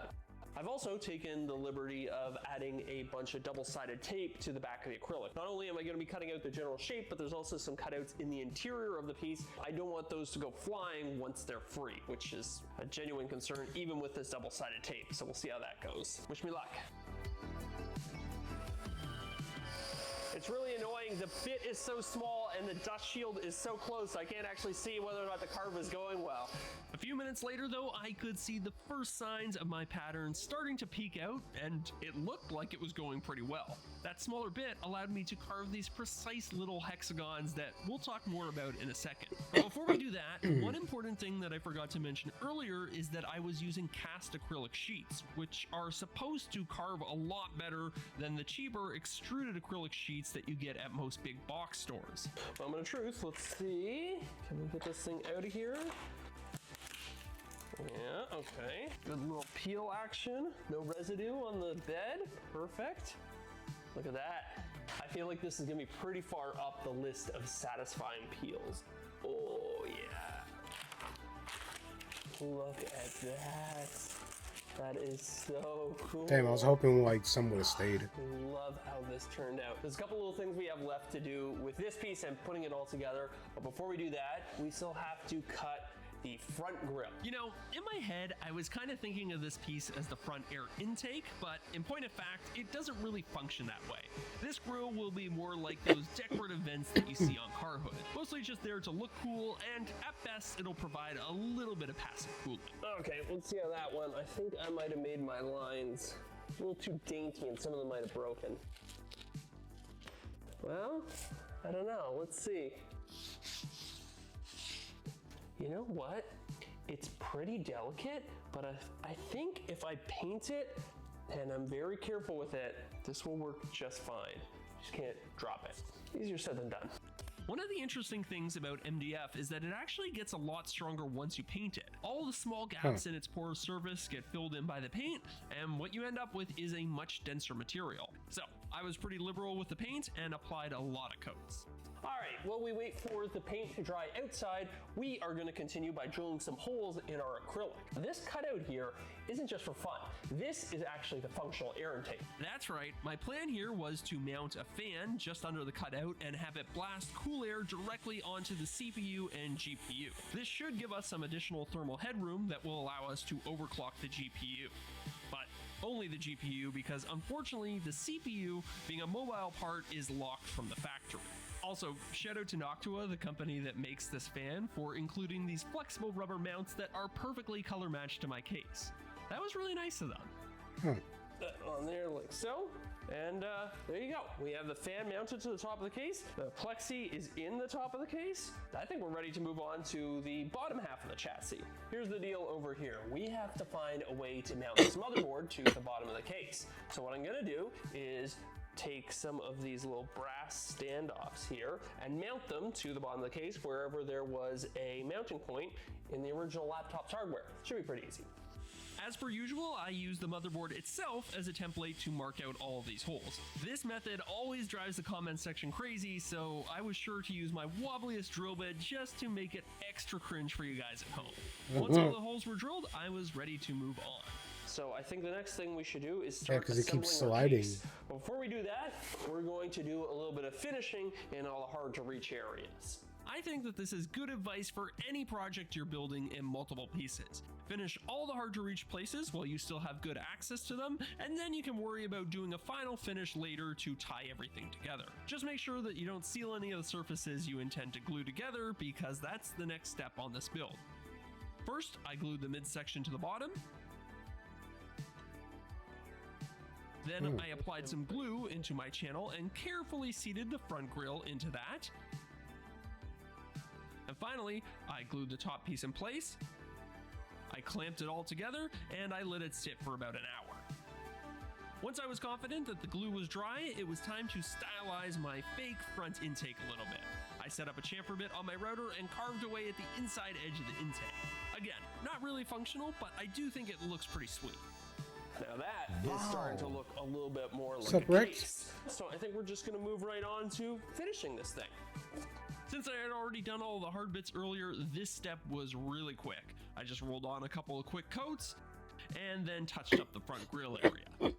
Make sure you guys are checking in as well. And that looks like a nicely finished case. So I've been trying to put this off for as long as possible, but I think now In the Discord, I made an we have to announcement do that the step of this project your that I 10th, have been dreading the most. check-in, Remember earlier when you I get got something, the and computer to I turn on by made jumping the into announcement the today pins that on it's the turbo. motherboard? You get a free Well, turbo. that's not going to work once this thing is in the Checking case. I out. can't just be poking a screwdriver in there. So we're going to have to wire up some sort of power switch. But take Oh a my look God. at just how small these connectors are. I have to solder wire to this pin here and the one next to it without them bridging or messing No, up don't in any encourage way. them. So here's the plan Not as 10 I ti- see it. I have my two wires, which I've pre-tinned with a little bit of solder. That means that I've melted some solder into the threads of this braided steel. I've got my soldering iron as hot as it will possibly go. So what I'm gonna do is just touch the wire to the contact and then hope that I can very quickly just tack weld it in position. Not really a lot of room for error on this one, so still pretty nervous, and as you can see, my hands are not exactly very steady right now. You know what? Let's see, should I just go for Bye, one? Felicia. Come on.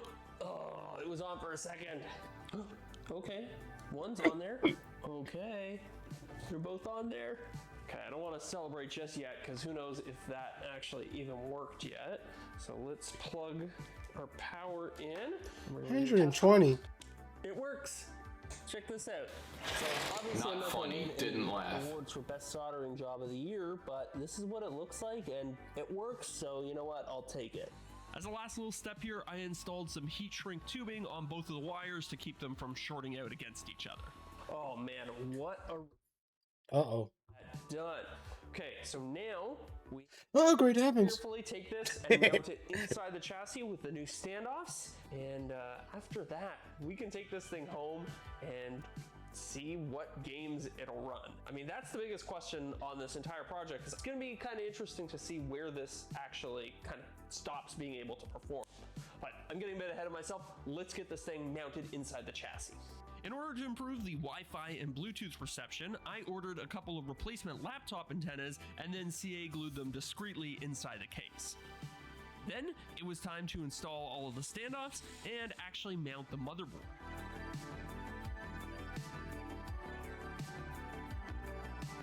I installed 2 extra long standoffs so that I could mount this USB daughter board above everything else.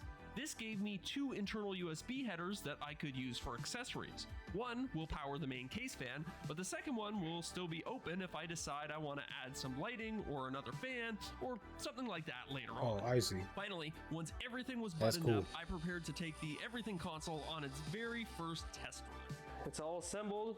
This is legitimately my first time attempting to power it up. It works. Oh, what a relief. Let's take this thing home and see what it's all about. Let's see how much horsepower this baby has.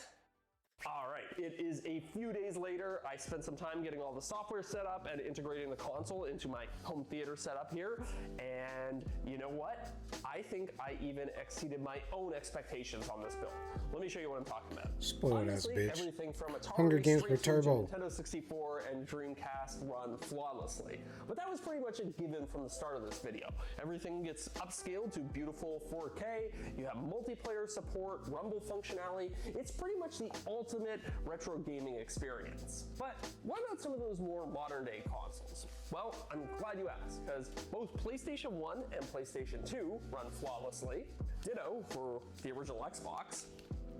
Wii games also run great too, although you do run into the occasional issue here like this where you need the motion controllers in order to make the games work, although if you look online there's usually some sort of workaround for those. And now for the surprises. Both the PlayStation 3 and the Xbox 360 run surprisingly well. I mean, it's not perfect, mind you, but it's pretty good. It's definitely playable. You get a couple stutters here and there, but these games didn't run perfectly on the original consoles anyways, so I would say that's a pass. And maybe the biggest surprise of all was that I got the Wii U to work pretty much perfectly. Simpler games like Mario run at a locked 60 FPS, but more complex games like Breath of the Wild do bog down a little bit into the, lower 30s, mid 20s, stuff like that.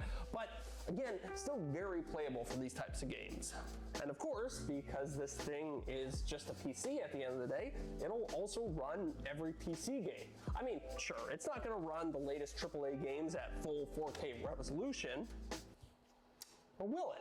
Well, here's the fun thing. Streaming technology has really evolved over the last couple of years. So if I find myself in a situation where I want to play the latest and greatest games out in the living room, well then I can just render them here on my much more powerful Office PC and then stream them out there to the Everything console. I mean, yeah, sure, there's probably going to be a little bit of added latency doing the whole round trip, but keep in mind I installed the latest Wi-Fi 6E hardware in that thing, and I could run a wired connection if I wanted to, so we're probably talking about latency measured in the single digits of milliseconds here. Barely even perceptible. And again, because this thing is a PC at the end of the day, I can also use it like a home theater PC for transcoding movies and TV shows. Oh, and I should also mention that I upgraded to the Pro version of the 8-bit Do controllers that I used in the last one. Oh, and one other thing. Like all of the latest generation consoles, you can run the Everything console vertically or horizontally. Pretty neat, right? So, if you've got an old broken down laptop that you're not using anymore, or you just want to buy a cheap one on Craigslist, I think this is a great little project. And I'm sure I'm going to have a ton of fun using this thing. Reminds me, I should invite some of my buddies over for a little Mario Kart tournament. And on that note, I think we are done here. So, thank you so I much want for to watching. turn Big old thank you to computers all my into a Patreon NAS. supporters. I will put links to all the products I use down in the video description, and you guys know me, I always appreciate a like, comment, and subscription. All right, I think that's it for me, and I will see you guys in the next video. Peace. Oh, and by the Shut up. What is by the ways?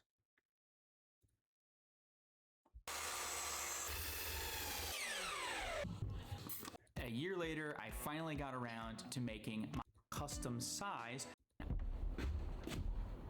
Raspberry Pi. You think that this is going to be plug it into the Raspberry Pi and everything else we do will be on the Raspberry Pi. Go ahead and open your web browser, and we're going to just type in Magic Mirror 2. We're also going to open this right here is the terminal up here at the top, so go ahead and open your terminal.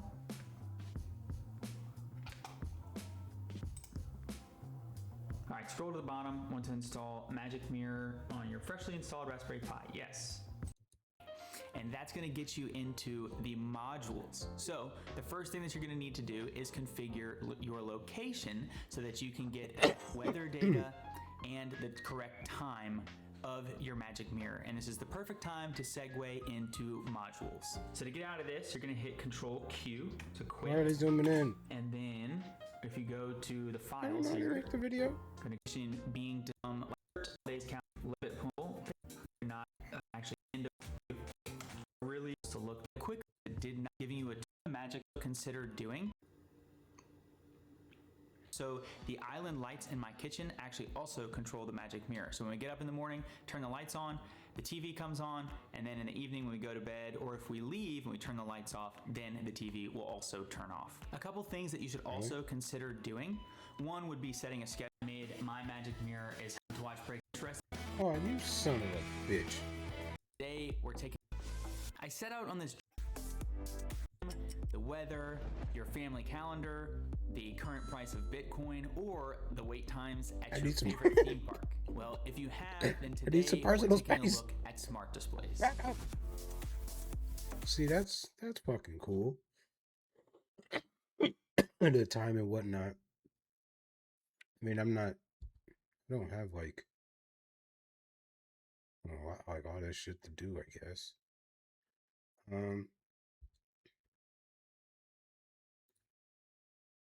Hey, it's Becky. Today I'm putting together a smart mirror powered by Raspberry Pi. I'm using the Magic Mirror 2 software with features for weather, my calendar, public transit, and any of the other hundreds of available IoT modules. I replaced my bathroom mirror, which has always been up too high for me, a super short person. I installed an old computer monitor on an articulated mount with a piece of two-way mirror glass in front of it. Let's get started. What they got? I started out with a friend's old computer monitor. Any HDMI display should work fine. I hooked it up to a Raspberry Pi and installed the software according to the instructions on the website. It took me about a day to get set up and fully explore what's available for the Magic Mirror 2 ecosystem.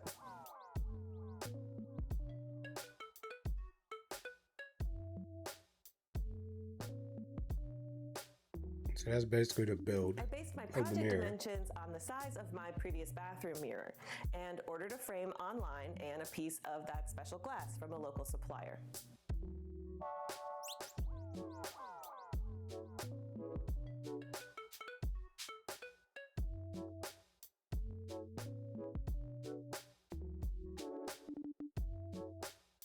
I imagine it's like kind of expensive, but like kind of cheap if you get the This right place services big architecture projects.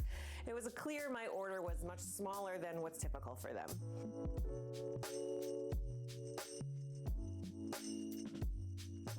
The glass is the most expensive part of this project. She's like carrying that with no gloves. That's wild. Retro rerun edit the fixed tapes. Equivalent of this light transmissive mirror Oh, material, instead of they're and broken, the warping you can go is fix super them. noticeable at large sizes. Once I gathered all the pieces, it was time to figure out a way to attach everything together and to the wall. I got a TV mount that could support well over the 40 pounds or 18 kilograms this whole project weighs. The plate that came with the mount attaches to the monitor's VESA mount holes. To press the monitor as close as possible to the back surface of the glass, I removed the front bezel and rerouted the button controls that used to be underneath it.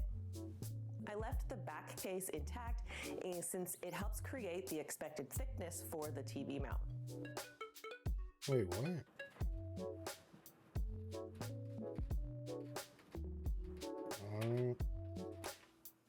Inspired by some illuminated mirrors I saw online, I decided to put some LED strips alongside the monitor.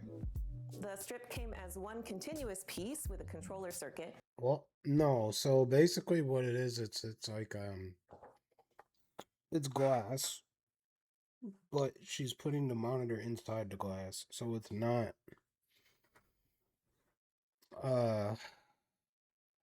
which causes it like to be touchscreen and shit. And so Basically, it's putting the computer inside of a frame or a monitor. I'm sorry, putting a monitor inside a frame, but then having it special glass in front of it is what she's doing. So I had to do a little soldering to connect another piece of LED strip in parallel.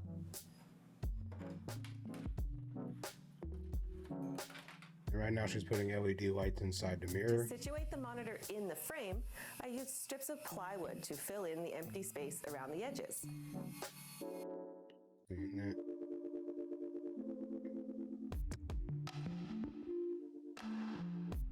In the vertical pieces along the sides, I routed a groove deep enough for my LED strips and drilled a hole through for the wires to come out the back. What I'm guessing is with the back of the monitor here, she's gonna put install the Raspberry Pi right in there, right in that groove there. It's my best guess.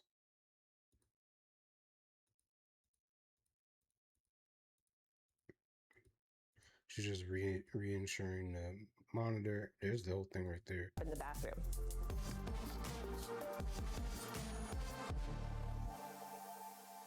Oh, that's smart. Put a mounting thing on there. My apartment has metal studs, so I used snap toggles inside the holes I drilled to support the arm. If you've been around my channel a while, you might remember I also used these when installing my giant storage cabinet. The screws grab onto the strong flippy metal bit, creating a secure metal stud sandwich. I got help for this part since lifting heavy things up high is not my forte.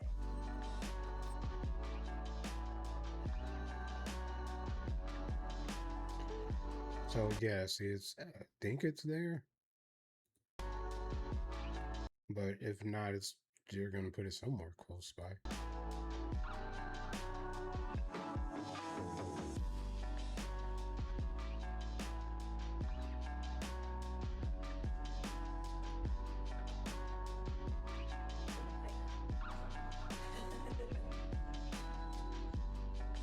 There wasn't space to lower my mirror, but I got a mount that tilts forward. So in addition to the smart upgrade, the regular mirror part of this project has improved usefulness as well. After hanging it up, I did some more playing around with the locations of the modules on the screen. Of course, I love the compliments front and center, and I also find the calendar, weather, and pollen forecast modules Which is really dope. The Magic Mirror site lists the available modules, which far exceed what I've shown here. I'm just a happy member of the open source community, not an expert, but from what I understand, it's possible to integrate voice control and webcam-informed features like facial recognition as well. Since this is in my bathroom and connected to the internet, I decided not to include a camera in mine. Smart. If you liked this video, please give it a thumbs up and share it with a friend. I wouldn't want a camera on my fucking mirror anyway. My future uploads. Thanks for viewers. So that's like Raspberry Pi. Basically what he did. People do it for smart mirrors and shit too. Dope shit. What's up, everybody? So a few months ago, But Buddy also made, I should subscribe to his channel, but he's also made like a bunch of other really cool builds as well.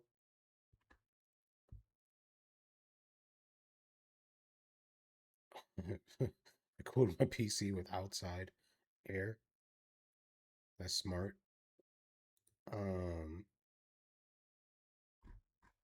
I think there's other stuff that he did too. Yeah.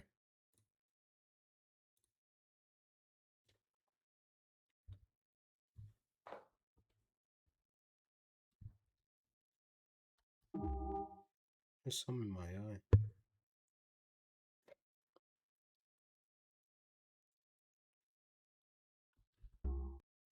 Whoops. Okay. Jerry's back. Or Jimmy. Whatever his name is. Yeah. Jimmy. Let's go to Phil. Oh my goodness.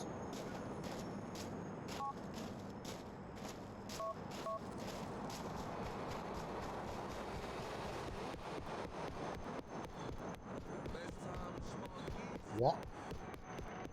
Here's a cool idea. LEDs and speakers for an ant farm.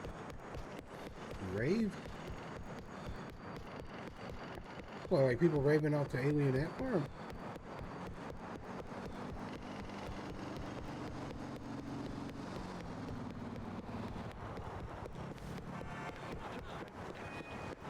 Don't be a hero. Kind of like how SpongeBob threw a party for the jellyfish. Is that what you're saying? You throw a rave for the ant farms?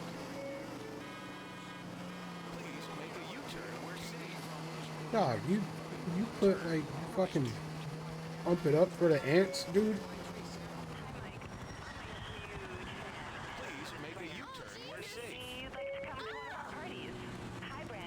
Pump it up for the ants, dude. You're gonna vibrate their whole house. Nobody's gonna be able to get any sleep. You know, because they gotta work in the morning, dog. And now you're just being rude.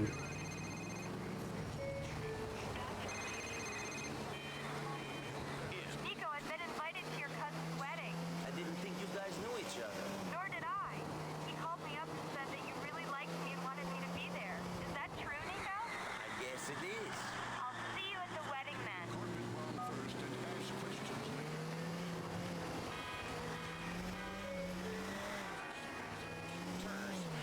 Forgot about the fucking wedding.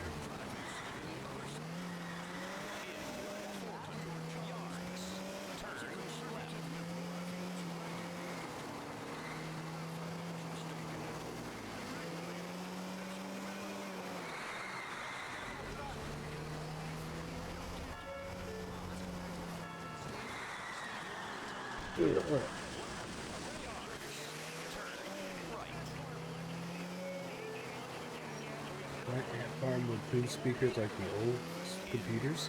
Yeah, but I'm saying, dude, like you turn the bass up and then you vibrate the sand, man, and then like all the other ants ain't gonna be able to sleep.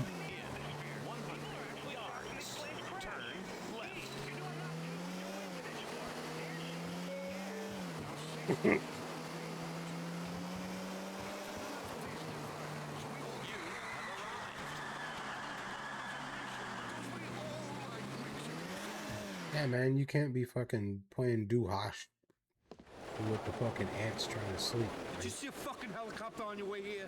Or work even. So. Okay, let's go. Come on, quick. You think the queen ant's gonna be like, yo, have a day off? Fucking Rex is here with the fucking speakers. Rex is here with the tube speakers like the old days. He's gonna play do-hosh. They told this top enchilada couple that it was us that took the sugar. I didn't tell nobody. It don't matter. What has to happen is that you gotta take out Chubby Charlie before he choppers it into Algonquin to tell the commission that we're knocking off the enchiladas action. So I go into this factory and I ice this fat Charlie? That's right. I'm gonna go make a lot of noise so no one thinks I'm...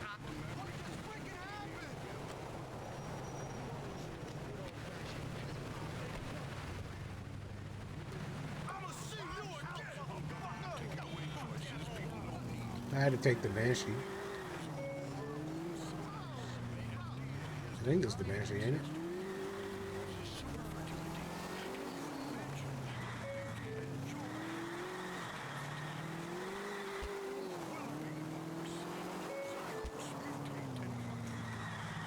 Oh yeah, welcome back, Joe. Well, I guess you kind of been here. Oh my god. I guess you kind of been here. I didn't hear his plan. He's too busy still in the corner. All right. Now, the way I sees it, there's two ways it can go down. You burst in the front and hit them in the face with everything you got. I mean, that's my style. Otherwise, you slip around the back, go into the basement, and fuck them up their asses. Decisions.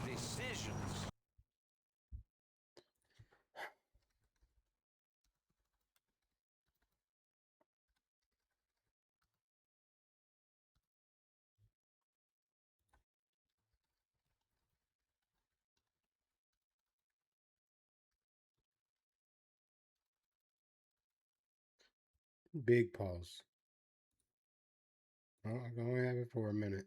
We have additional votes. We'll do 10. Bam. Oh.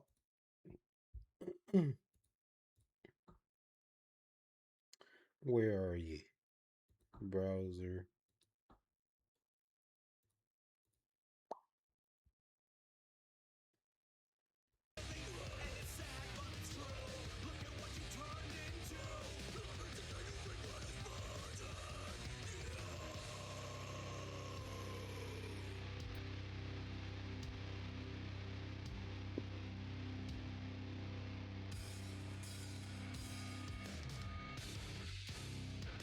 Damn. Why is he in the bathroom chilling with you while you're peeing?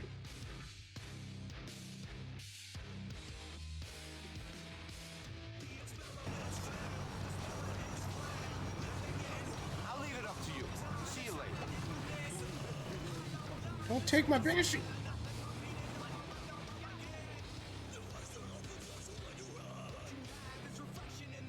Alright, take the back then.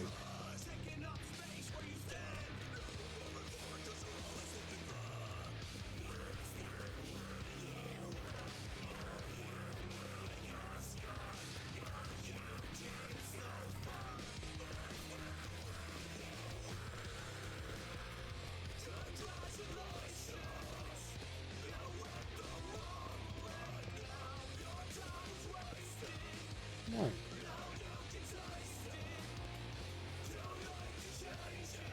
Is this not the back?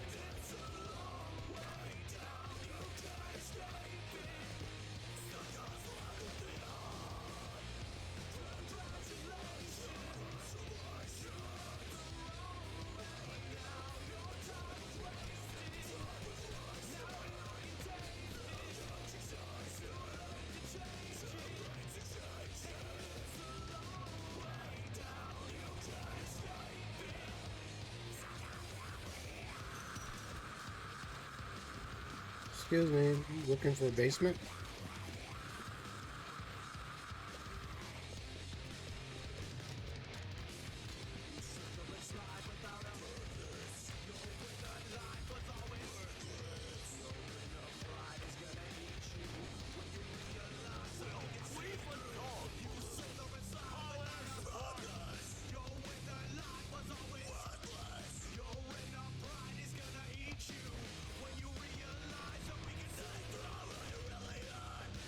Oh my god, I can't see a thing. Help.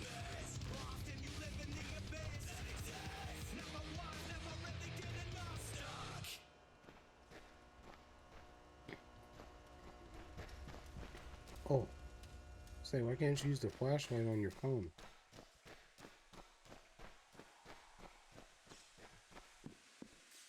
Nope, I think this is... Oh. Hello?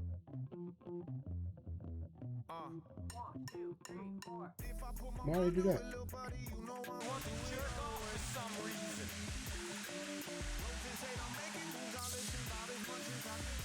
You're very funny.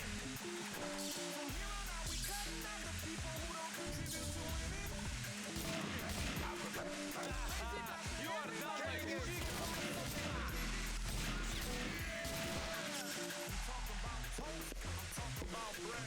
Even your tiny falcon brain must know you are surrounded.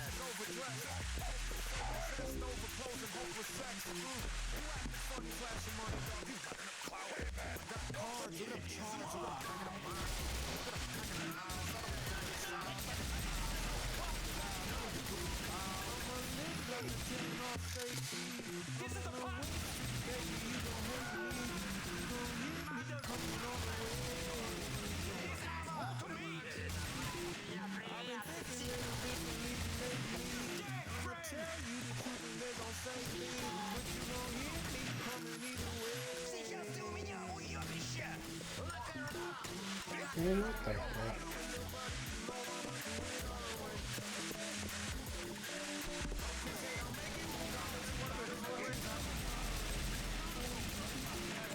Oh!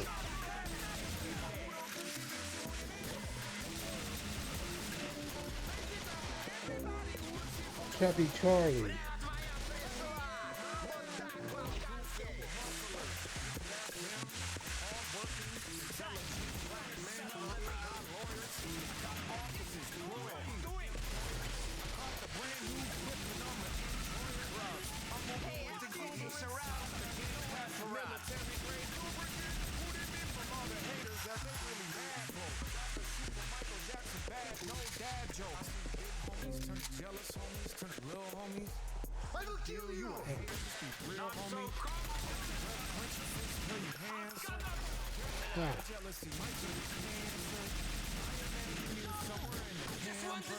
Your goose is cooked, big man.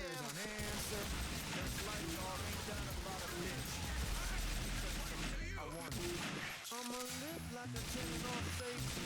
I'm on a win streak, baby. You gon' hate me. Jeez. I've been thinking little different me lately. I'ma tell you the truth and they gon' say things, but you gon' hear me coming either way.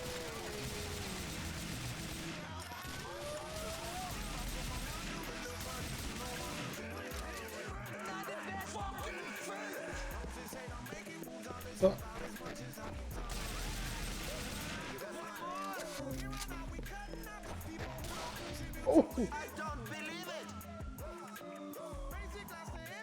Let me pop my ass. Hey. Look, 99% of everybody I come across in this fucking business didn't think what I see was possible. You dumb fucks. Like a diamond running into the wall.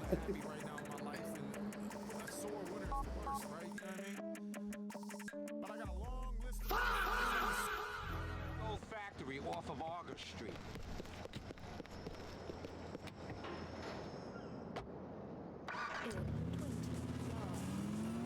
One lesson I've learned, though, assume everyone knows everything. Somehow, Chubby Charlie Mateo has found out it was us who ripped off the Russians.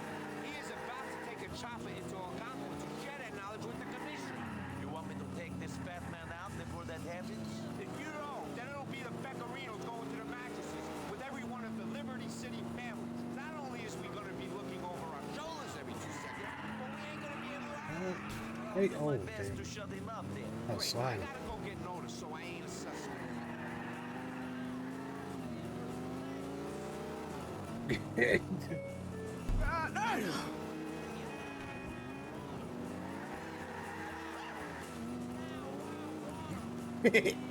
Just now?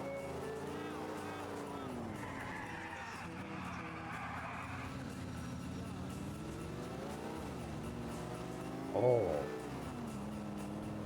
I want to watch that.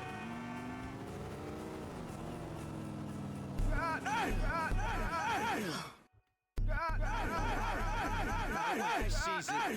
There's 2 ways it can go. You burst in the front, face with everything you got. Otherwise, you slip around the back, go into the basement, and fuck them up their asses. Decisions. I'll leave it up to you.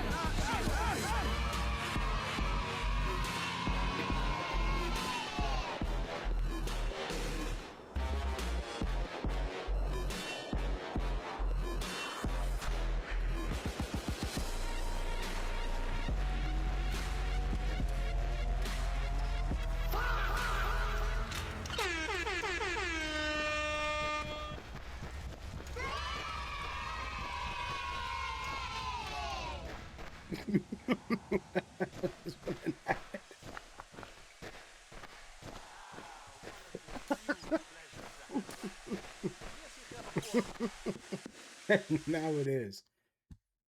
Almost. Hang on. I got you. Say his name and he appears. I believe in Joe Hendry. I believe in Joe Hendry. He's loving London and Paris and Tokyo, America, Scotland and Canada and Mexico. They say I believe in Joe Hendry. I believe in Joe Hendry.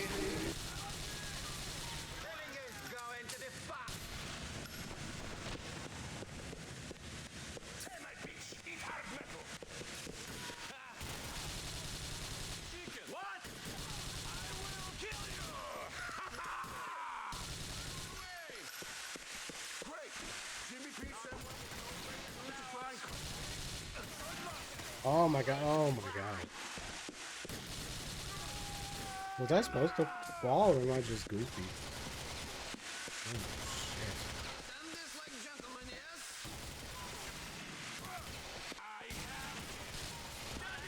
Oh yeah, I'm just goofy. Yep. There's a thing called holes. Apparently I miss him. Ah, yeah, I deserve that one. I deserve, you know what?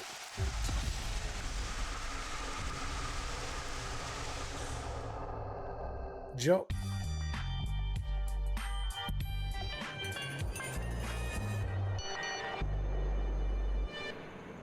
Oh, we're so sorry to hear about your brother that passed away. He gets 5 big booms. I get tag teamed? I get tag teamed? Not cool. Not fucking cool. You have no fucking idea how not fucking cool that shit is. Stop it. Get some help. One for you too, Joe. Stop it. Get some help. Matter of fact, Rex. Stop it. Get some help. Logan. Stop it. Get some help. Oh, we're so sorry to hear about your brother that passed away. He gets 5 big booms. Boom! Boom! Boom! Boom! Boom! Joe, you get double. Stop it. Get some help.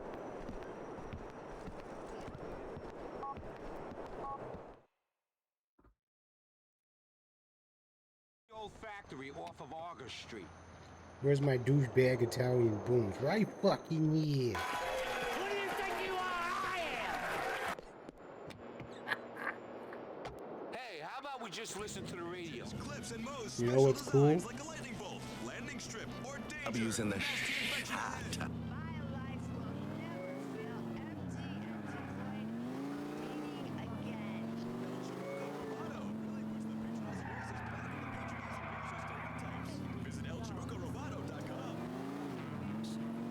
Why'd he say that's so zesty? You. Stop it. Get some help. Oh, a shot. I'm using the shot.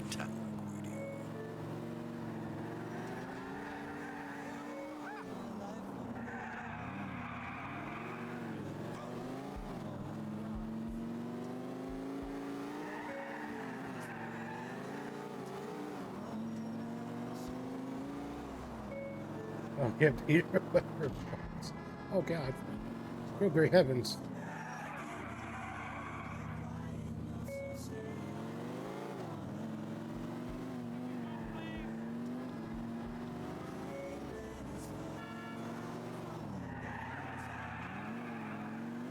You want to see something zesty? I can't fucking...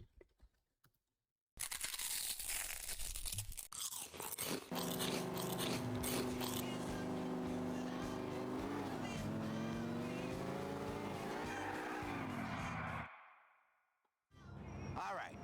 Now, the way I sees it, there's 2 ways it... Fucking took my Banshee, dog. I missed my car, Banshee. That's not even fucking Bone Thugs. I apologize for that outburst. I'm sorry.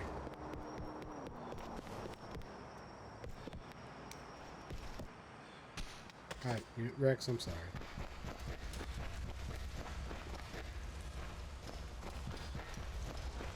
That past the shit.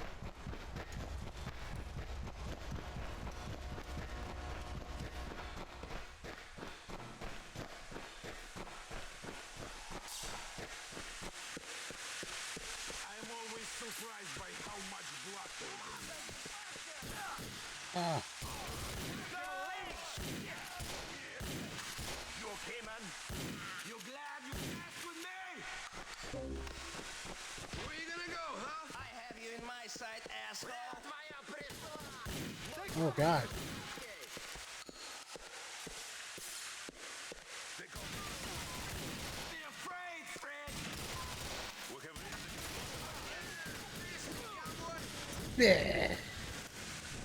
Take this. Yeah. Are you work for KGB?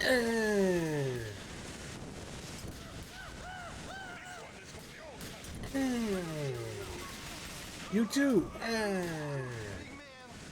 Big man.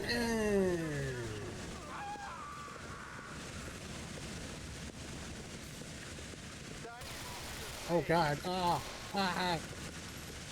gonna die again.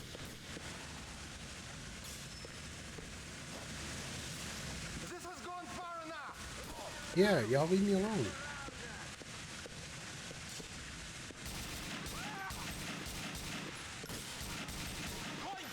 Oh, is there health? Is there health? Tell me! Is there health? Don't fuck with me! You didn't answer.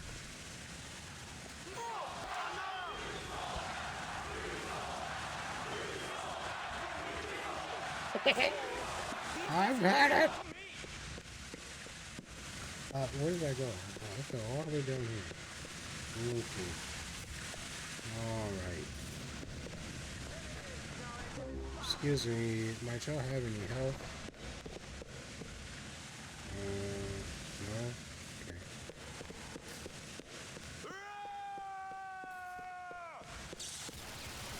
Oh God, where's that coming from?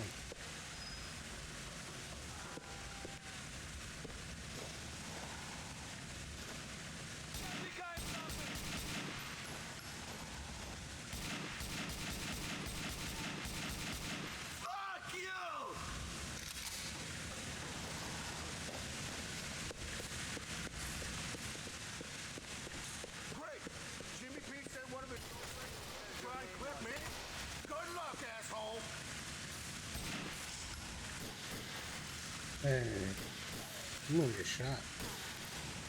Where is that coming from? Oh, it's up here.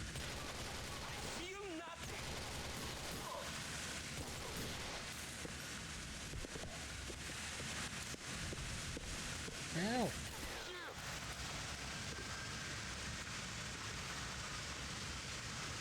Help me! Please! Oops! You're dead! Oh, wait. Does that mean I'm dead? Get up, Bruce! Get up! Wow. Hey. Old factory off of August Street.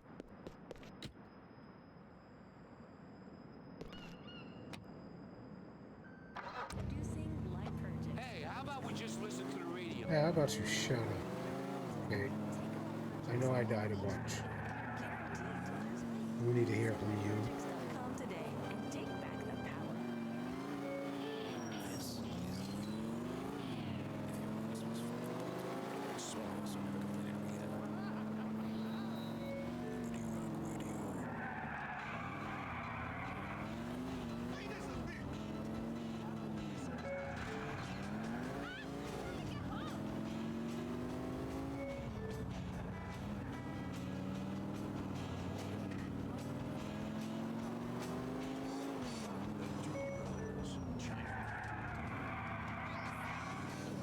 Ugh.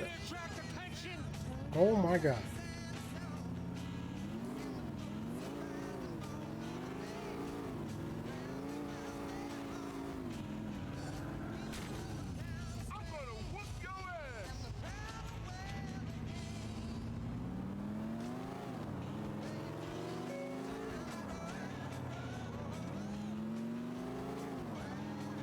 My name's Joe. Here's the stats for dialogue. All right. Now, the way I sees it, there's two ways it can go down. You burst in the front and hit...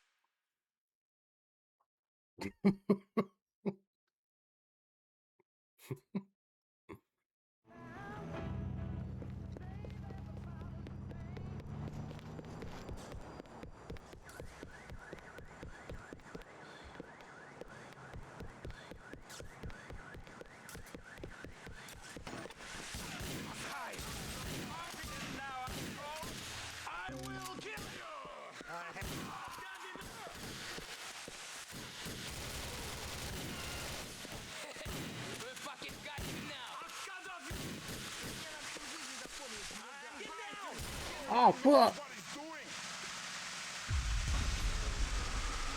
I don't want to talk about it.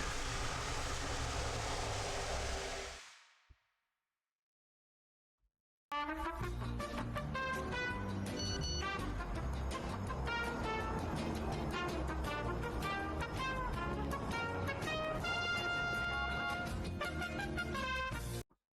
old factory off of August Street.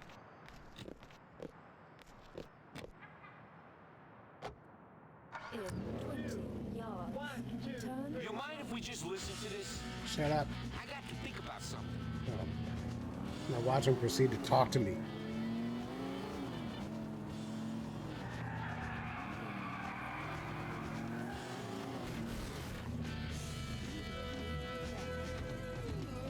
I think I might have to disconnect my controller. Oh my god, I can't even turn.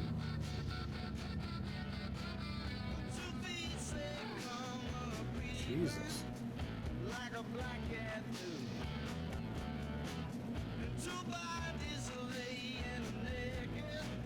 It didn't even do nothing.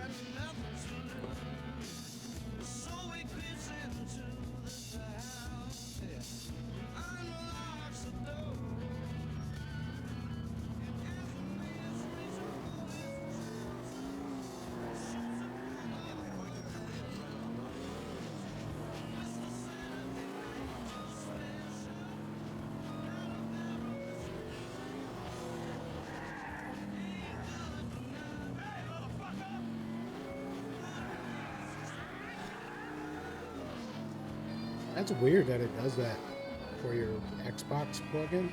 Or like if you have a controller plugged in, it'll like fuck up.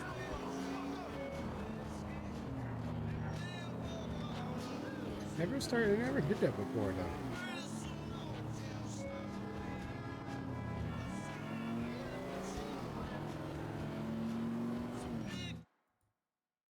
All right. Over here.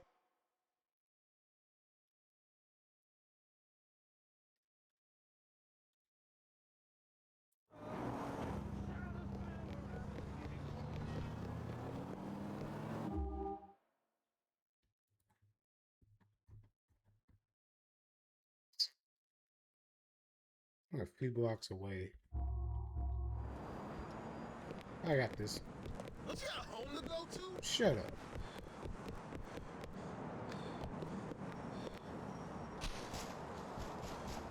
What is that dude?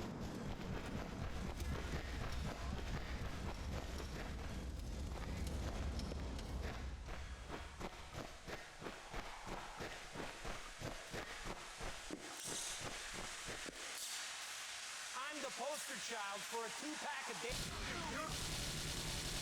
Just do me up. Come on. Hey man, no place you can go. Gonna eat you alive. I got you now.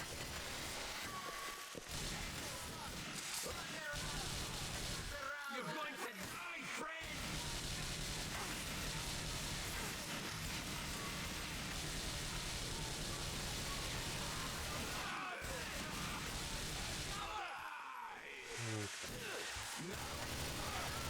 Hey. Oh.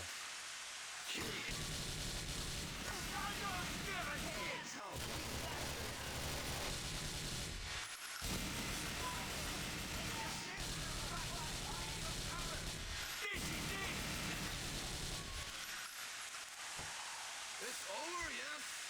You are the hero? I will kill you! Hey, asshole, you're surrounded. There's no way around. What is that?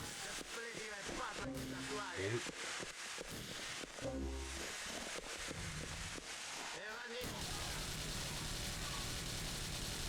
Damn you! I'm surrounded.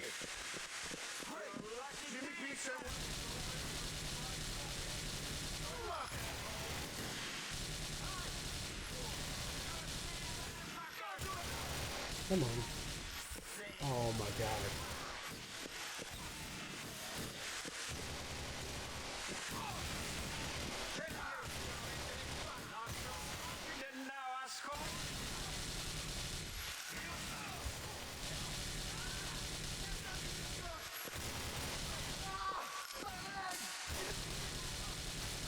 You glad you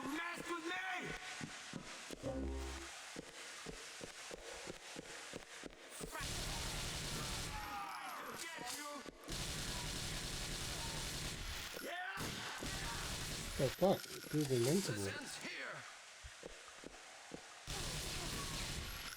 I will kill you!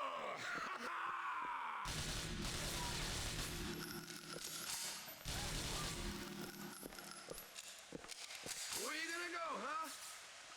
It is time! If you are me!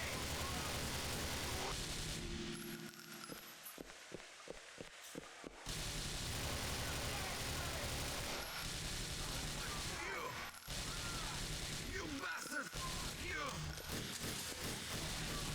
Be afraid, friend!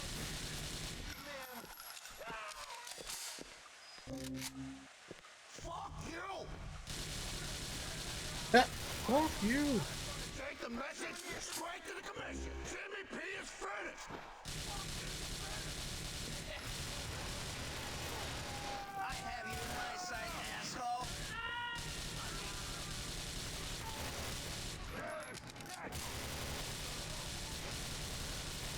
You're going to die, friend. Finish me, cowboy. This one is. Jimmy P is finished.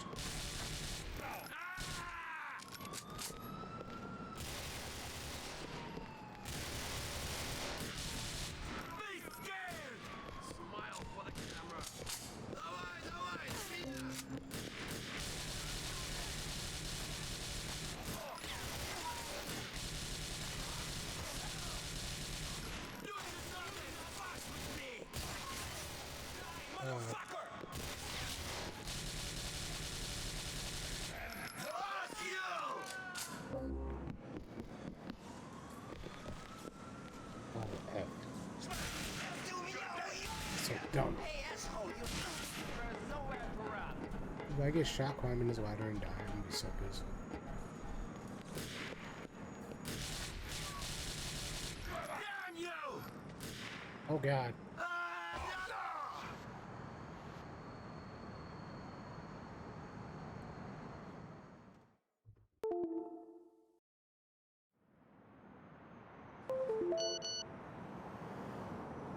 Oh, we're so sorry to hear about your brother that passed away. He gets 5 big booms. Boom! Boom! Boom! Boom! Boom! Factory off of August Street. I'm gonna stop at the good store. We're gonna stop at the good store. Just listen to the radio.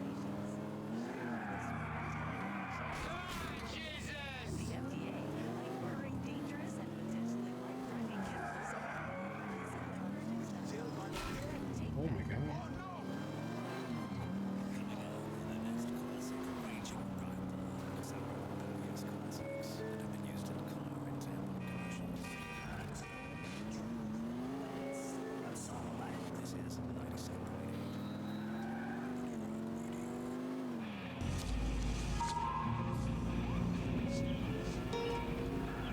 What the fuck is this piece of shit?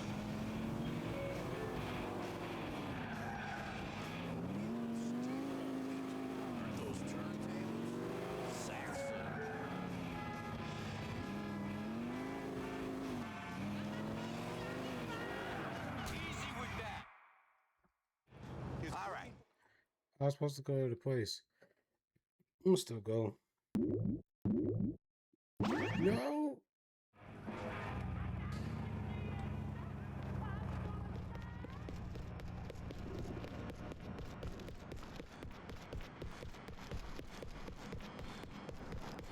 Bonkers. I can't stand this shit. Rock wants to tell you one thing. Come a little closer. You don't want the driver to hear this, Vince.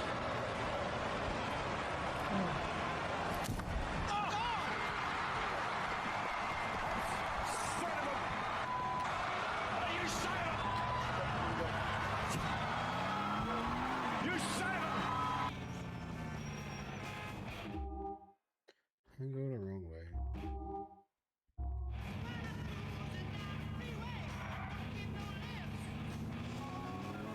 No! Shit, Bill. The fat man is on his way to Algonquin. I couldn't get him.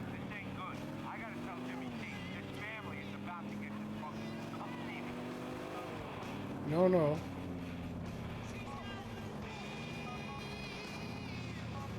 I'm gonna try again, but I just gotta go with the gun stuff.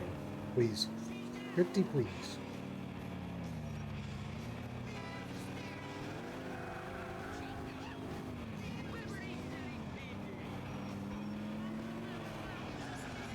Jake Lowe.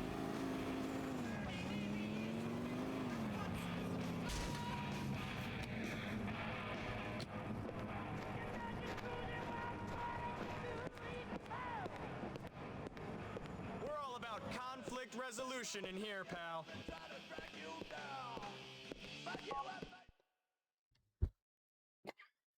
The old factory off of August Street.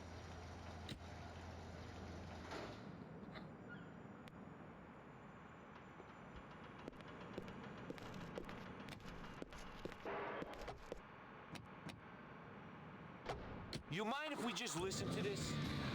I got to think about something. Oh, shit.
We sell quality weapons and we know how to use them.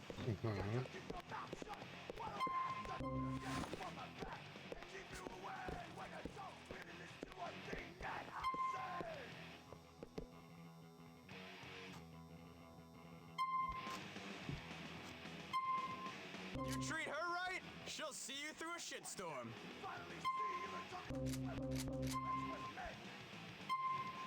Oh, cool. So basically kept the same ammo. That's good.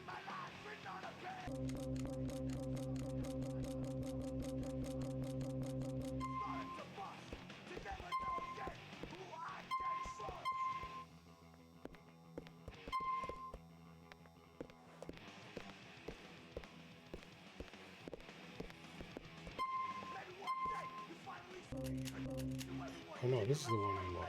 Is this the combat one? Oh.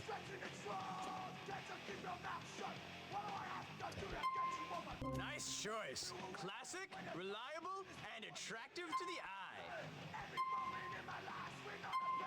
Oh, cool. You have to keep ammo. Alright, that's cool. I'll take it. I'll do this.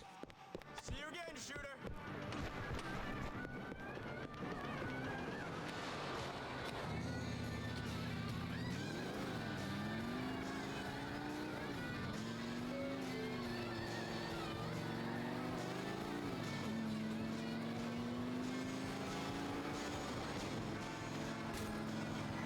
Trying to attract attention.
Oh. Die, you shit!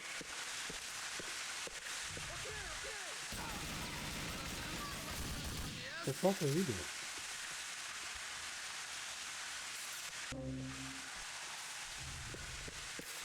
Gonna eat you alive! They call this your fuck. That's right. Stay right. Good luck. Stay down.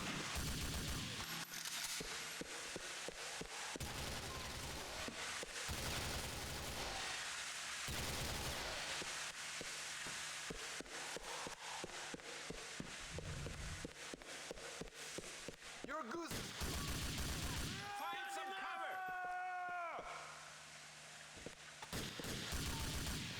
And now it ends. Now you give up or you are fucked. Having fun? Fucking back him down! This guy knows what he's doing! Here we go! This bullet says you can go. Yo, beauty bear! Cover!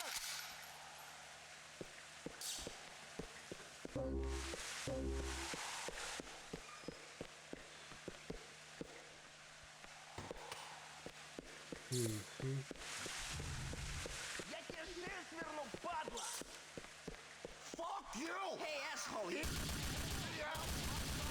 Gonna take the message right to the commission. Fucking finish! You've got to hit!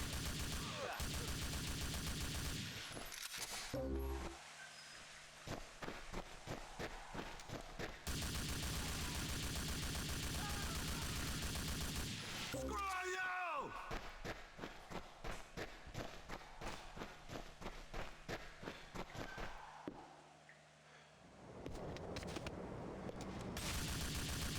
Oh damn. My man power slid.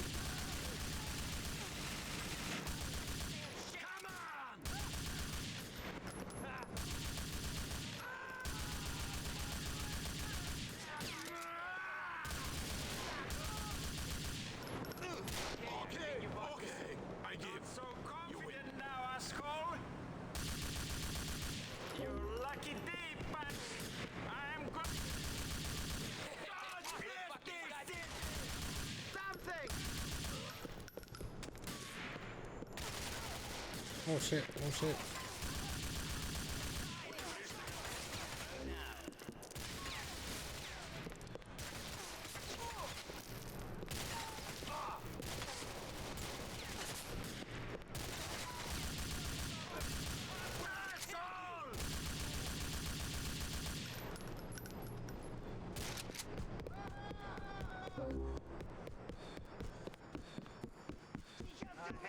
Yummy shit.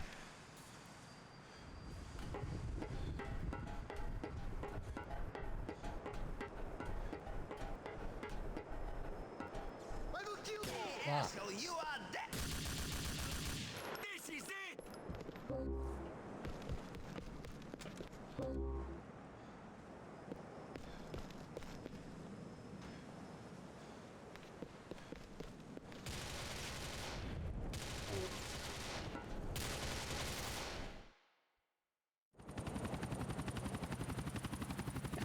For all that.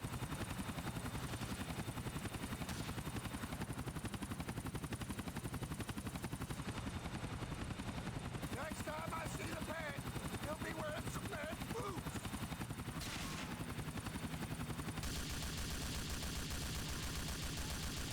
I've got up his fucking head.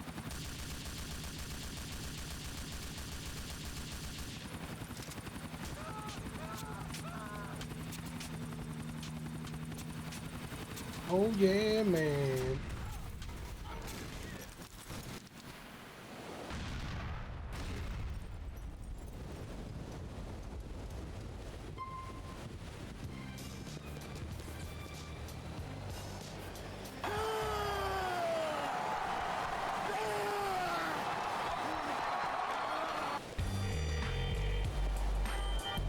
You don't need to worry about How about them swingers, huh? Great work, man. Great work. Parkour. You shut up.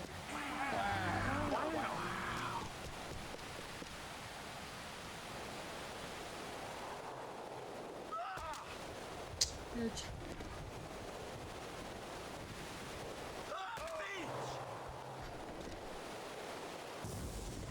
Oh God. I'm afraid of the rain.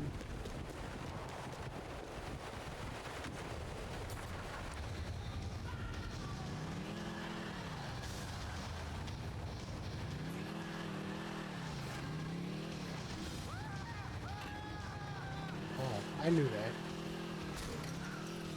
I knew that.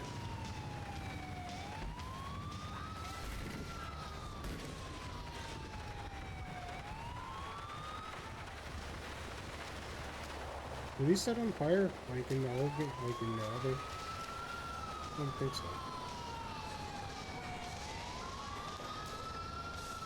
Oh, because I think you can actually turn them over, right?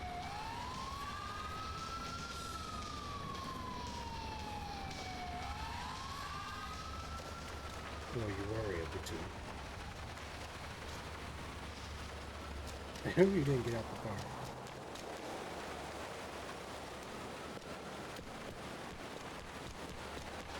What? Nah.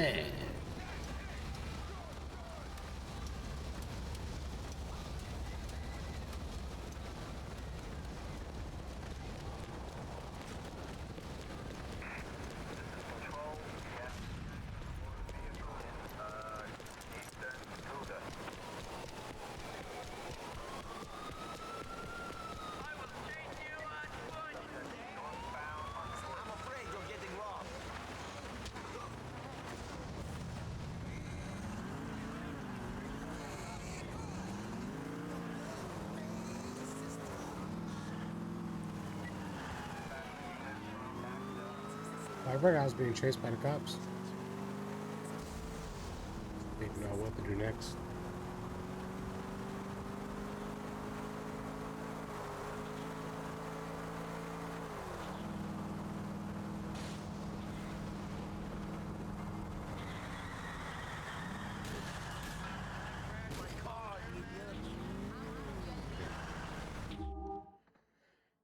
There's still Phil and Jerry.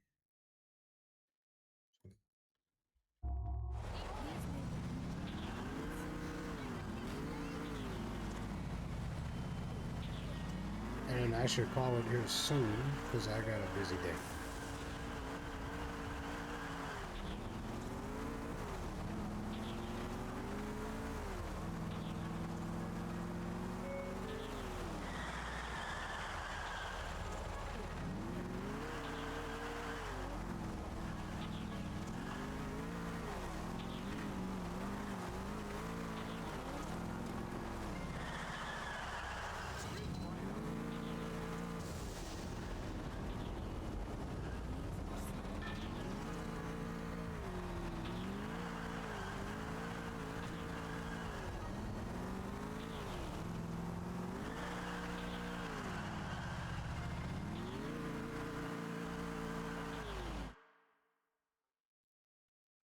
Okay, I'll see you later. Yeah, okay. You take care now. I'll see you later. Give me a call.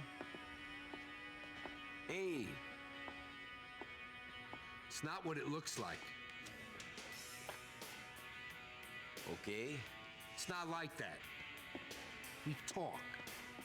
So do us all a favor and keep quiet. I don't think he cares. Sure. But Phil, and I don't mean to take advantage, but maybe I need help one time. Maybe I can give you a call. What do you mean? I mean, I need to find something out about someone. Maybe you can help. Are you fucking blackmailing me? No! I'm asking for a favor. Why do you think I put my neck on the line for you? Because I need help with something.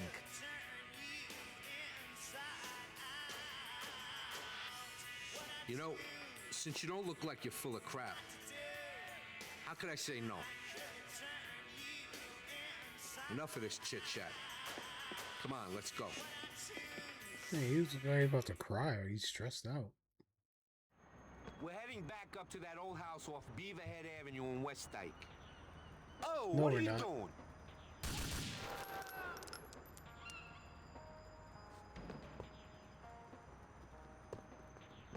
Shoot someone else!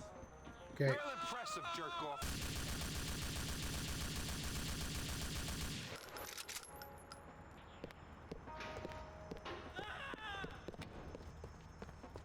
We're a damn good catch for these local cops.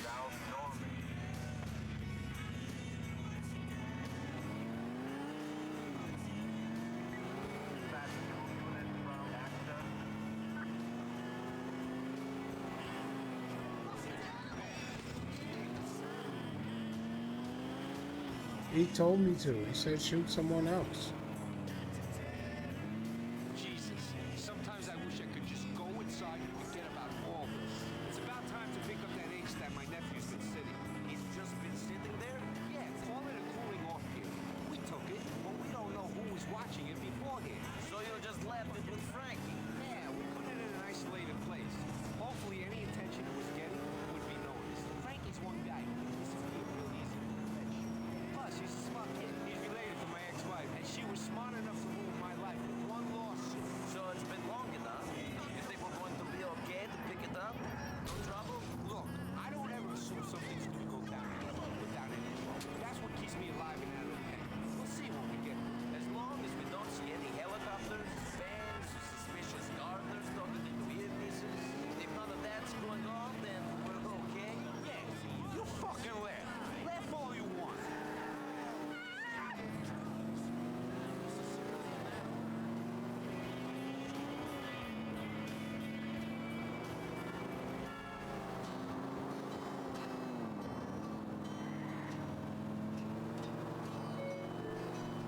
You wanna get stopped?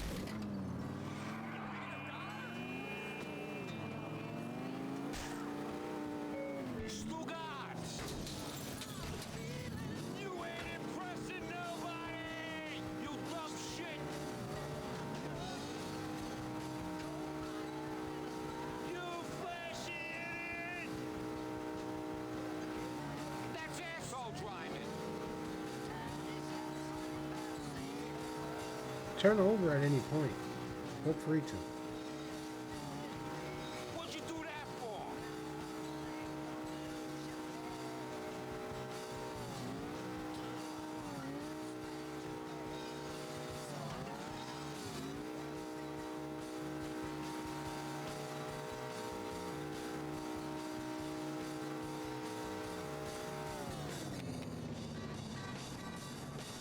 Wow.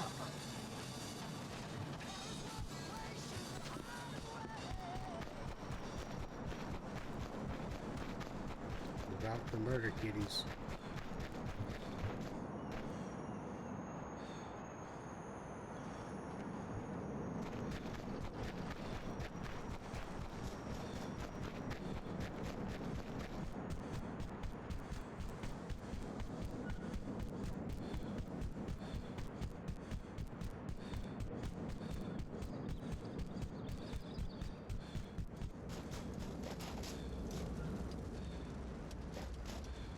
Is this a stick-up? Yes.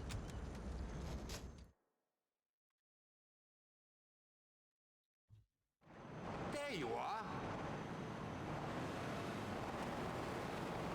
Oh, it's 5 that do it? I thought it was 4. You seen anyone snooping around? I ain't seen a soul, boss. It's a ghost house.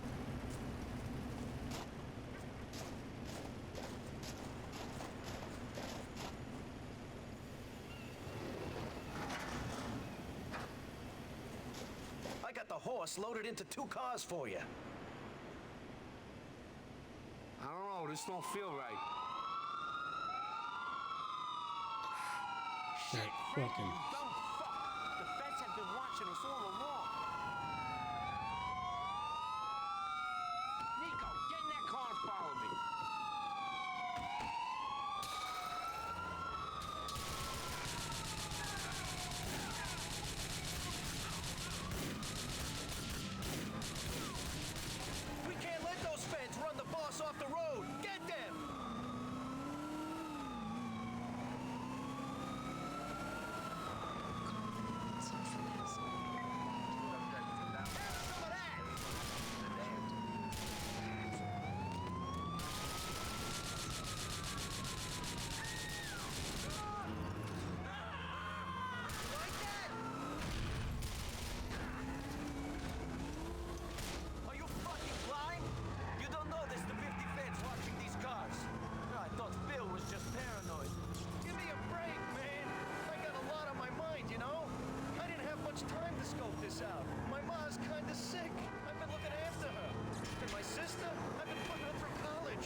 They're not just... all I only got married the other day. God, I love that kid. You want to see a picture? I don't want to see a fucking picture. I'm trying to get us out of this situation. Maybe then you can spend time with your wife instead of some jailhouse bitch. You're all over the boss, Nico. Crap! We're losing him. We're screwed. Eat this, pigs!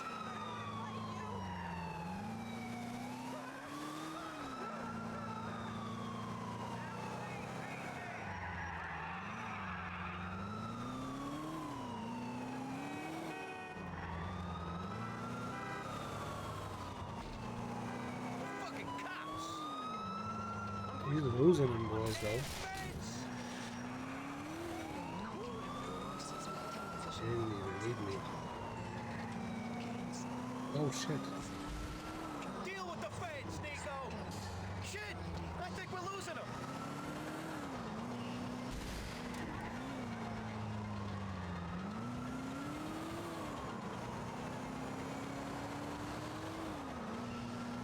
The damn police!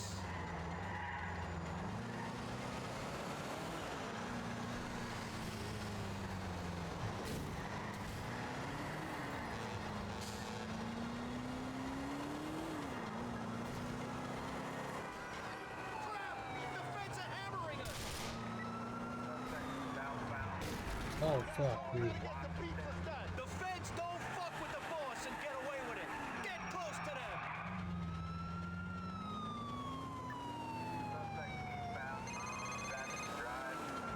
Nico, they're all over us. We're ditching the cars and going on foot. Park up behind me when I stop. All right. Dummy.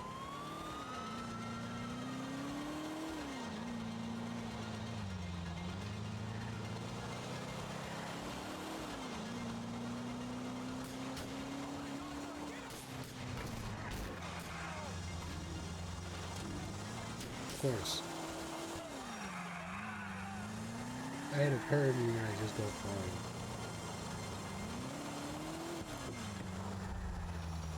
Frankie, Nico, grab the stuff from the trunk and follow me. I got a van we could use. More fucking bacon, shit. Sorry.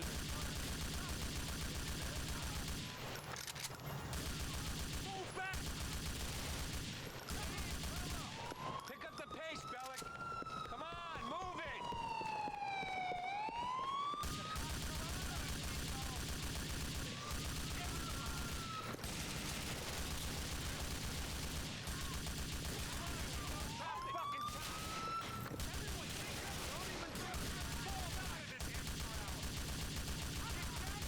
Safety!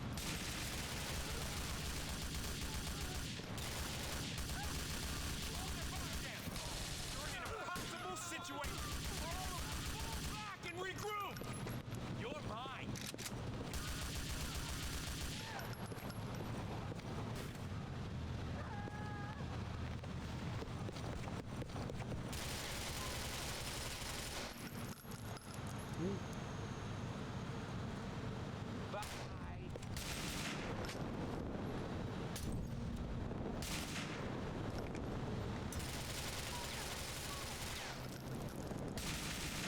Where are you shooting at?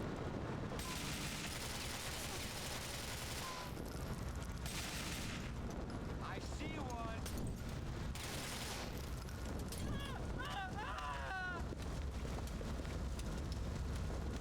Let's hustle. Move it, move it, move it.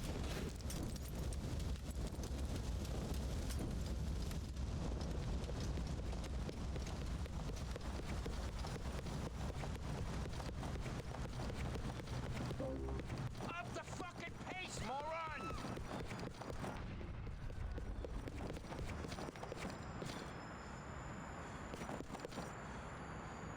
Okay.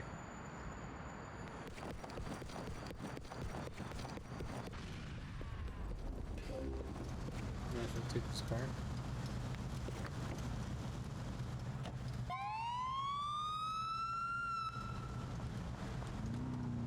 Oh, I'm supposed to go up there.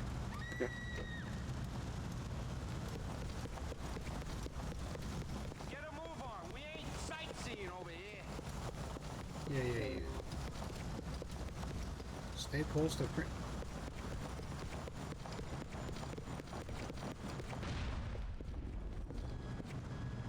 What are you waiting for?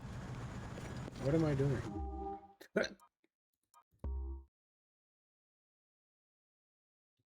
Get to the escape van. Who's the cops? Okay.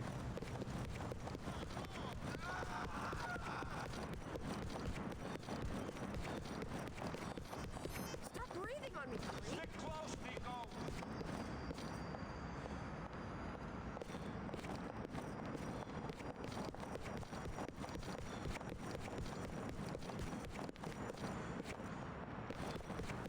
All right, we don't got all day. Come on.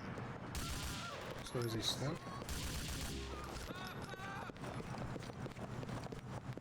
Oh, you better apologize. What's going on there?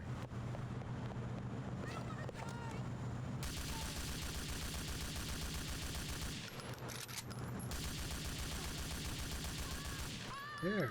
Can you move? Two-faced fucking scumbag. Hurry this shit up.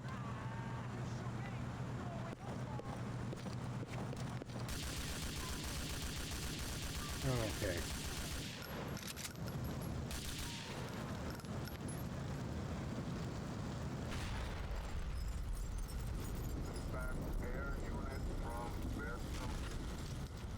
Not my fault.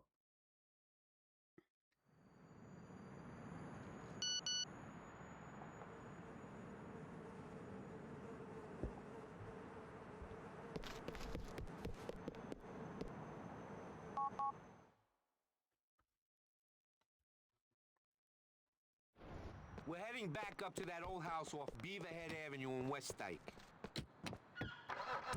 And West what? You've done it again. Tune in to Liberty Block Radio. Maybe it's to hear a few. Okay, I had word from Frankie, my nephew, that no one's been paying undue attention to the age we took off the trial. We're gonna go pick it up. I thought it was a wedding present for your nephew. He's my nephew through my ex-wife. I might give him work sometimes, but I ain't gonna give him this load of horse. He wants anything except a bit of muscle work. He can ask the bitch to take it out of the divorce settlement. Fucking cunt. And any more girlfriends since the ex-wife?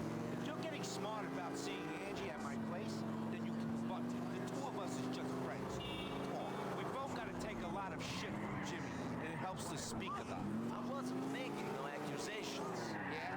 Well, that's something that Ray likes to run his mouth about. Ray runs his mouth so much that no one pays much attention to what comes out of it. I'd believe it. I'd be dead already if Jimmy P listened to anything he said about me. If only the feds knew how full of shit most wise guys were. Then maybe you wouldn't have such problems with people turning the states.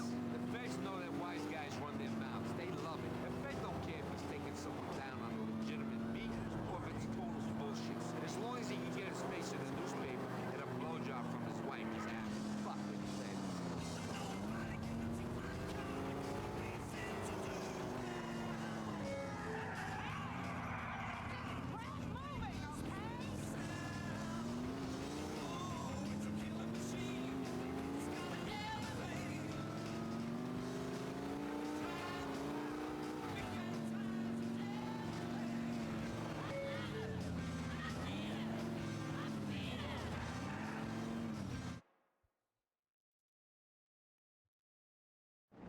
There you are.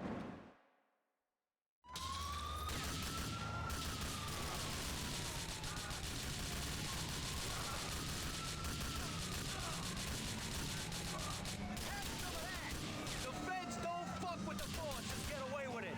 Get close to them.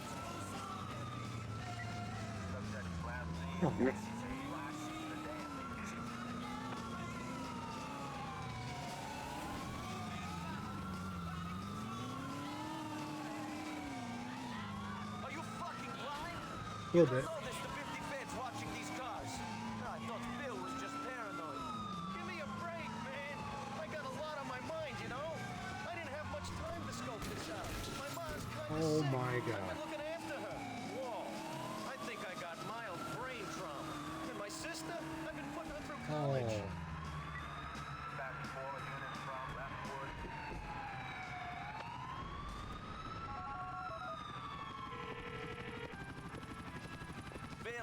That stuff ain't around anymore. We lost it. Shit, Nico. My ass ain't too good shape either, but I don't want to tell this Jim who lost it all. Ciao. Screw this.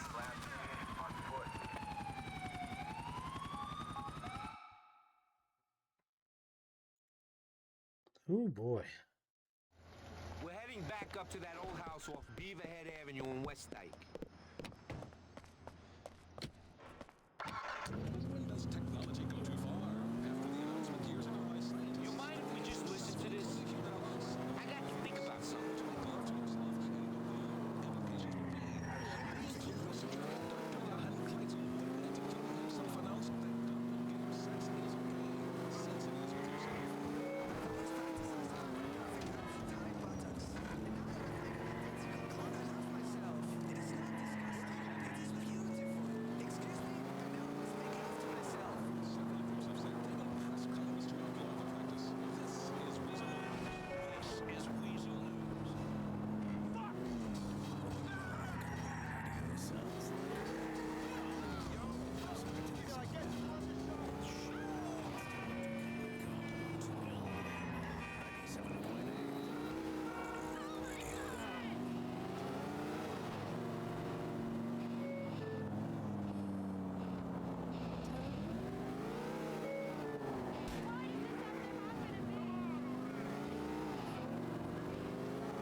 Trying to attract attention.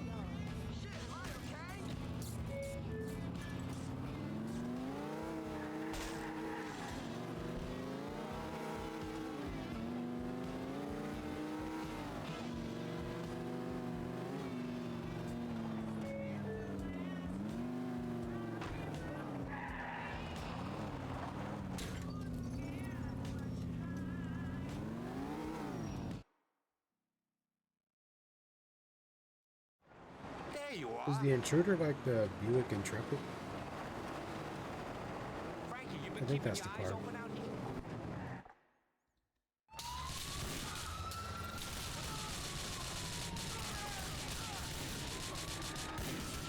Damn fence! We can't let those feds run the boss off the road. Get them! Eat this, pigs!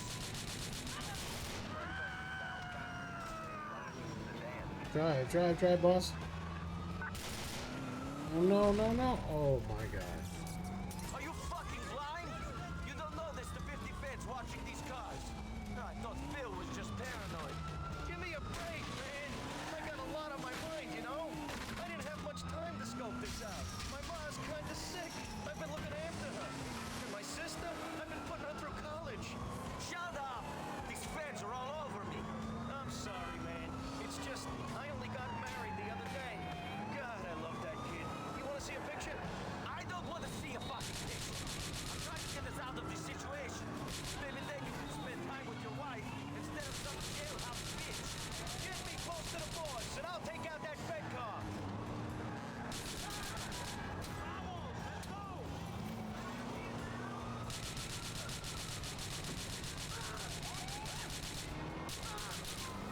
Crap! What? We're losing them. We're screwed. Like that?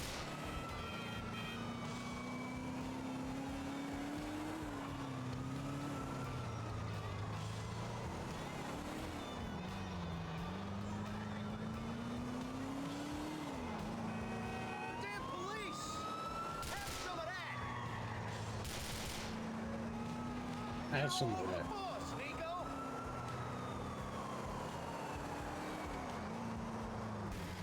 Oh. Oh.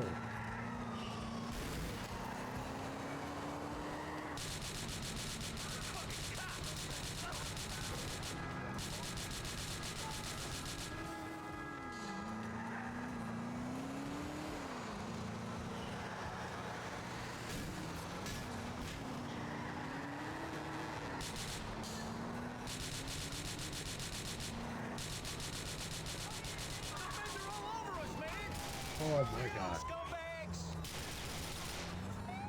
Speed up, Nico! We're screwed otherwise! Deal with the feds, Nico!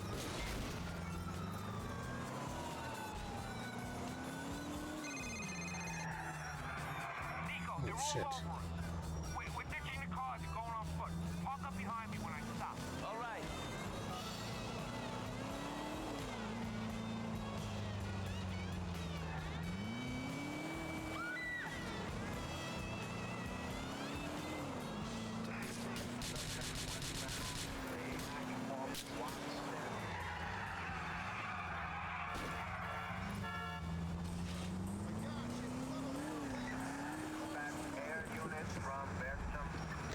Frankie, Nico, I was grab in the much stuff better from the shape this truck and time. follow. Okay. You're going down. Hold it right there. Hit the deck.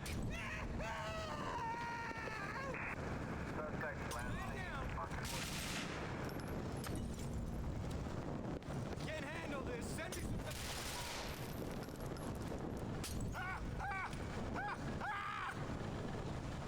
Get a move on. We ain't sightseeing over here. We don't got all day. Come on. Got more company.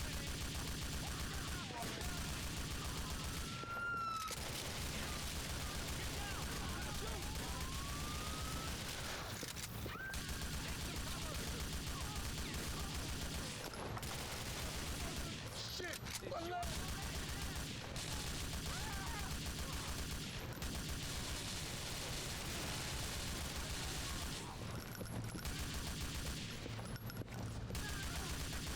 Muscle, Nico. Move it, move it, move it. Okay. Up the fucking pace, moron! Nico, that's the van. We gotta get to a safe house. I smell the police. Watch it.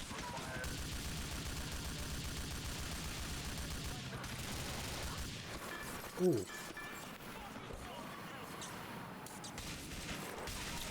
Everybody get back! Air unit from Bertram.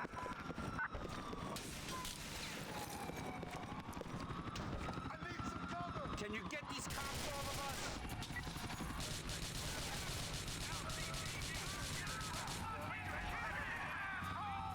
No way.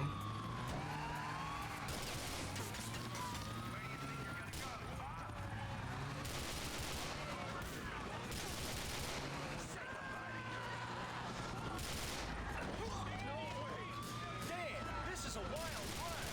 I didn't think I was gonna come out of that one. You're fucking lucky that you did. Lucky any of us did. Don't I know it, Phil? I should have seen him. I've been telling Nico I got a lot on my mind. Next time, mind on the job. This ain't a fucking joke. You got a wife, you got a mom. Don't play around with your life. Don't play around with other people's lives either. I don't want to take a bullet or a stint in the pen for anyone else's fuck up. All right, guys. Shit, I'm sorry.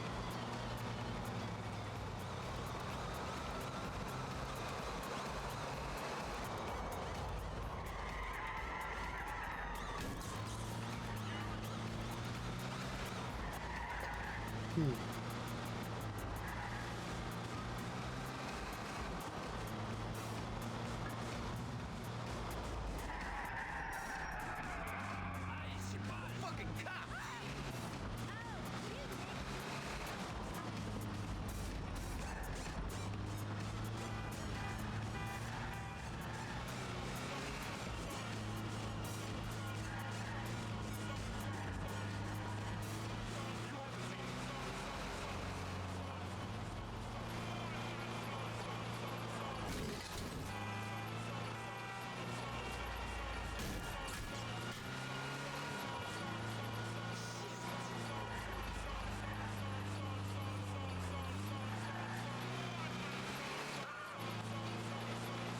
Jesus, sometimes I wish I could just go inside and forget about all this. Please make a U-turn. We're safe. Please proceed to Nico, you've done good for me. There's been some fucked up shit going on, but you've been keeping cool. You're a good earner. I got respect.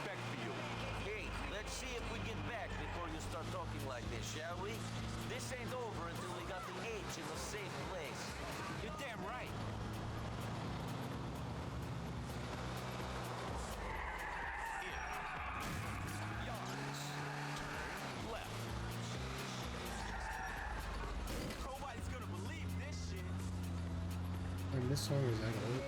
I think we had this conversation.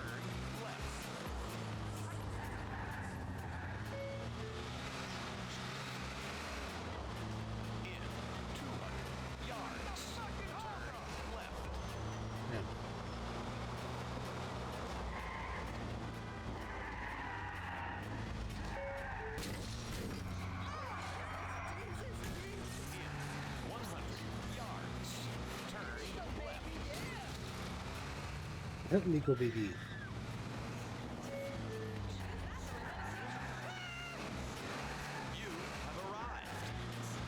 Nice driving, Nico. We're gonna be able to shift this H for a lot of money. Might just keep the Beggarino family's head above water. See you around.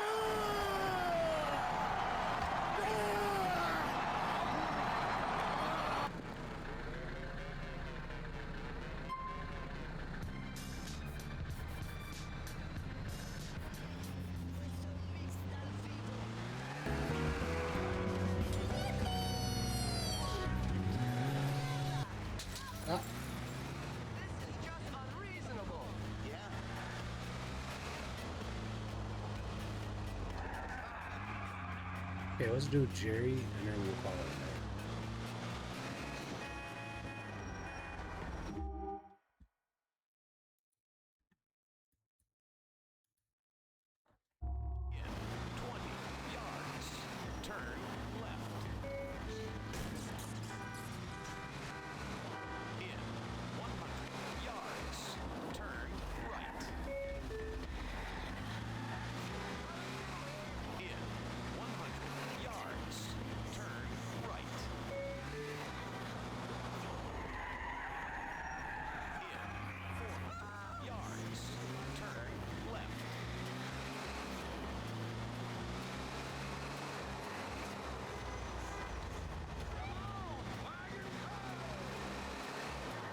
It gets up there.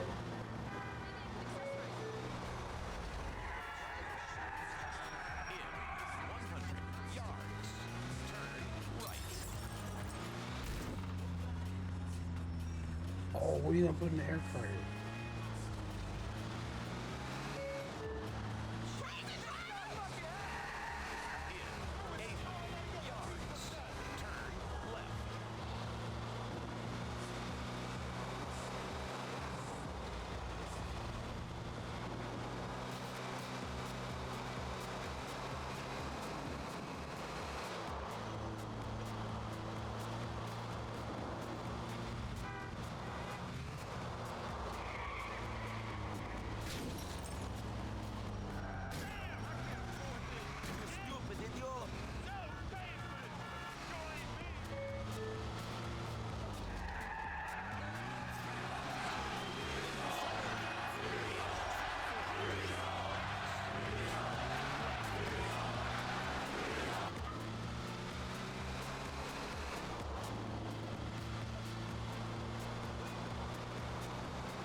I'll take her.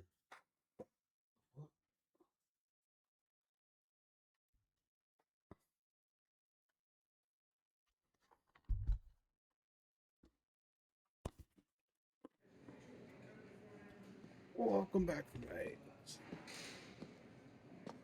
Probably one of the last few hours of the night. You okay, kid? Yeah, I'm okay. I'm sorry about your brother. Me and Derek had quite a few problems, but he was my brother, and it hurts. Poor fucking bastard. He believed in something once, which is better than me, I guess. Man, fuck, I'll miss him. I picked the wrong How brother. are you? In here. Fine. Time of my life. Goddamn time of my life. What you up for? A lot of things. Racketeer and armed robbery. A bunch of shit I never did because I was always a well-behaved Guy family not man who loot. occasionally liked to drink, but nothing more. Of course. Like us all. Like us all. But the thing is, I think I should make some changes in my life. Stop with the drink. Put it down. Stop hanging out with the wrong sort. Can you help me do that? It is a final chance at redemption. Look, whatever you want, I will do my best to help. Good. Give Packy a call. He'll explain what, I need guidance with the most. The areas where I have strayed furthest from the path. See ya.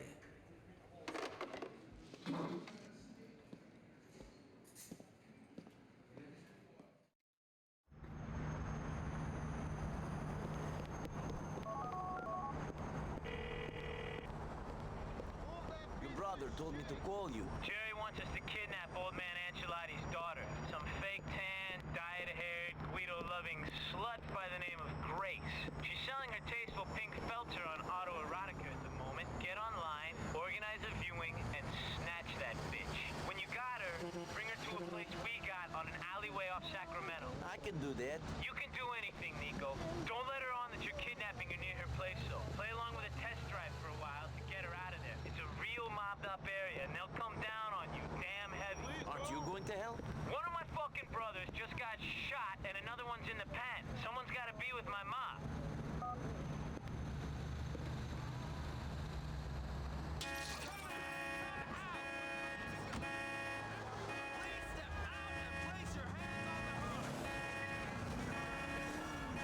There are so many cops.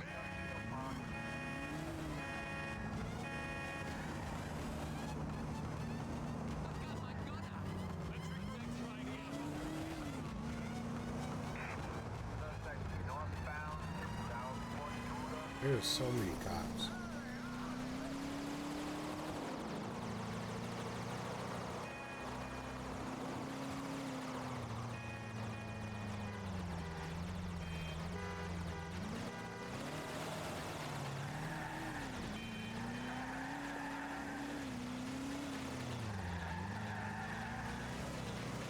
Okay.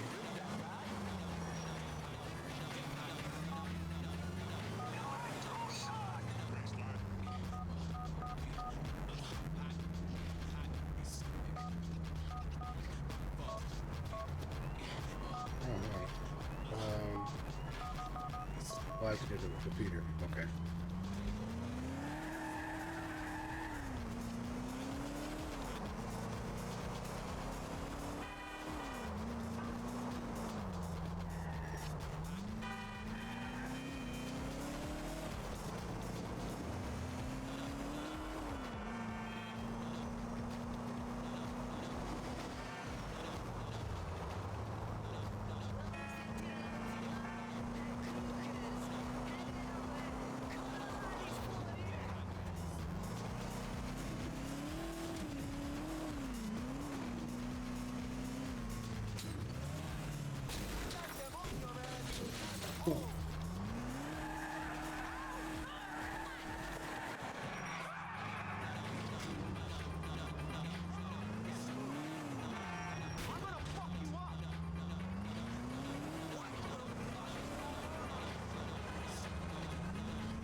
Case of Mountain Dew for the first time in ages. Oh God, did you want to do like dip?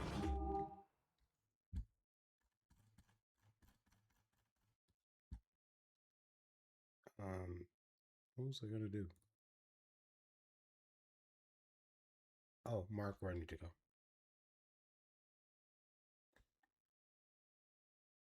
I guess this one's the closest to me now. Yeah.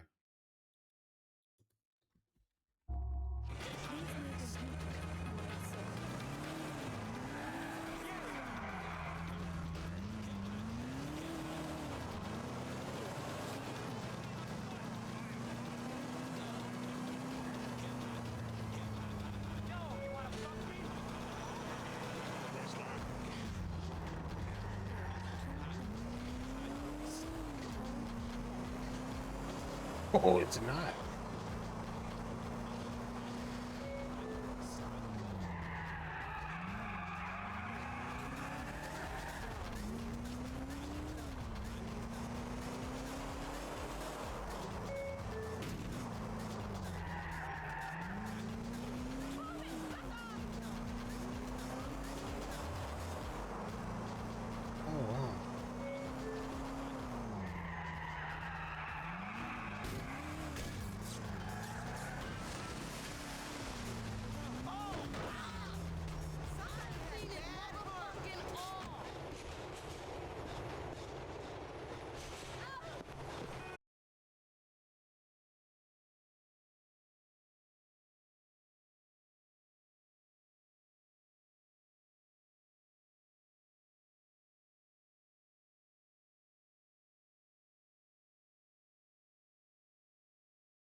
adventure too.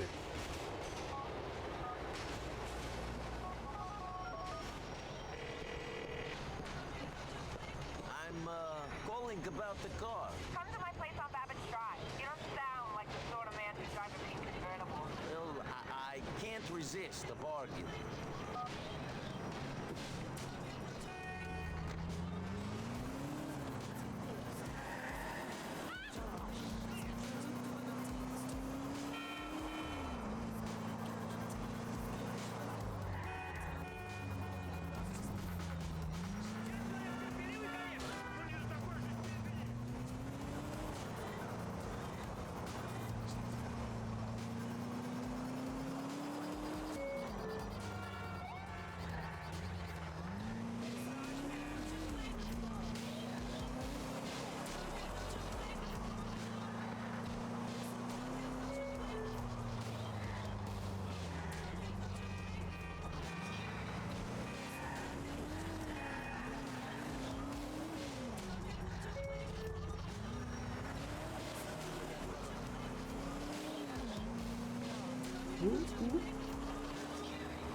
Come to my house on Babbage Drive.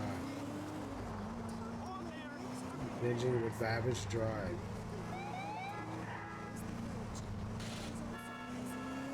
Grilling with AB. I went backwards.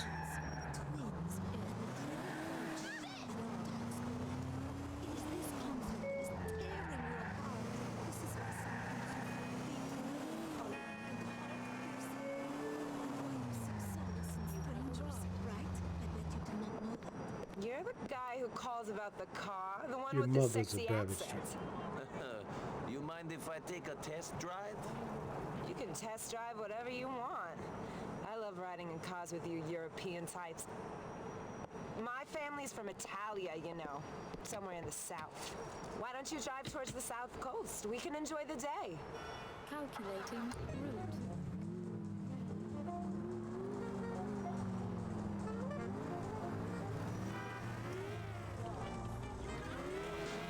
So, you like the car? I didn't think a manly guy like you would drive something like this. You got a wife or a girlfriend or something? I'm picking this up for a friend. Yeah? What a gentleman. You don't meet guys like you in the city no more. All the good men are gone is what my dad says. Your dad sounds real old school.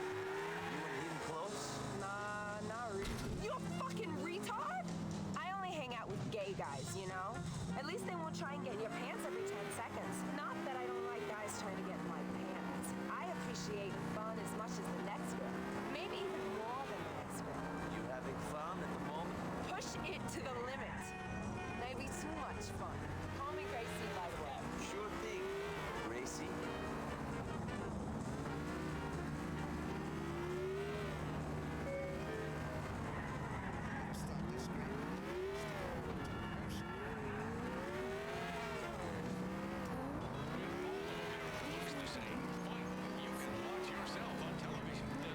How's it going then, sweetie? All right.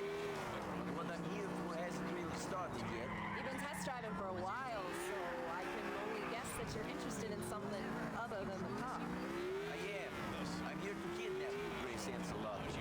I don't want to hurt you, so remain fucking calm. Fuck you! That's it! Fuckwit! I can call it daddy, and he ain't gonna treat you as polite as I do, that's for sure. You're not calling shit, bitch. You're coming with me. You motherfucker! You sick bastard! You creep! Pops! Earn some of my tax dollars! This creep's kidnapping me! Sit down and shut up! Stupid car to try to kidnap me in! You ain't going nowhere! Stop this thing, you slime bag! Oh, I'm like, what is she doing? I didn't know she was grabbing the wheel. That's cool. It fucks up with me driving. Oh my god, you crazy bitch.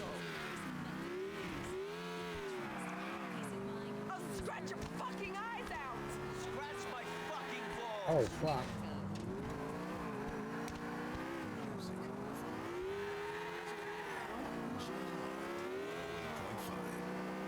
Calm the fuck down. The Oh. little birdies will be eating your brains off the dashboard tomorrow morning. The moment I saw you, I knew you were overcompensating, making up for your 1-inch punch, fast cars, guns. There ain't no child lock on this thing. But I'm right here. This shit's nuts. Fucking with the wrong girl, asshole. I love this mission. Shut up. He's classed.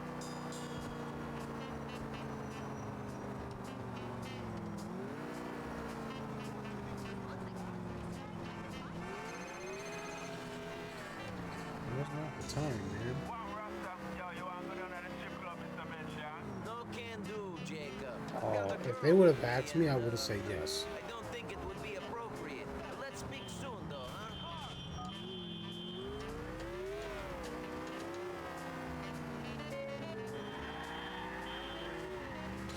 And then the mechanics of her like, what?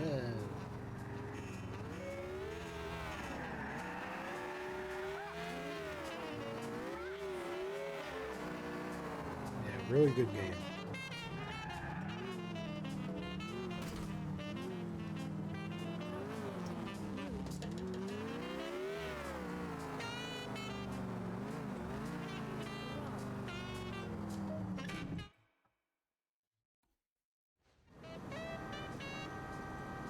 There he is. Stevie, dump the car. I'll take this piece of ass. Guys, the beach better be worth the trouble. The pa's got some serious cash. And he pissed off Gerald. That's reason enough for me. Well, they better pay quick. I hate to think of the fight she'll put up if you try to cut her fingers off.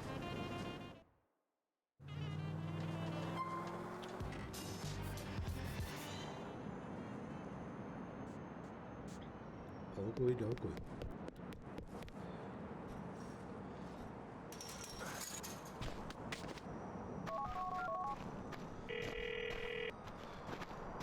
Gordon has the bitch. I'm done with her. Thanks, Nico. My brother will be at...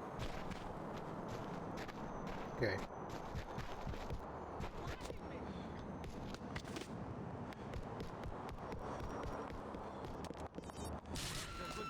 Alright guys, and on that note,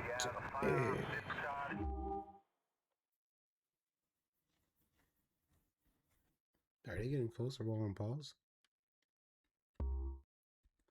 Nuts. Where are we at? Not even, I don't know, I think we're close. Oh, it says 53%. Usually the game ends at like 60, 65, so... Suck my dick! 4, 3, 2, 1. What do you say? We smoke one more before calling it a night. I'm with the guys. You step up, you pull up, ain't wise, and we finna slide.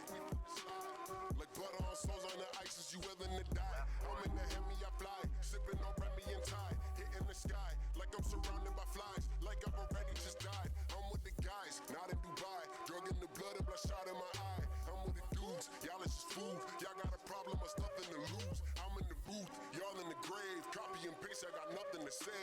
I'm with my mans, proof of some plans. Y'all ain't got power, slow moving like plants. I'm in demand, at the penthouse with the guns out. All these look so good. I steer the Benz out, feel the end out. I hit a fence now.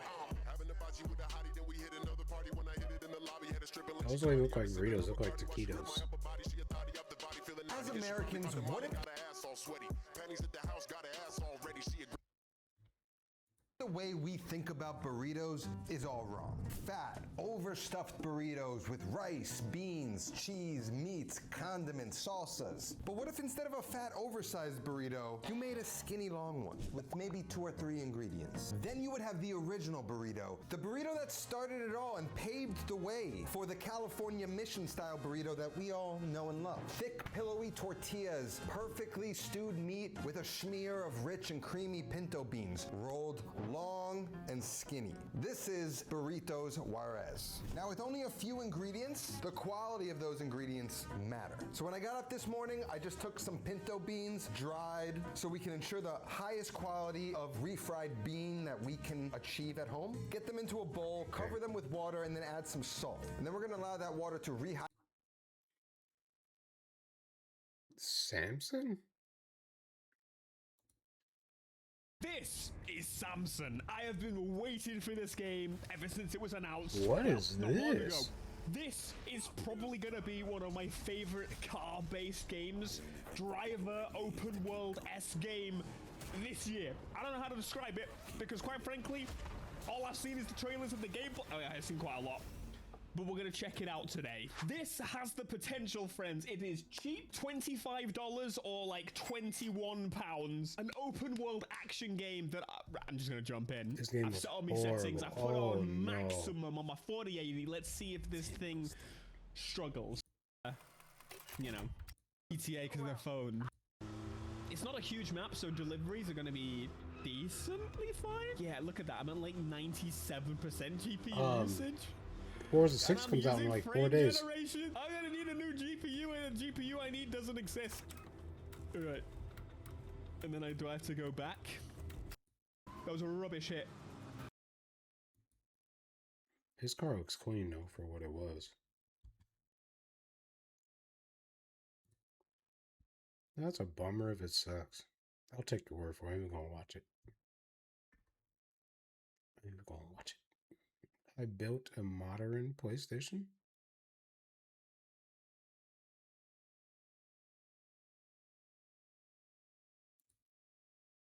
Today, we are going to reimagine Legend. We are going to make a modernized version of the PlayStation 1. We're going to give it a huge graphical upgrade. We're going to slim it down with a new design, and we're also almost going to start several small fires along the way. Oh, No, we're not gonna watch that one. Oh no. It was one I was just gonna watch. It was on their channel though.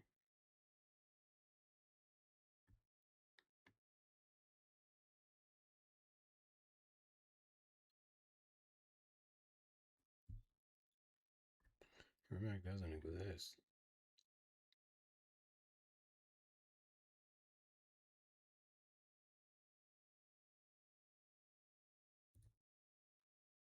Speed has always meant something different depending on who's behind the wheel. For some people, it's the simulation, the craft, the obsessive attention to every corner and tire degree. For others, it's pure chaos. The crash, the drift, the barely controlled destruction of something going way too fast. And right now, somehow, there are games in development for all of it. Few I racing saw games Wreckfest carry was on this sale much too. built-in emotional weight before you even press start. Star Wars Galactic Racer is tapping into something fans have wanted since the pod racing classics. Pure high-speed chaos across iconic planets, but now with a modern cinematic push that Unreal Engine 5 can actually deliver on. And it's not just a race to the finish setup either. There's a full story campaign where you play as a lone racer I used to chasing play this for fame and 64. revenge inside an underground galactic league that formed after the fall of the Empire, which gives the whole experience far more personality than a typical arcade racer deserves. The vehicle roster is a mix of classic pod racers, land speeders, and brand new futuristic craft, each with its own handling style. If they weren't holding me back right now, I'd have you frozen in carbonite. Bit.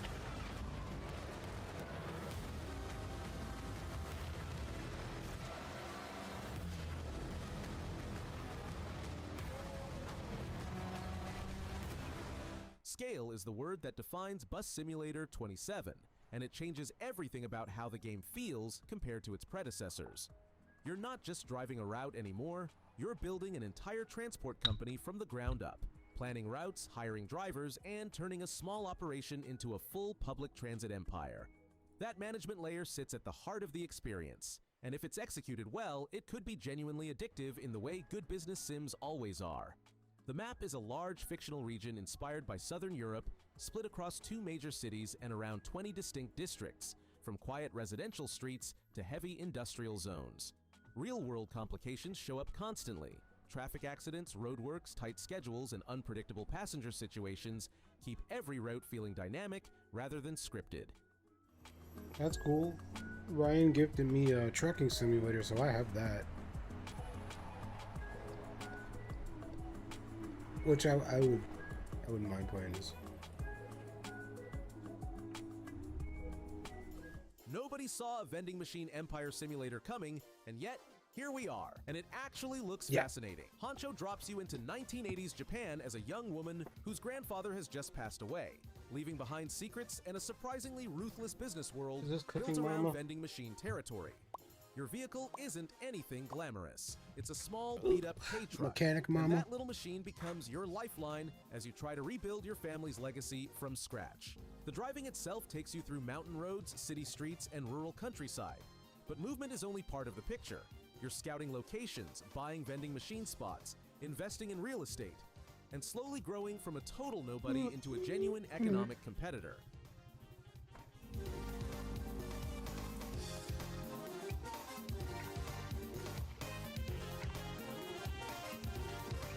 This is totally a Nintendo Switch game. Switch 2. The machines in Raw Components Racing aren't just vehicles, they're puzzles you build yourself. And that single design decision separates it from almost everything else in the genre. The concept centers on futuristic modular racing vessels assembled from interchangeable parts, meaning you're not picking a car off a list. You're engineering your own machine from the ground up, directly shaping how it handles, accelerates, and holds together under pressure. On top of that, pilots actually synchronize with their vessels in a way that blurs the line between driver and machine, which opens up some genuinely wild design and narrative possibilities. Visually, the game leans hard into sleek sci-fi environments, glowing tracks, futuristic cities, and dramatic speed that looks like something out of a high-budget cyberpunk production. Human limits demanded evolution.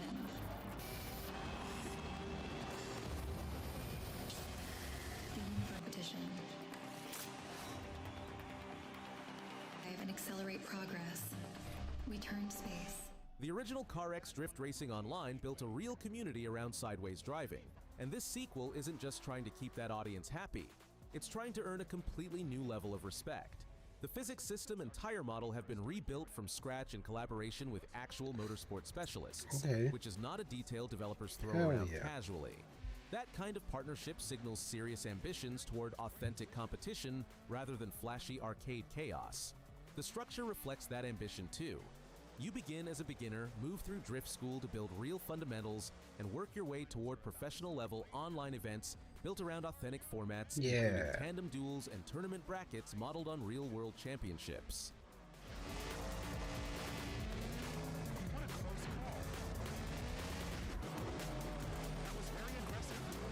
The fuck? Konami made this?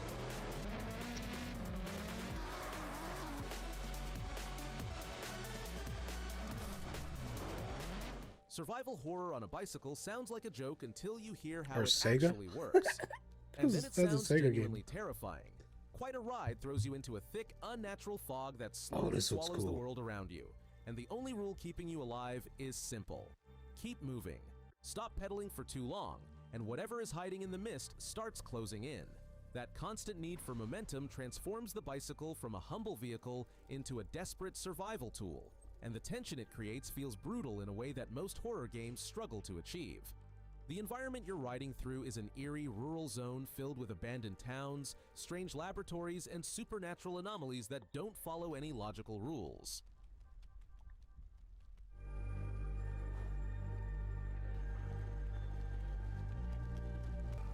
Oh.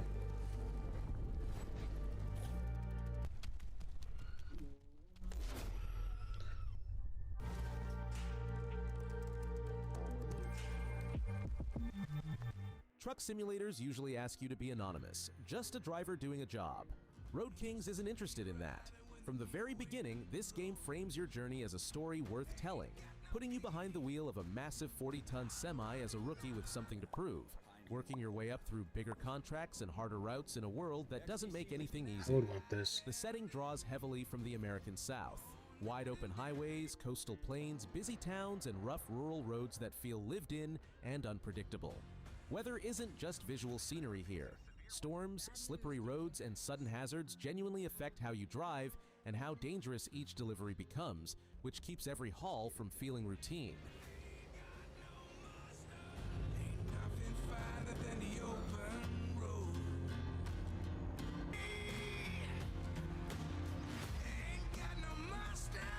Just this. They said you were coming. But take care now, you hear?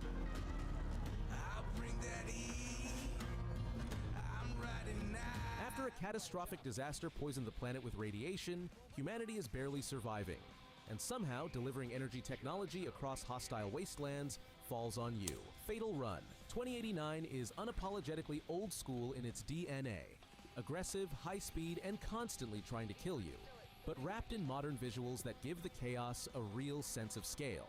You're not dodging traffic, you're fighting for your life on the road, smashing enemy vehicles or blasting them with weapons while racing against a countdown timer that never lets you breathe. Around 20 levels are spread across different regions, each featuring branching routes, hidden shortcuts, and explosive set pieces designed to keep every run feeling unpredictable. Boss fights are woven into the structure too, which gives the whole experience more of an action-adventure rhythm rather than a simple loop of racing and shooting.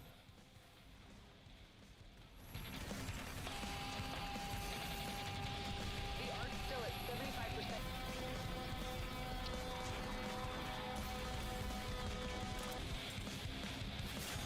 I'm too fast.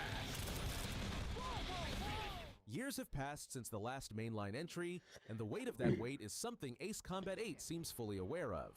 Wings of Thieves drops you into a full-scale war where your homeland is already shattered by the time the story begins.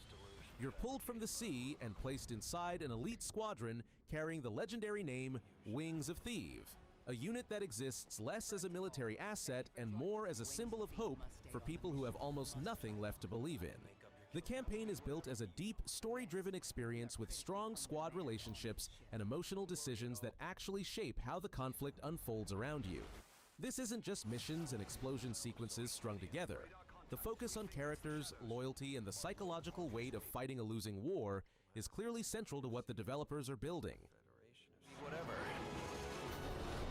I don't really play too many war games. Greatest ace pilot. Oh, the man in front is Jan Rexco, the Wings of Thieves.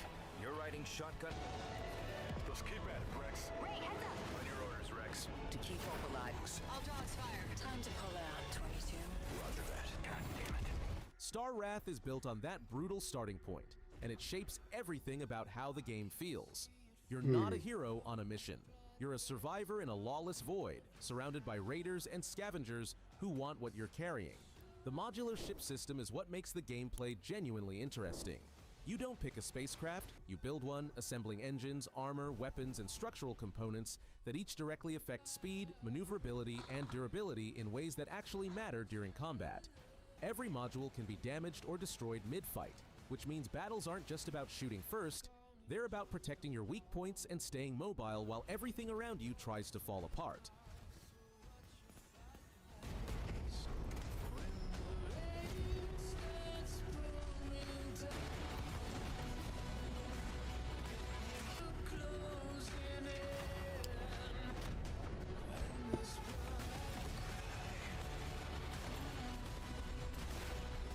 Most racing games trap you in the cockpit and call it a day.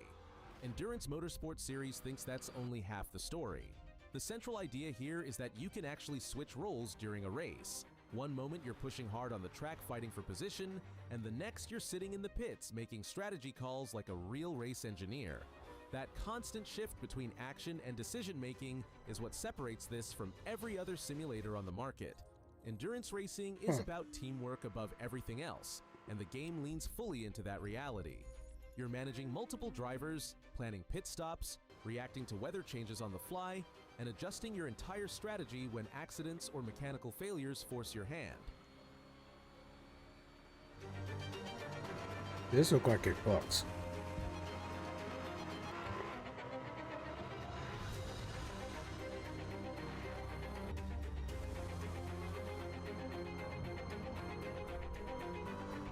Harvest Skies, farming happens from the air. That looked the entire awesome. game is built around low-altitude What crop game was dusting that? aviation, starting you off with a single worn-out biplane and gradually Endurance letting you grow into a Motorsport. full operation complete with multiple Okay. airfields and a roster of hired pilots. It sits somewhere between flight simulation and management strategy, a combination that almost never shows up in this genre, which makes it immediately interesting. The actual work is hands-on in ways you might not expect. Every contract requires you to mix the right chemicals for the specific job, whether that means fertilizer to boost crop growth or pesticides to stop an infestation before it spreads. Weather is never just atmosphere here.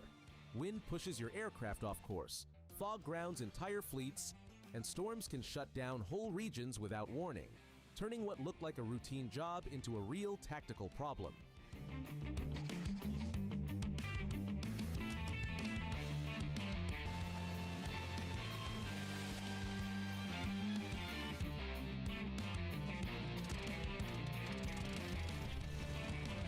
Dusting Emberville isn't just Simulator. a backdrop. It's something you actually No help thanks. build. Busbound comes from developers with bus simulator experience, but instead of repeating that familiar structure, the game makes your daily routes feel like they have a real impact on the city itself. Every line you run helps transform neighborhoods, connect communities, and shape how Emberville grows over time, which turns routine driving into something that actually feels meaningful. The buses themselves are officially licensed American models, and the handling is built around real urban challenges: tight streets, complex traffic systems, and weather conditions that change how the city behaves from one shift to the next. Traffic, pedestrians, day and night cycles, and weather all feed into each other inside a dynamic system that keeps the streets from feeling static or predictable. A lot of history here. So do me a favor. Try not to go causing any accidents. Mountain views. The bigger it gets, making the city more walkable, and even creating bus-only streets. Serve each stop like a pro, and you're gonna make it. Nine Night City doesn't play by That normal was rules, cool. and neither does I the would driver. play that one too. FSA driving lands somewhere between Ooh. Crazy Taxi, open world business sim, and full-on stunt playground, throwing you into a dense urban environment where deliveries and trading are your main income stream, but creativity is your real currency. The city is inspired by real urban layouts, and navigating it efficiently matters. But Hello? what makes the game stand out is that efficiency isn't the only way to move through it. Extreme overtakes, stunt maneuvers, and aerial-style gliding moves are all part of the toolkit, turning regular city driving into something that leans more toward action gameplay I than any might kind of pass on this realism. one. Speed and spectacle carry just as much weight here as precision and planning. And that mix of chaotic freedom with actual business progression is a combination you genuinely don't see often. Hold on.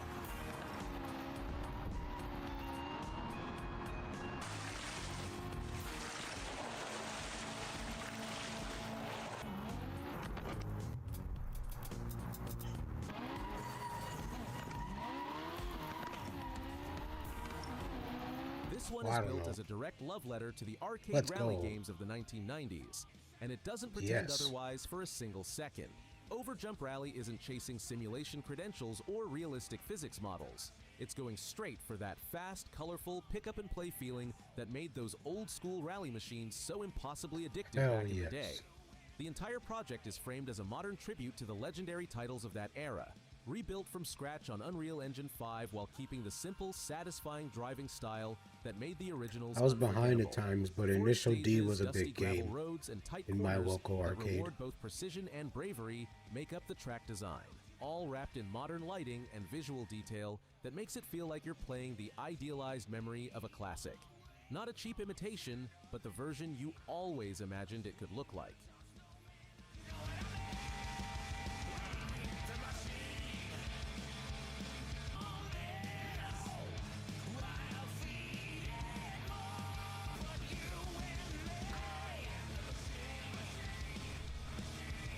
Japan changes everything.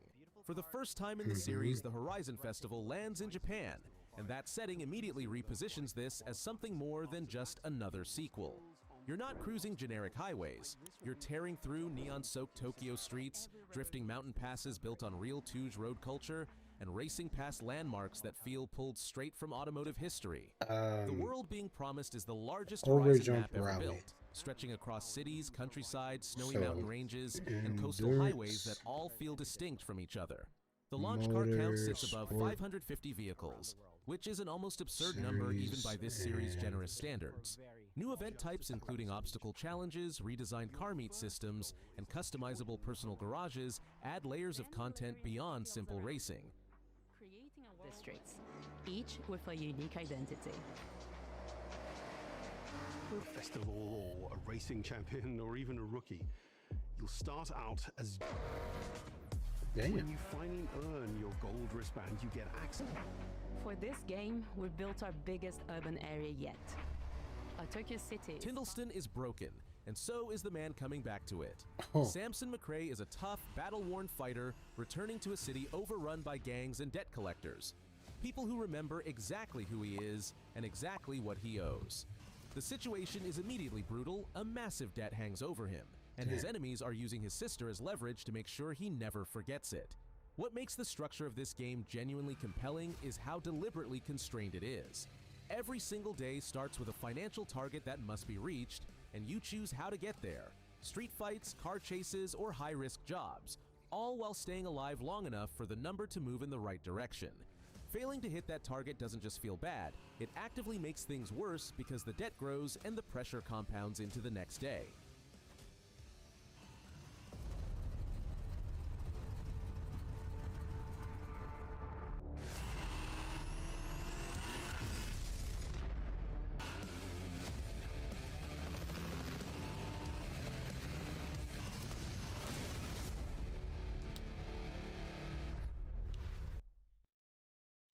Copy paste missions, yeah.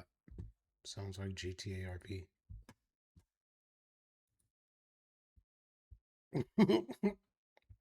There's no guns?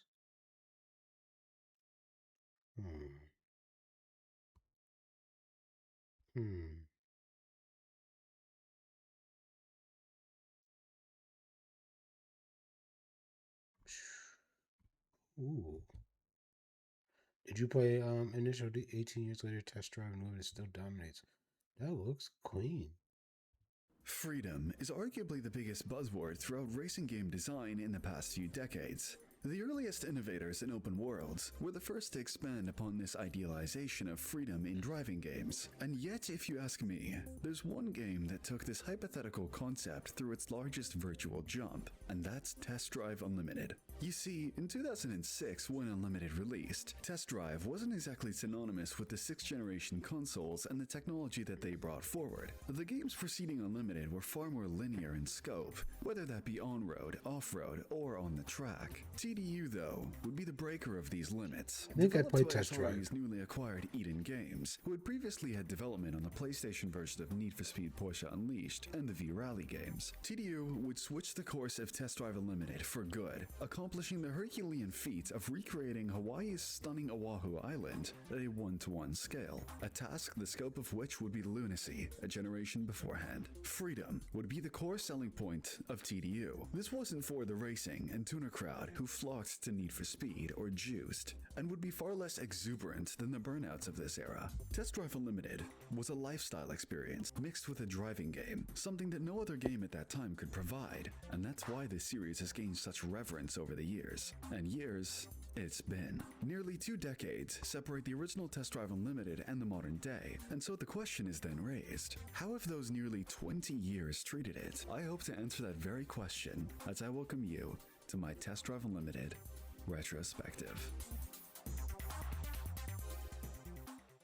The most important place to start when diving into a project such as Test Drive Unlimited is just what this brought to the forefront in 2006. The early 2000s were a far more experimental time for racing games than ever before. The tuner boom was in full swing, plenty of arcade series still stocked shelves, and diversity in terrain was greatly expanded upon through games such as MotorStorm. As a whole, the genre was moving away from the racing games which defined the 90s, which were far more streamlined around exotics and supercars. And for the Test Drive series as a whole, How would it evolve? Apart from Test Drive Ferrari Racing Legends in 2012, the mantra that these games would hold was to bring forth a driving game, the likes of which had never been seen before. And now, 20 years later, we have still never seen a driving game quite match up to the qualitative jump in innovation that the original Test Drive Unlimited brought to the table in 2006, all of which could run on a blooming PS2 and PSP, mind you. The lifestyle element, which I mentioned during the intro to this video, was the predominant differentiator to the Need for Speed Most Wanted and even the Outrun 2006 of its time. You see, in a strange way, TDU surprisingly targeted a more niche audience who wasn't necessarily interested in strictly racing games. Many of its pieces would attract in a more casual audience who this high-life piece of escapism would appeal to. Luxury clothing stores, car dealerships you could hop into and spec out your dream cars, real estate agencies all over Oahu that you could use to collect vast luxury estates across the island. And to string this all together, a game focused on driving, exploring, and occasionally racing throughout this vast island. All of this to channel the creative vision of the ultimate luxury fantasy through a driving game. This was not just a rival for the traditional racing game, but for those such as Grand Theft Auto or many of the other sandbox-style games of its time period, who many would simply use as an escape to channel the same fantasy that I mentioned earlier. It's quite funny looking back today, in 2024, back in 2006 and even 2011 when Test Drive Unlimited 2 released, both of those games innovated and introduced features the Grand Theft Auto series would eventually bring into their games, and yet the most recent TDU game struggles to match up to that same standard, but that's a whole separate video. Another huge driver for Test Drive Unlimited was its MMO functionality. Most online functions in racing games at the time were rudimentary at best, and here comes Test Drive Unlimited as an MOOR, or as they called it, Massively Online Open Racing, just marketing jargon for a racing game MMO. This was, however, super neat for its time. You could cruise around and find other people all through Oahu, challenge them to a one-on-one race just with the press of one button, or even host some more organized races. Now, as I write this script, the online has long since died, but there are some truly incredible fan projects such as Project Paradise that you can find online which have done outstanding work on reviving this to an even better spot than at launch. What I've always loved about TDU's online functionality is that it was all completely optional. You'd simply be prompted, whether on console, PC, or PSP, if when you booted the game you wanted to play online or offline, something the latest should have absolutely included. And yet the experience was very similar either way, with AI-controlled NPCs that would patrol the world and act as stand-ins for real players. All of this in 2006 says a lot when most modern racing games either haven't evolved much further than this, and some can't even match the same level of quality. The online component of Test Drive Unlimited was far ahead of its time, mirroring the functionality and style of even today's racing games all the way back in 2006. But how does the single player hold up in 2024? Tackling Test Drive Unlimited's career mode is very different compared to many of its contemporaries, and this is entirely due to their creative visions. You see, the early 2000s were a very different time. Any racing game that you'd buy off the shelf was primarily sold off of how one would harness its single player or campaign modes. This was before the era of sandboxes and open world exploration being the main reason that you bought a racing game. Just look at Underground 2, Most Wanted, and Midnight Club 2 as examples here. While each one of these games were open world to a degree, the main reason that you'd buy them is to progress throughout their careers, maybe do some driving during your runtime, and then you'd pop it back onto the shelf once you're done. It's very important that I preface before I go and dissect this game's campaign that TDU was not like its competition. This was a game that you played over time, more sharing the vision of Gran Turismo in this regard, although of course with drastically different scopes and presentation. Sure, there was a campaign that you complete from start to finish, but that wasn't the main appeal. I'd argue that Test Drive Unlimited was the first real sandbox-style racing game, one that set the blueprint that 2 decades later this genre is still chasing. And with that out of the way, just how does the actual meat of this campaign mode hold up? Well, in terms of premise, the game leaves you with hardly any exposition or world building for what exactly you're playing, something that was drastically improved upon in the sequel. In this game, however, you start off mid-cutscene in an airport terminal, getting some beauty shots and giving you a taste of all of your selectable characters. Once that's said and done, in the space of, say, 5 minutes, you'll grab a rental car as soon as you hop off the plane, buy a first car from one of 3 dealerships, and then you, in all honesty, just get dropped in to explore the game for yourself. There's no hand-holding here. Is that a bad thing? No, not at all. In fact, the whole no-nonsense approach works very well for plenty of people. This is very much built around that KISS mentality. Keep it simple, stupid. The career here feels very traditional. You'll drive around the map finding new events to partake in. Win enough of them and you'll unlock a higher tier fleet of races to hop into. Bare bones, yes, but there also means that ain't much to go wrong. The events that you'll complete thankfully have a good amount of variation to them, which helps keep the gameplay from getting stale. Your expected race and time trials are about as by the book as things go, though some do mix things up with a driving meter which will fail your race if you hit traffic or go off-road past a certain threshold, and some which will have you setting a destined top speed before you run out of time, though those don't really put up much of a challenge. Where things get really unusual is through everything else. Knockout races, speed traps, vehicle transport missions, hitchhikers. Hell, you can even be a courier for packages or supermodels. This game is certainly 2000s.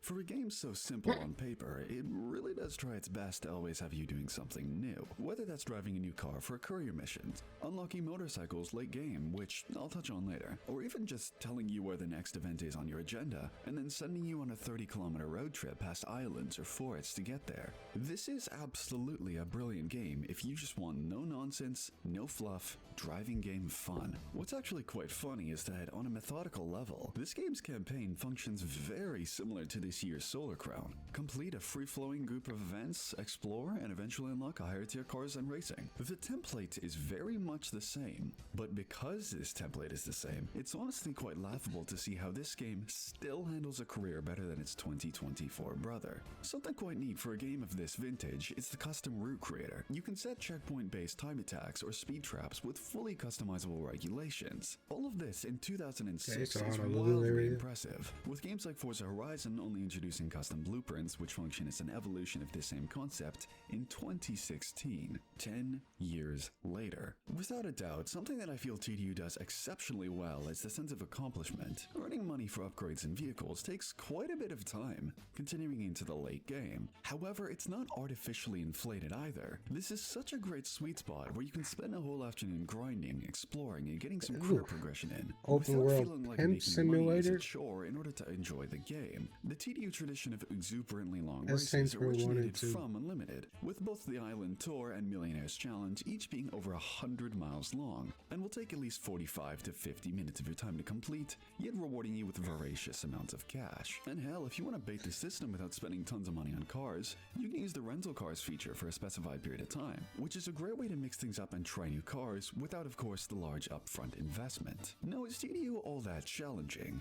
No, not really. Spare for working around a few technical issues that I faced. Now, I'm sure someone will come in with a link to a mod that'll fix these things, but from simply playing the standard game on PC, I had some serious issues which caused grinding through this campaign to be at times an unplayable mess. Most primarily, the invisible cars bug. By the way, make sure you guys are checking in. I don't have reminders yet. But throughout my playthrough, I constantly had to drive on the shoulders of the road as traffic cars sometimes straight up do not display on screen, though you can still hit them just as well as if they were. In a game where driving penalties and time limits can exist, this caused some properly infuriating moments where I just refused to keep good playing to the see game you, because it was Forrest. compounding over long periods of time. Forrest. This alongside plenty and plenty of unfixable freezes, once even 40 minutes into the hour-long Millionaire's Challenge. Thanks, TDO. Take this all on the side, as once again, you may personally not face these, especially on consoles, but it's something to be aware of when playing on PC, as while I undeniably had a ton of fun with the game, it isn't all sunshine and roses. Unlike our sponsor, Instant Gaming. If you've been watching us for the past few months, then you know the deal by now. You want games for a far better price than retail? Of course you do. Head over to Instant Gaming and grab one of their keys, all of which come from authorized resellers, so you know your money is in good hands. Whether you're on PC, PlayStation, Xbox, or Switch, you can browse their vast catalog of games, both old, new, and occasionally delisted. Hell, you can even pre-order plenty of games you've been looking forward to. Instant Gaming also continues to support you guys by allowing me to host a free game giveaway every month. All you've got to do is follow that link in the description right next to the one with their website, or scan that QR code on screen. Big ups once again to Instant Gaming for their incredible continued support. And let's get back to the video. Cars. What's a driving game without them? If there's one thing aside from the obviously different changes in map design that set TDU apart from any other racing series, it's how these games... Just 1 second. 2016.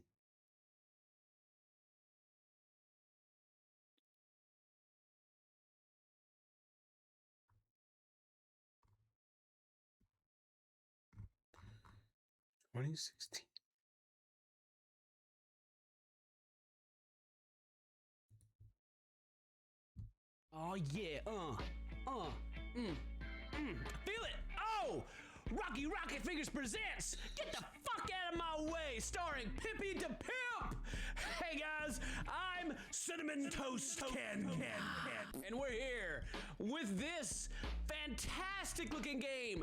You know, every now and then I feel, and this white boy. How are we gonna get past this white boy? Let's beat his cracker ass. Oh! Oh, good job! Good job! We did it on round 2. Oh, yeah! Oh, this is the funny. obstacle is a coke dealer. How about we can go back to level 1? I don't see what the other options were. Excuse yourself politely. This has to be a web game. My eyes are melting! I excuse myself politely, and he pepper sprayed me. And now I'm... Shut up. Of course he retired Flash. Oh no. I mean, it was 9 years ago.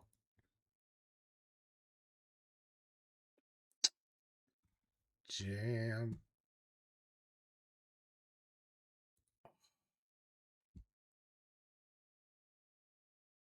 Damn.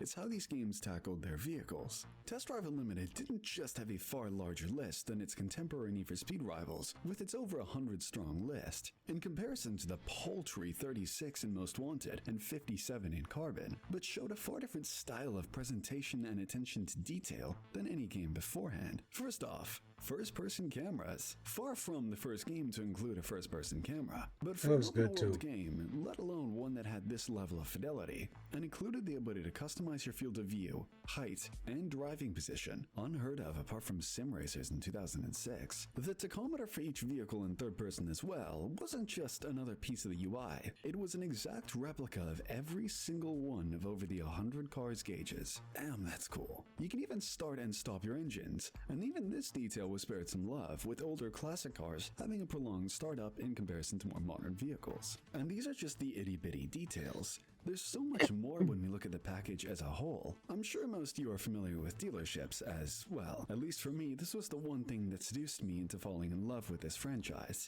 Even now in 2024, I like the cell shading on the cars. Compared to the rather insipid dealerships in the latest Solar Crown, these hold up so well. There isn't only a plethora of dealerships focusing on British, Italian, Japanese, German cars, but each one was tailor-made for their specific brand or theme. Take a look at not only the color palettes of each one, but the geometric makeup. Mercedes is a single floor with simple, clean aesthetics. Alfa Romeo has 2 floors and a more colorful theme. The more prestigious brands such as Lamborghini have balconies with cars up on ramps. Hell, even pulling up and parking up at these dealerships have unique cinematics. It just feels special. You can of course spec out your cars to your heart's innermost desire. Exterior, interior, wheels, all from each brand's respective catalog. That first drive feeling. After It was an issue for you in the racing, racing. earned yourself enough money to spec out a real slick ride, and just cruising down the highway is unmatched by anything apart from I other played a GT lot movies, in because it feels so personal. What I well, have not to a lot, touch but in on Grand is the Theft Auto selection 5, of cars on offer I here, use first because I person firmly view, believe that when you have all of the with, DLC, this is one of the greatest car driving lists in racing history. What I appreciate even getting more a zoom in comparison on to its the successors character is how much that's variety that interacting there with is me here. sometimes. Anything from Nismo S2 First person view helps you 350Cs, like R34 look closer into Skylines, things. S281 Oh, that was clean. Salines, Oh my Volkswagen goodness. W12 Roadster, Saturn Sky, 4 McLaren F1 variants, the Mercedes CLK DTM, Lexus's entire range of sedans, from the IS to the LS, and I haven't even mentioned the concept cars. The Cobra concept, Chrysler ME412, Saturn Curve, the Holden FG, which I didn't even know existed. I could ramble about this game's car list for the rest of this video because there is just so much good, weird stuff. If you like anything cool from the early 2000s, which isn't a BMW or a Porsche, Test Drive Unlimited likely has it. And honestly, you're bound to fall in love with plenty of others. Yeah, this is I agree. just such a great era of Just automobiles. need a head And you turn know option. what? they don't drive Like, trash. you get it with the mouse. While TDU2 was one of my all-time favorite if you racing play on games, PC. the handling and physics model can be a bit impious at times. One of the many quirks you have to wrap your head around while playing. With TDU though, I've gotta say 99% of the time, the physics here are just good old fun. Now before I say anything else, I have to contextualize that the only way I could use a controller with this game is by steering with the D-pad due to this game's poor controller support. Back to the PS1 days, I suppose. Even with that, I had no trouble catching slides, sending it through high-speed corners, or even just maneuvering slowly while cruising. If I could use one word to describe the physics model in TDU, it would be solid, and in more ways than just one. It's not complex to learn, it doesn't have any weird tricks to wrap your head around, but it also doesn't have much fluidity or roll to it, which again leads into that solid feeling. But more than anything, it's just plain simple, which is exactly what it should be. I think if I do had to critique one thing though, there is that lack of body roll or motion, as if vehicles simply rotate on an x-axis alone without much vertical or diagonal motion through suspension travel, which surprisingly doesn't feel as jarring as that may sound. The vehicle audio design is, well, never been this series' strong suit, but for this era they're serviceable, albeit with that vacuum cleaner-esque compressed tone that many old racers had. It certainly keeps the cars feeling dated, but not in a bad way, and that's the best way to summarize the cars alone. They're very much of the era. You won't be blown away by how anything feels modern, because they don't, but they feel good, and that's more important to me. But TDU doesn't just have cars for you to whip around. If you're a fan of racing on two wheels, there is a small selection of motorcycles to choose and race in. Motorcycles in TDU2 to me just feel like their inclusion in Burnout Paradise. It's a neat gimmick, and for bike people, they'll probably get a sweet kick out of them, but they just aren't that well implemented. There are hardly any motorcycle events, and to even buy one in the first place, you have to discover each and every one of the car dealers.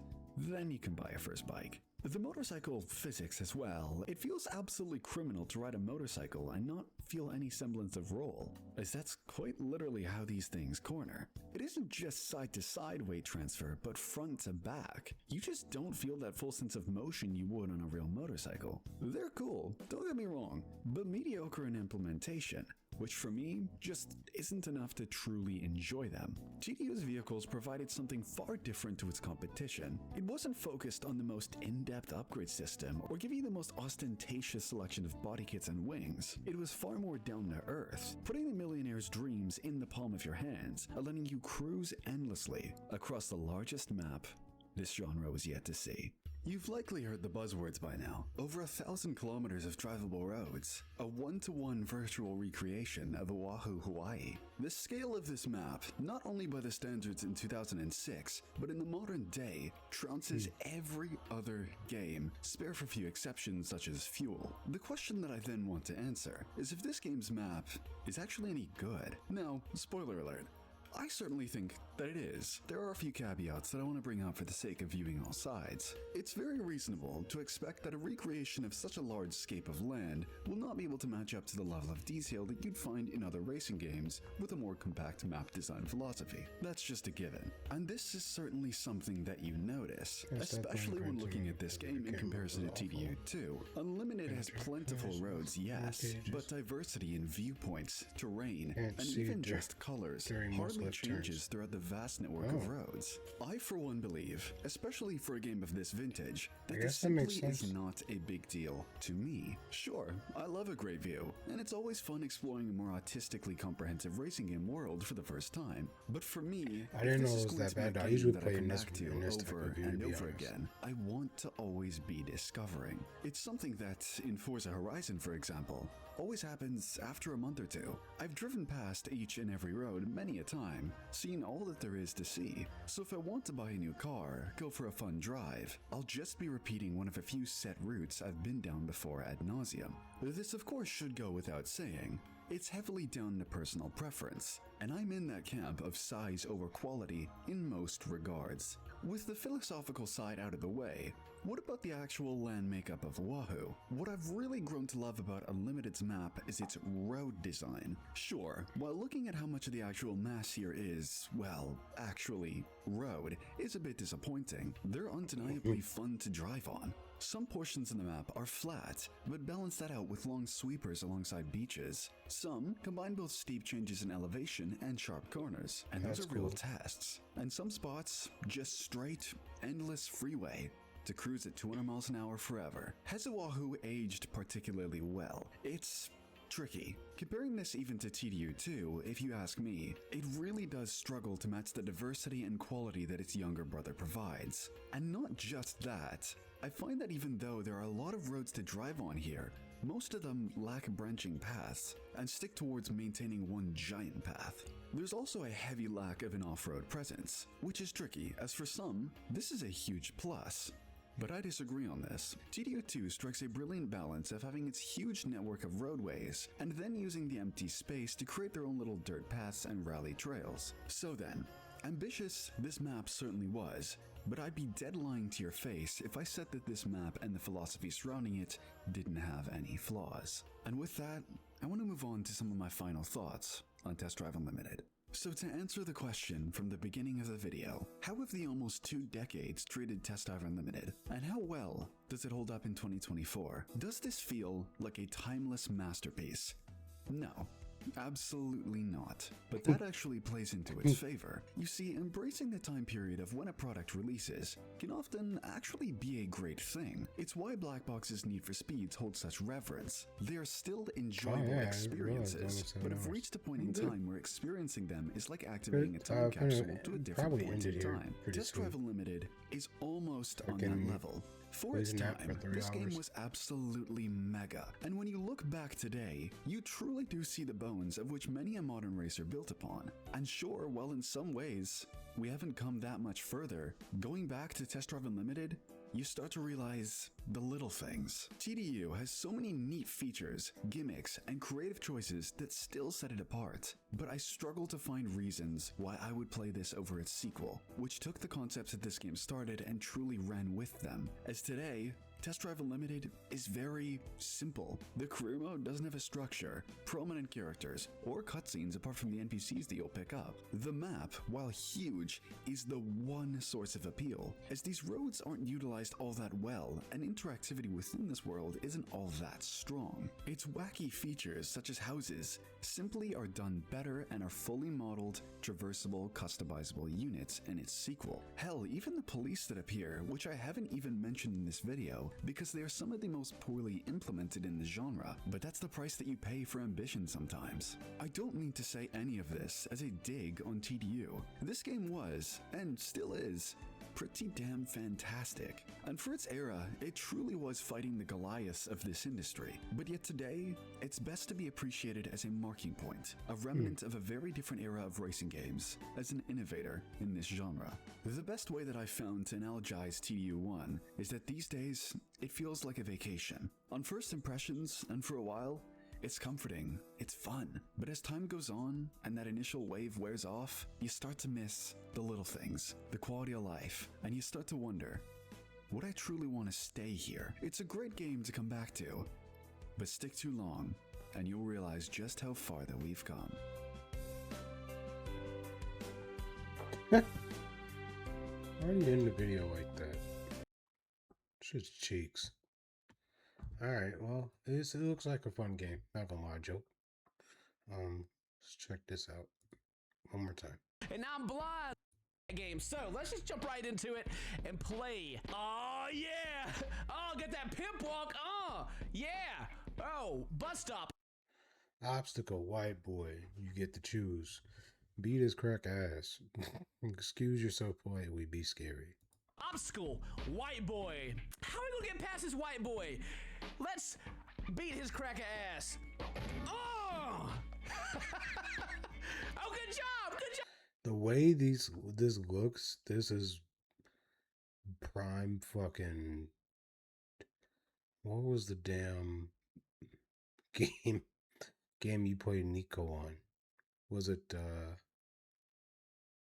Wargrounds? Something like that. If y'all remember Nico and all the other games, but this is like, yeah, Flash back in his day, like prime time. Oh, we did it on round 2. Oh yeah. Oh, the obstacle is a coke dealer. Okay. Kill him, take his shit, buy some coke. How about we go back to level 1? I don't see what the other options were. Excuse yourself politely. Oh, my eyes! Ah, my eyes are melting! Ah, excuse myself politely, and he pepper sprayed me. And now I'm blind with a dog that's peeing on the wall. Looks like he has something hanging out of his butt and some nasty balls.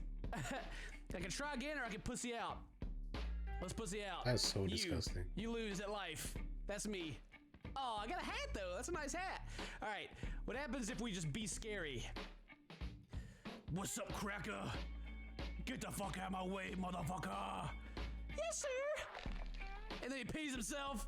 Good job. All right. So we can either beat him or be scary, and he just gets out of the way. Nice. Coke dealer is the next obstacle in our way. And what can we do? We can kill him. Let's kill him. Blah, blah, blah. Oh. Oh, no, no. Ooh. Oh, no, his posse showed up. No, we're dead. Damn. No. I was got a different game over screen. You fucked up. Got my pick in my gravestone has a fro. Nice. Try again. All right. Take a shit. Coke. Got it. Wow. He sniffed the entire bag. Good job! We did it! Oh, what's next though? Oh, a puppy. Hang on, I gotta go back and see what happens if we just buy some Coke.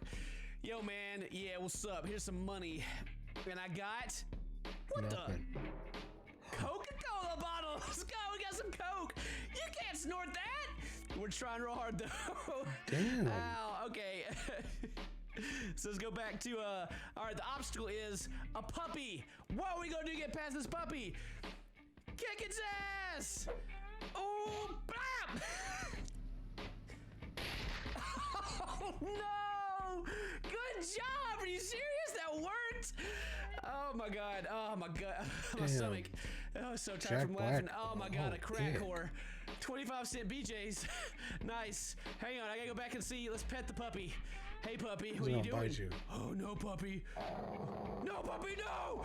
No! Why, puppy, why? Ah, my hand! Ah, I got a hook hand. All right, try again. Eat it. Eat the puppy. Deep fried puppy. That's what I'm talking about. He looks so cute, even as a chicken. Good job. All right. Yeah. Walk into our next obstacle, which is a crack whore, apparently. All right. 25-cent BJs. What can we do? Oh, well, that's an option. No, it's oh, not. my God. This is also 9 years ago, but no, it's She not. has a Burger King hat on, but I mean, I gotta see what it is. She's ready. She's ready.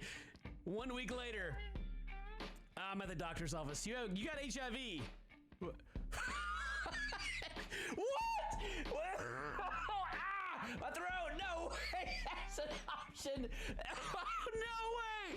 Ah, that's an option. I just got into this mess because of that. And now the doctor's gonna get it. Oh my God. Are you serious in this game?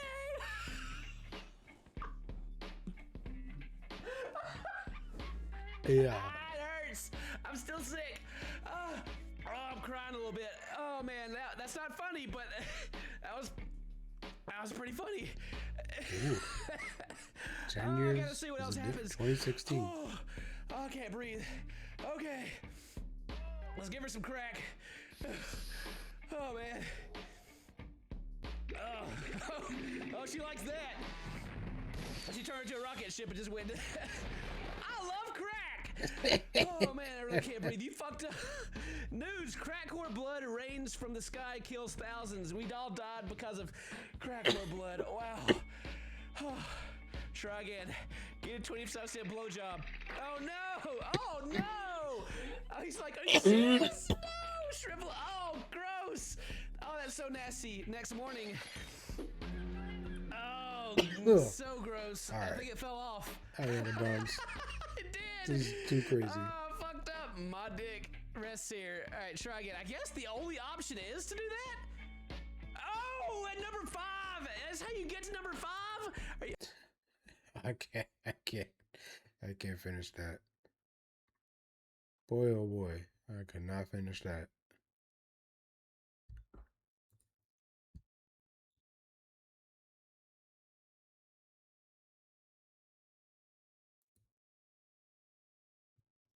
I think it's time we spoke about one of the very best video games ever made. You might have seen short forms and funny videos showcasing the soft body crash physics of this game, but BeamNG Drive goes far beyond that stuff and is way more capable than many people even realise. This isn't just an incredible sandbox game, it's a broad, deep masterpiece.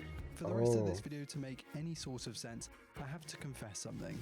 I'm a bit of a nerd, and that's important because unlike Need for Speed, Forza Horizon, maybe even the Formula 1 games, BeamNG Drive is unapologetically nerdy. There is a level of details of this game that we barely see these days from any publisher or any developer. This is up there with the likes of Half-Life Alyx's weird niche. I would love this game nuance, too, and I honestly. absolutely adore it. So I'm going to at least try to structure this tribute in a way that makes just a little bit of sense. BeamNG Drive was started by the legendary devs of Rigs of Rods, for those of you who remember that title. They wanted to create their own physics engine from the ground up, and this was the platform for that. Starting development back in 2005, expectations. Most people know BeamNG as a sandbox, similar to Gary's mod, but entirely focused on crash physics and We've seen this. I think there's a guy we watch. He has a wheel, but he holds like drift competitions and stuff.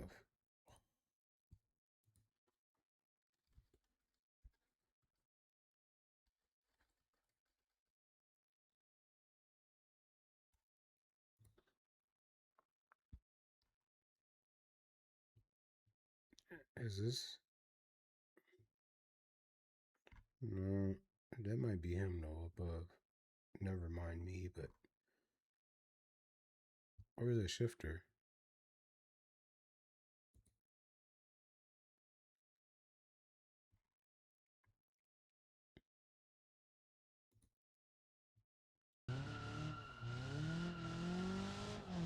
Oh, this looks so clean.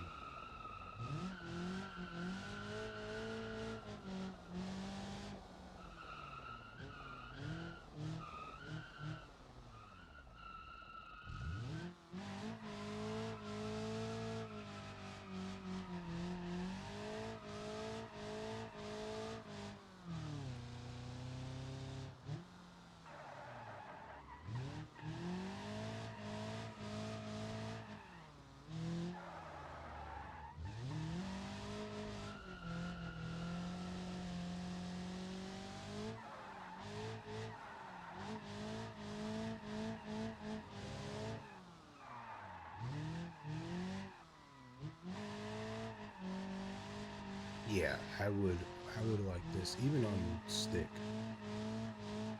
Like the controllers. Or mouse and keyboard.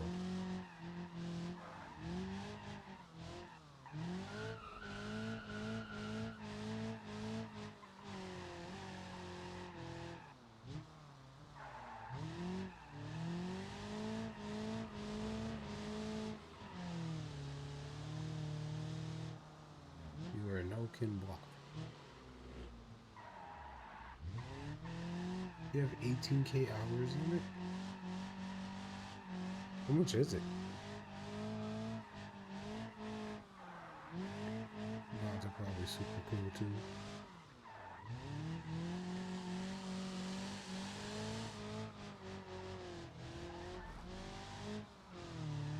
Only 20-ish? Huh.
had a wheel set up like this, though, I would just want to drive everywhere.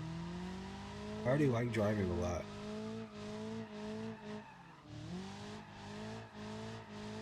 Like, I actually enjoy, like, door dashing and stuff. You know? So, just driving. Except for gas is fucking... Over here, it's $4.60. I don't know where it's at where you guys are from, but I know in LA it's even more.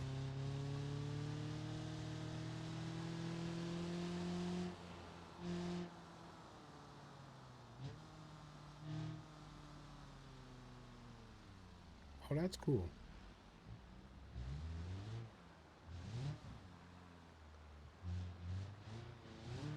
What I do appreciate is being in another state and it feels natural. Like, when I first started driving, I drove all the way to North Dakota and I felt like I was on a whole nother planet. I was like, oh my god, but it's just normal driving. But then, like, recently I drove to Milwaukee and it felt like I was still, like, where I'm from.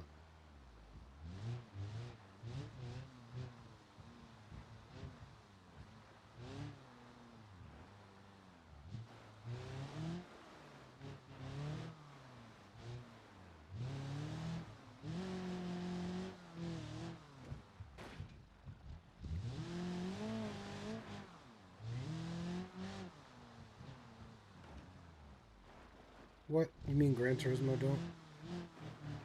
I thought they were the most realistic. I mean, I've seen people buy cars based off the game and tune it how they would in the game, and it sounds just like it and drives just like it, based on what people have been saying.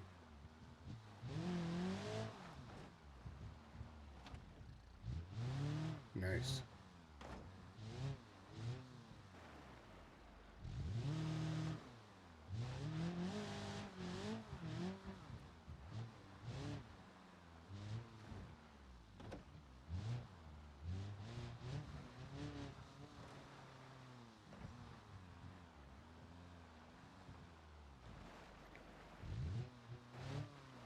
I see. Yeah, because I mean, you can't fine tune everything, because that'd be, if that's the case, Gran Turismo was AI before AI existed.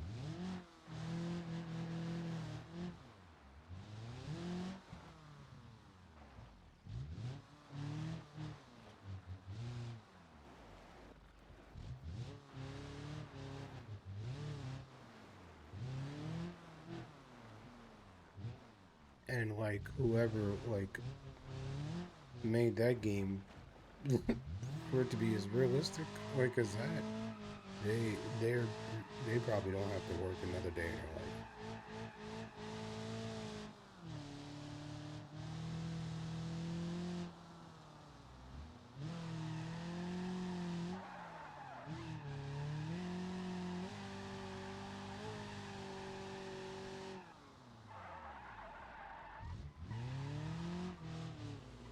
I see.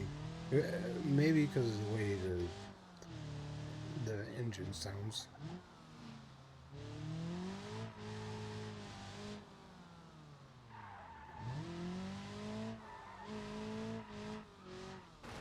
Oops. Insurance claim.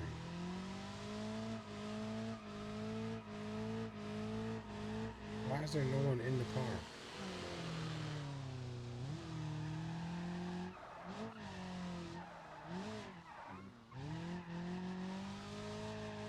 Yeah, you ruined the whole run, dude.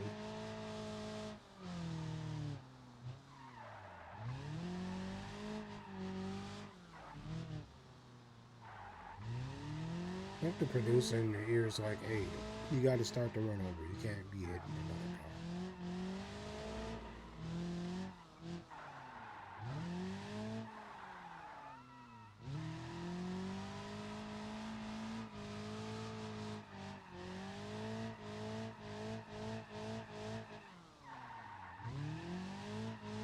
That was a good turn. Hit this corner.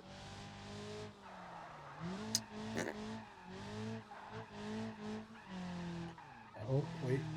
You could have did better.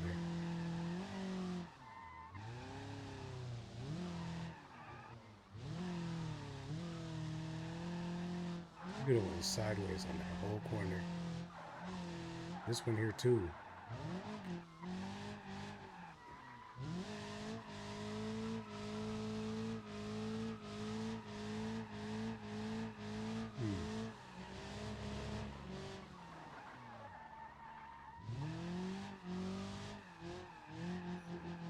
He's hitting it though, right here. Ooh.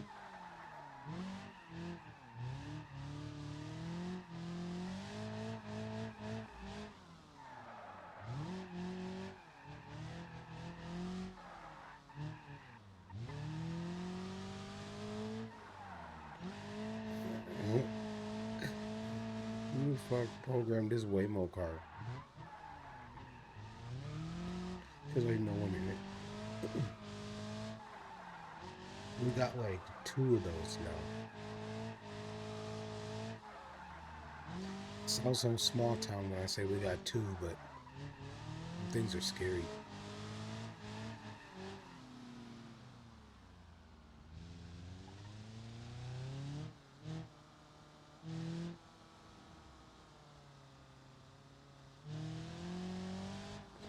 Yeah. Yep, we got 2. There's just cameras everywhere on that bitch. Like, cause I see it while I'm driving in Roseville, and there's like one there. And it chills at the target.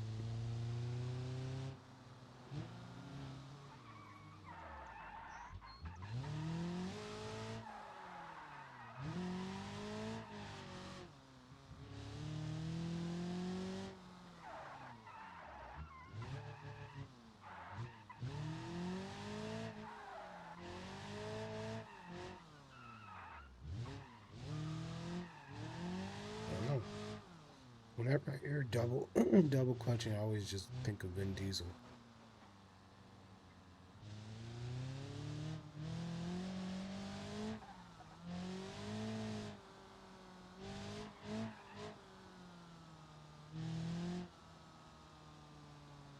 Surprised his tires didn't shred by now. If it was realistic, I feel like his tires would be gone.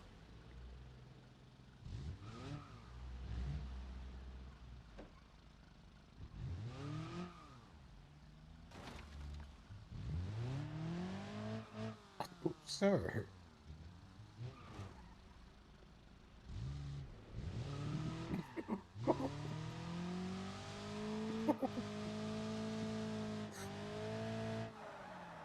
Damn, wrecked his shit.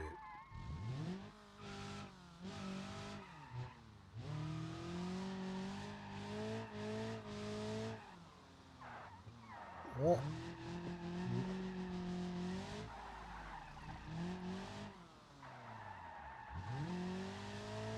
Oh, thank you, Harry the Humdinger. Oh, hello. Sorry about that. I gotta get rid of that.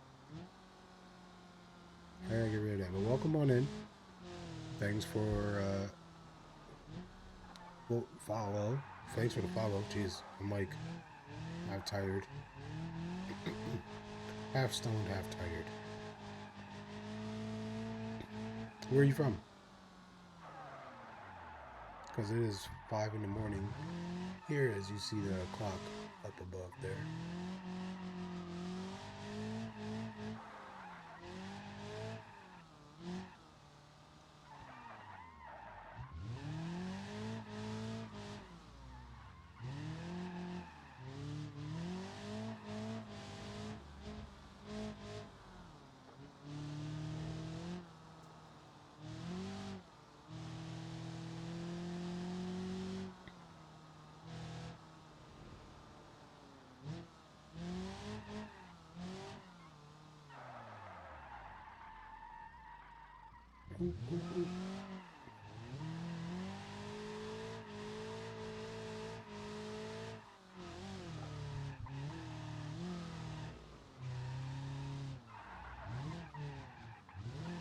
I'm destroying rear-wheel drive in traffic.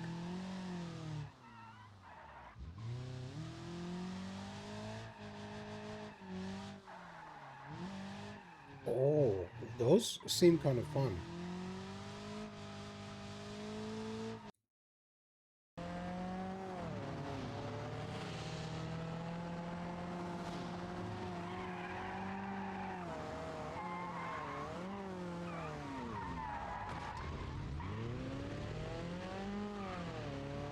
This game looks so good.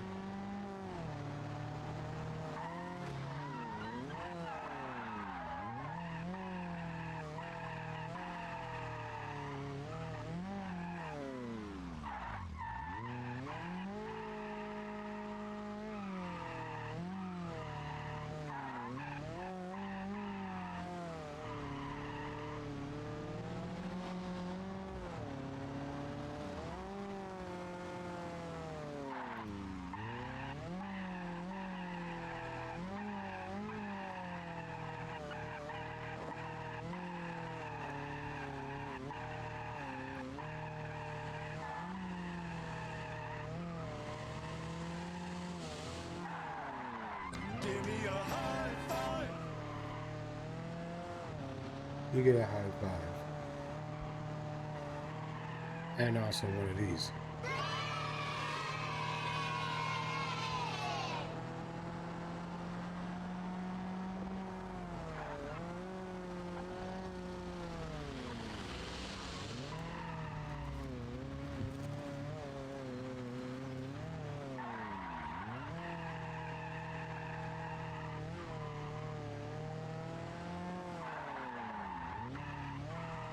I do want to see, like, wait, what?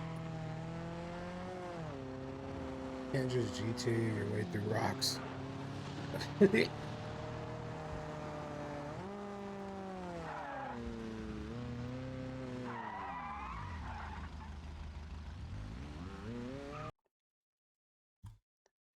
Oh.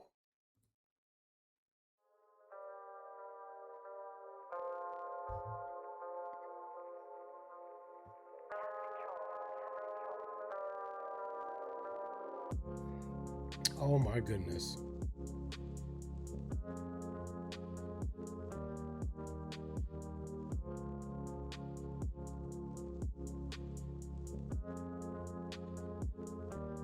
Buddy has a server by himself.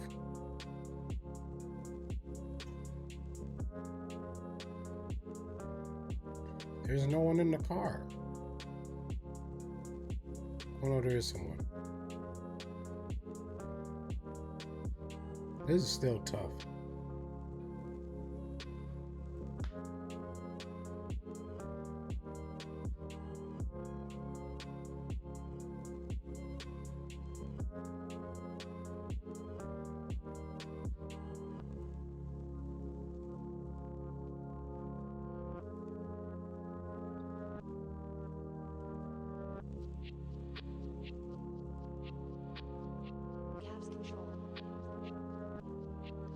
Whee! Oh, what the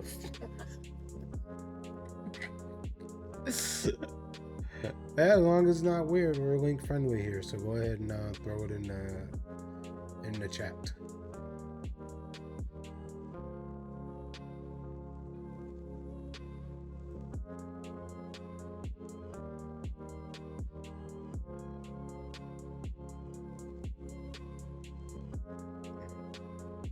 Sure. I mean, go ahead. I just don't want to have to ban you, dog.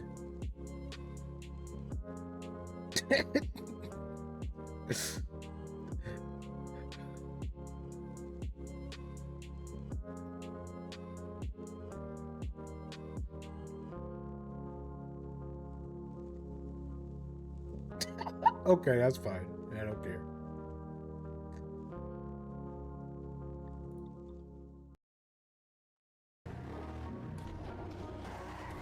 Excuse me?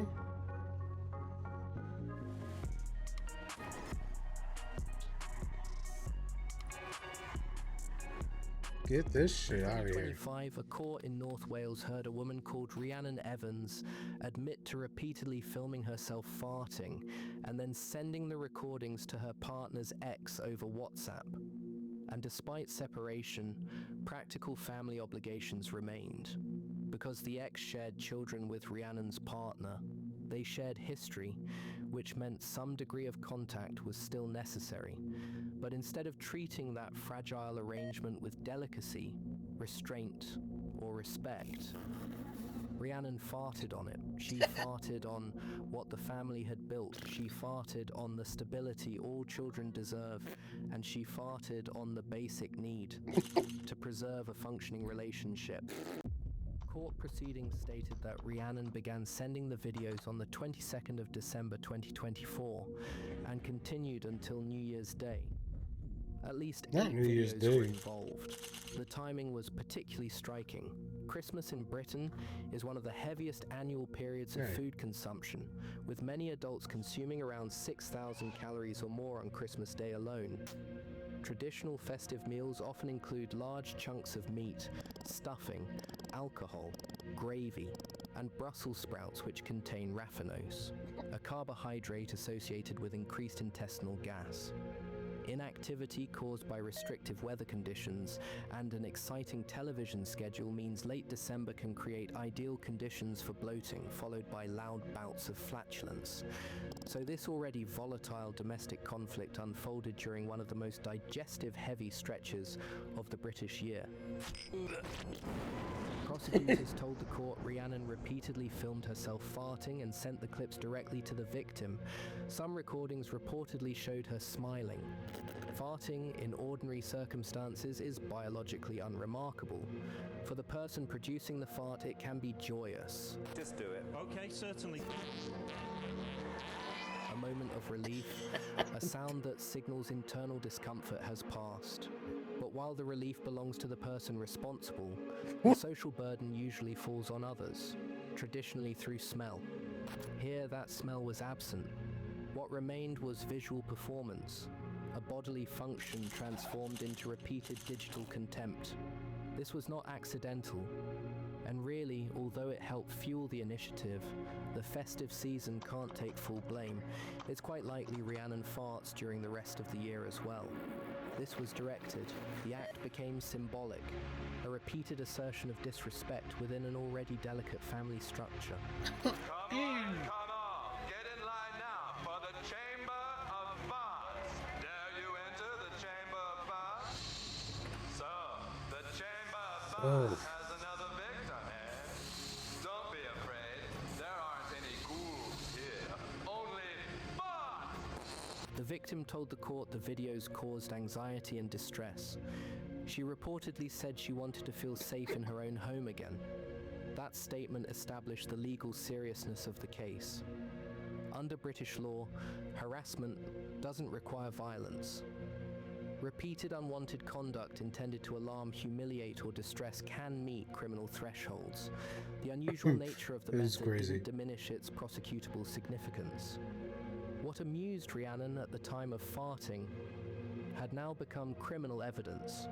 Perhaps you need some more farts! Rhiannon Evans pleaded guilty to harassment without violence. Her sentence included a 12-month community order, 60 days of alcohol abstinence monitoring, a 2-year restraining order, compensation payments, and 15 rehabilitation activity requirement days. RAR days are publicly funded through the UK probation system, designed to reduce reoffending through behavioural interventions, structured support, and accountability measures.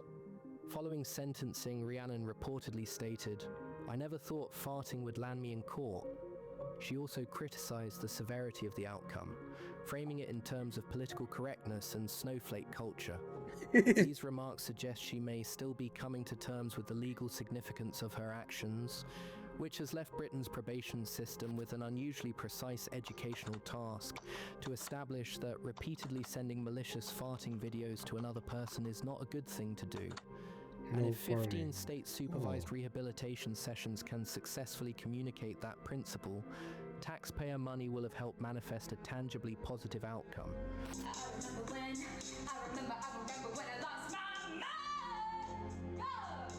So amidst the tension and digestive volatility of the British festive season, a costly series of gaseous expulsions from a Welsh woman's Was anus that the original? will not go gently into that good winter night, but instead become permanently preserved in the Kilner jars, of tabloid history.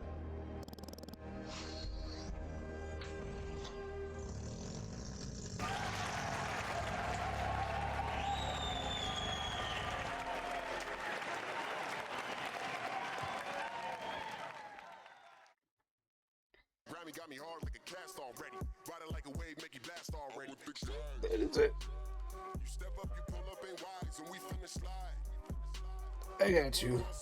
Here, we'll go back and do it. I can tell if you throw hands. I can tell if you gon' blam. Size up your mans. I'm from where violence is planned. Come from the land where the violence There you go.